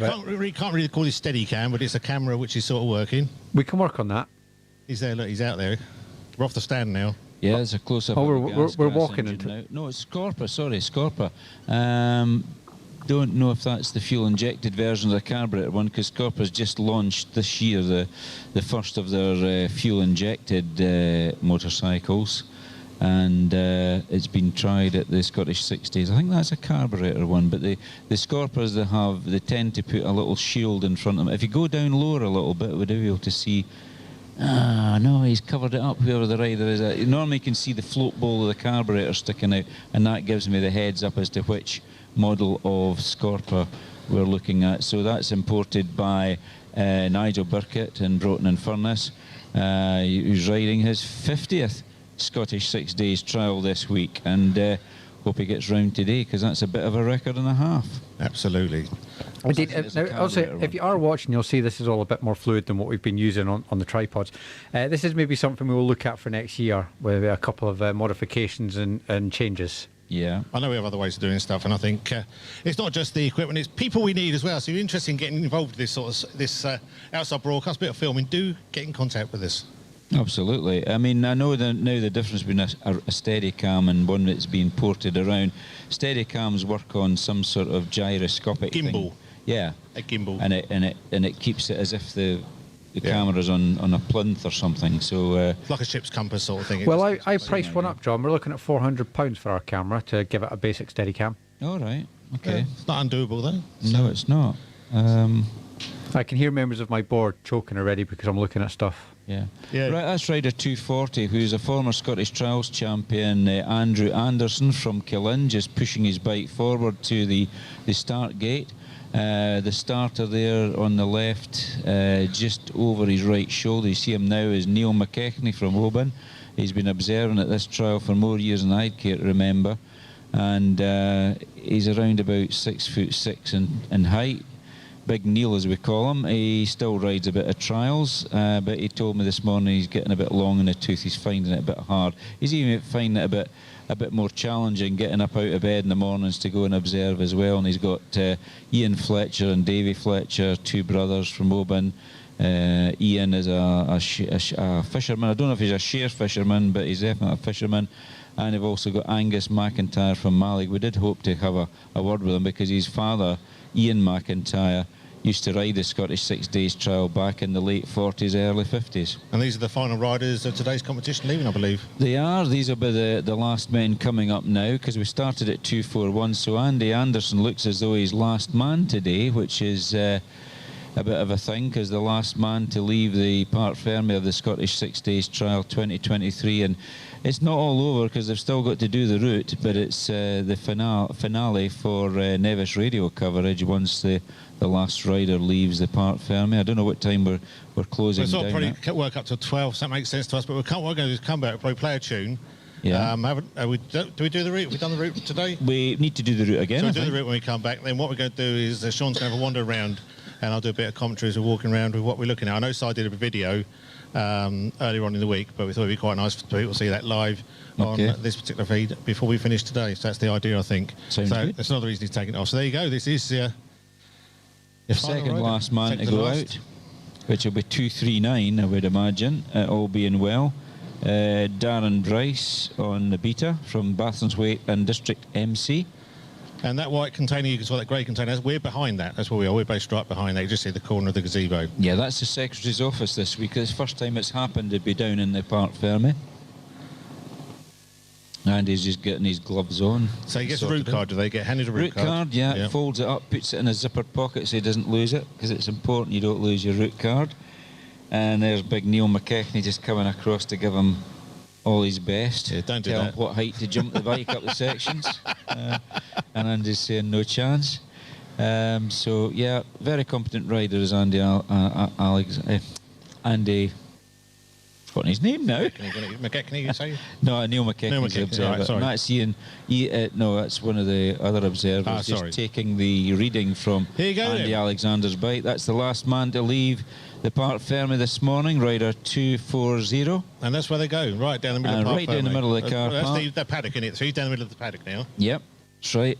And he leaves onto the roundabout just at the West End car park and out onto the course itself. So there we go. Well, Mr. Moffat, I guess you want to choose your final tune to this week, really. Ooh, now that's a difficult one. I didn't expect to find. I thought I was going to be Within Temptation, knowing you, because I know you like them. Well, I think that's a good one, because we're discussing that with Mika DeVos. Within Temptation, a Dutch group, and I think the track I would like is Faster, if you've got it. We've certainly got that. Great, because that's the almost unofficial theme tune of the Isle of Man TT. It's Faster by look at this. Within Now we're getting, Temptation. that's too low. I'll get me better side. He's not got my best side there, has he? Didn't even shave this morning. Ooh, My face was too sore to shave. I'm all right. Right, this is for John Moffat. Come back, we'll have a look around, see what we've been doing here all week. Our mountains, glens and waterways are some of the best in Scotland, if not the world. Breathtaking views and awe-inspiring landscape, adventures for us all. Come and explore our water and mountains. It will make you feel alive.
From lodges by the river, barges on the canal, or even a luxury castle, they all share the common theme of being surrounded by stunning views and incredible scenery here in Lochaber. Rest assured, we are doing everything we can to keep you safe during your stay. We can't wait to welcome you.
The tyre is such an important part of your bike. It's the only part which touches the ground.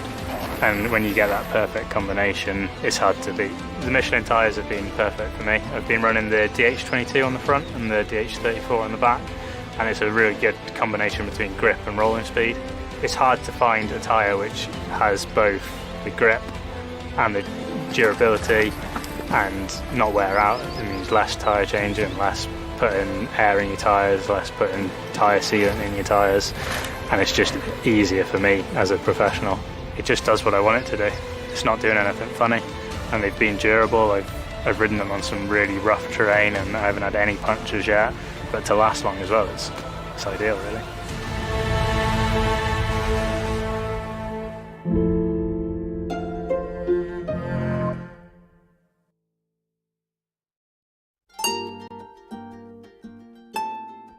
Our mountains, glens and waterways are some of the best in Scotland, if not the world. Breathtaking views and awe-inspiring landscape, adventures for us all. Come and explore our water and mountains.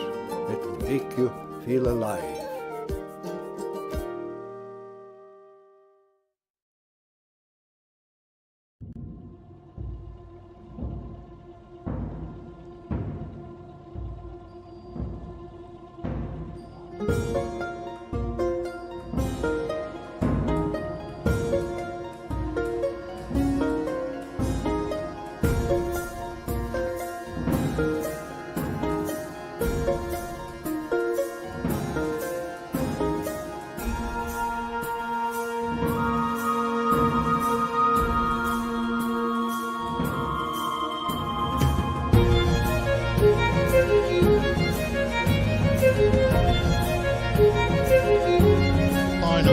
10 minutes, 15 minutes maximum of the Scottish 6-stage trial. I'm out in the car park now. Sean's behind the camera. And Sean just did a quick pan around of our general view. So you're sort of getting a view of the Thistle Access trailer. And then it's going to come round into our gazebo, the new gazebo for this year, which has been supplied with the help of Gavin Cairns Rough Casting Limited. Coming back in, if we can, we're going to come round this way for a start and sort of focus into a couple of things. We've got this pole here, a very sort of weird-looking pole on a stand, which is underneath the trailer wheel. And this is thanks to Comcast. Is it? No, Comms West. Comms West. And on there, we've got an FM aerial. They've also got a dish which goes across to one of their satellite sites, I guess, which then gets the signal to all our streaming platforms and everything else like that. And that's been absolutely brilliant this year. The trailer, brand new, I think, to Thistle Access, a bit bigger than what we've had before. It's been down here all week. They bring it down for us. And inside, wait for this little smiley face. He's behind his legs now, I know. Here's all the technical side. That's Dan. Very good afternoon to you now, is it? Or morning still? This is still morning, I would say. So Dan's been down there a couple of days. 3 days, is it this week? Number 4 now, this is. This is number 4. We had Chris in here the other day doing the technical stuff. So between you two, you've been pushing buttons, make sure the mixing's right. We're not playing music over the ad breaks, etc. Yes? Something like that. But so that's the technical stuff. If you go onto our Facebook page, there's more in-depth information about what we've been doing there, because it's not just a matter of mixing things together. There's all the sort of title overlays you see, all the sort of maps which come up, that all happens from in here. So coming through, this is into our area now. We've got the 2 cameras where we've got these sighted, we've got the 2 tripods there. This is where Mr. John Moffat I've been standing. This is our sort of advertising board, is the best way of putting it, where our main sponsors. Sponsorship, yep. Involved. Huh? Yeah, it's all right until somebody tries to get hold of me. Yeah, so this is where we've been standing. It's a nice place. It's been pretty good to us, actually. We managed to keep out of all wind as much as we can. So we've been sitting at this lovely table. And if Sean comes around, you can actually see what we look at. So we've got a camera right in front of us, which has been mainly static. And there's a little television screen. That's what we monitor stuff on. So we can know when we're on air, when we're not off air. They want to move camera shots, they can sort of try not to sort of crash the camera, if that makes sense. So you get all that movement. Then we've got another little table with a clock on it. And then we come around to this bit. The back end of our technical trailer, I guess this is. I know you nearly went round that way. Get the jumpsuit on. So this is where all the mixing goes on, all the mics come through here. We've got a main transmitter cable. And this is what gets set up every day. Set left there, just have to be plugged in and connected to the electric. A generator supplied by Thistle Access again. Thank you very much to them. And you may be hearing a bit of a funny tone because there's another speaker behind me. But up on that mast up there where all those lights are, supplied by Hire Centre, there's an aerial, and that goes back to the studio. And that's how you get all our signal through the FM and all the other stuff we do through there. And, and Sean turns around, there's a bit of a PA system, which we sort of try and keep people as they're queuing, because this is the paddock where people in the morning, it gets quite busy out here, so we sort of try to let them know what is happening. So it sounds quite simple. There's a lot of technology involved in it. We're running many systems to sort of make this work. It's not as straightforward, and a lot of thought goes into it, which is mainly Simon and Sean, I guess, and Dan, which I'm going to say are the technical team. And Mr. Moffat just turns up and talks, doesn't you? On occasion I do, and it's been really exciting and a pleasure being here in Fort William for a couple of weeks.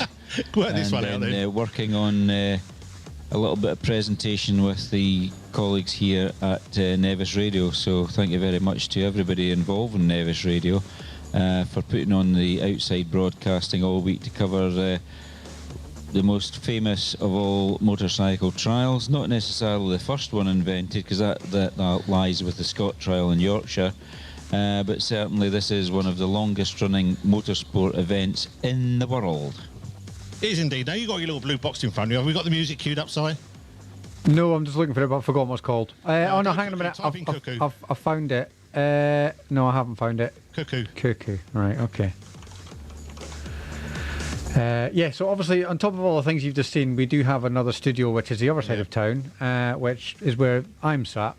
where I have all of the music, times, clocks, social media interaction, and all of those other parts to make all this work as well. Absolutely. Right. Cue the music. I'm good. I'm good. Yep. So it's time for John's lunchbox. In 1. Oh, it's packed. It's packed of goodness. What have we got here? What is that? It's a Gummy Zone pizza. 5 slices pizza. Dan says they're nice, apparently. Other brands must be available. Oh, right, yeah. We're not endorsing this. What's this? Hello. Oh, now. This is interesting. That's nice. Apple and grapes with a bit of cheese. With a bit of cheese, almost like a snack in itself. Oh, I'd like that. That was interesting. Healthy I've and never bad seen for that you. before. The boat has been pushed out. Trap 1. In 2. Oh, he's getting excited today. What have we here? But a chocolate penguin. Not Pingu. Similar. Yep. If you like your penguins, John, get yourself down Gallery in the Fort where they've got loads of penguin goods. And pick yourself up and never show you a mug. This guy's called Skipper the Penguin. Oh, I don't know his language. So yeah, I'll put him back in there just to keep him quiet. Here's he starts squawking. In 3.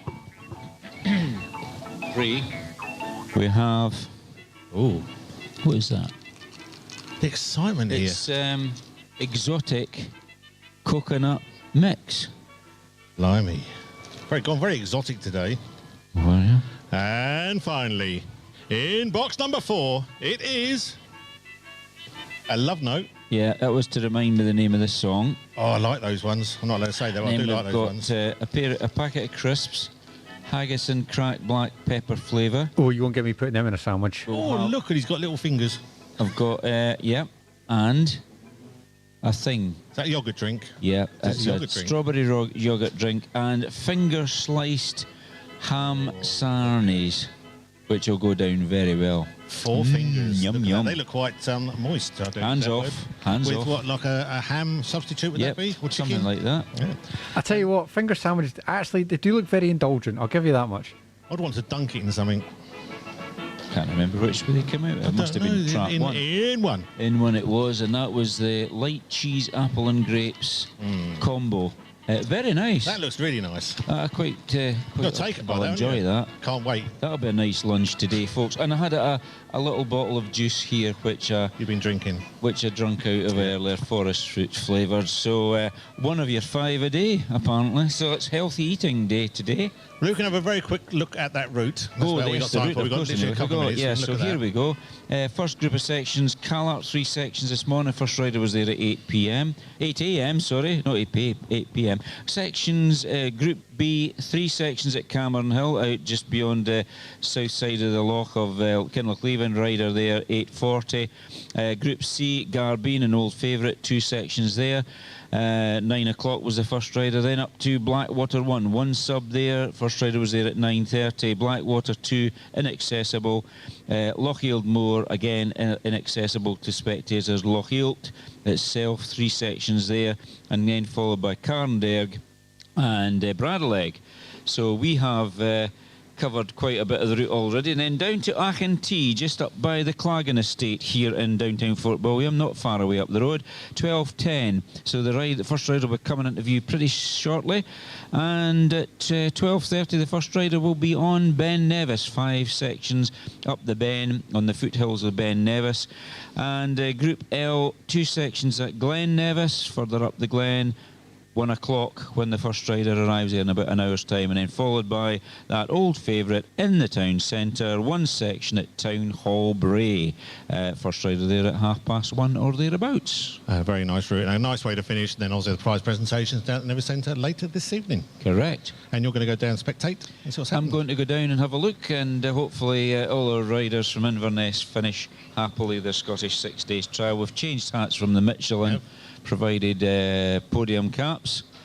But we are going to do a final thank you to all our sponsors. Yep. I know in particular, let's start with Michelin. I've been with us for many years. Michelin a fine tyres. sponsor indeed. Yep. Trial Magazine, probably been with us a bit longer. Yes. Charles Guru, been with us even longer. Yes. In a way. In a way. As you. As myself. Then we have got Gavin Cairns, Rough Casting, came on board It's nice sponsored us a nice gazebo, which has made a big difference this year. It sure has.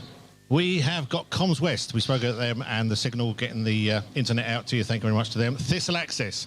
Totally indebted to them. They came to the rescue middle of the week with a nice power unit.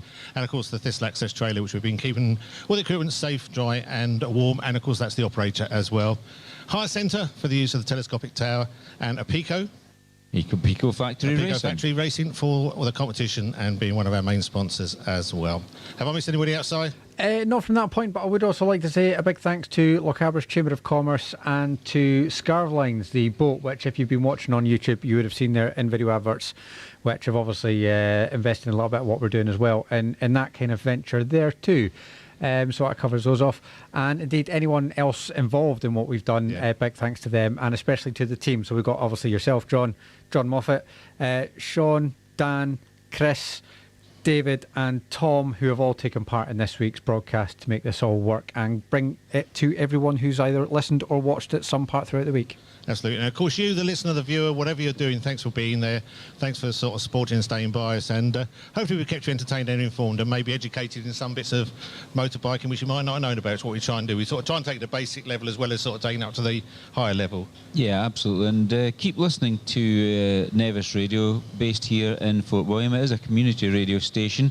And thank you very much on behalf of the Edinburgh District Club for doing the broadcasts out here. I know they would endorse that. And thanks from me personally for looking after me for a week. And babysitting. And I can be sent home tomorrow because I'll have a good night's sleep tonight because I've been up at 5:30 every morning trying to get my breakfast and get down here. And I wasn't late all week. You were very good this week. I was good this week. Good. And of course, side back at the studio, you've got the real stressful parks. It all sort of ends up on your lap at the end of the day because that's the way all the communications and feedback comes. So thank you very much for everything you do. Where the fun is. And he's been down every morning as well, just having me set up, which is it's been appreciated. Yeah, did we mention all the people that had taken part in the competitions that actually took the time to... Well, I've sort of mentioned everybody who's taken part, you've done all that. So thanks for that. Whatever you're doing, as I say, you've got any feedback, do keep it coming through to our studios, coming through our social media. Catch up with bits you may have missed. And we've not done too bad. We've overrun by about 3 minutes, but it's worked quite well because we're going to have a King Charles officially today. Is it actually happened now? Is he officially king? Hang on.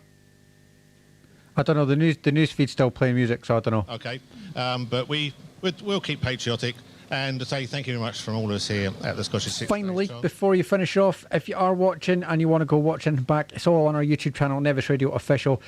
Do go give it a like and a subscribe because the more subscribers we get, the more we can do with it. If you want to have a listen back, you can check out our Mixcloud at Nevis Radio Official as well, and I'll get day 6 up possibly later today. And we're going to finish this track. It's 6 Days by Kim Edgar, and was it her dad? Yeah, her dad, the late Derek Edgar. He always rode in the Scottish Championships with his brother Norman, who was a 3-time Scottish Trials champion. And Derek Edgar was a development rider for Puch and Monteza in America. This is 6 Days. It's goodbye from 6 Days. Until next year. Bye-bye. Bye.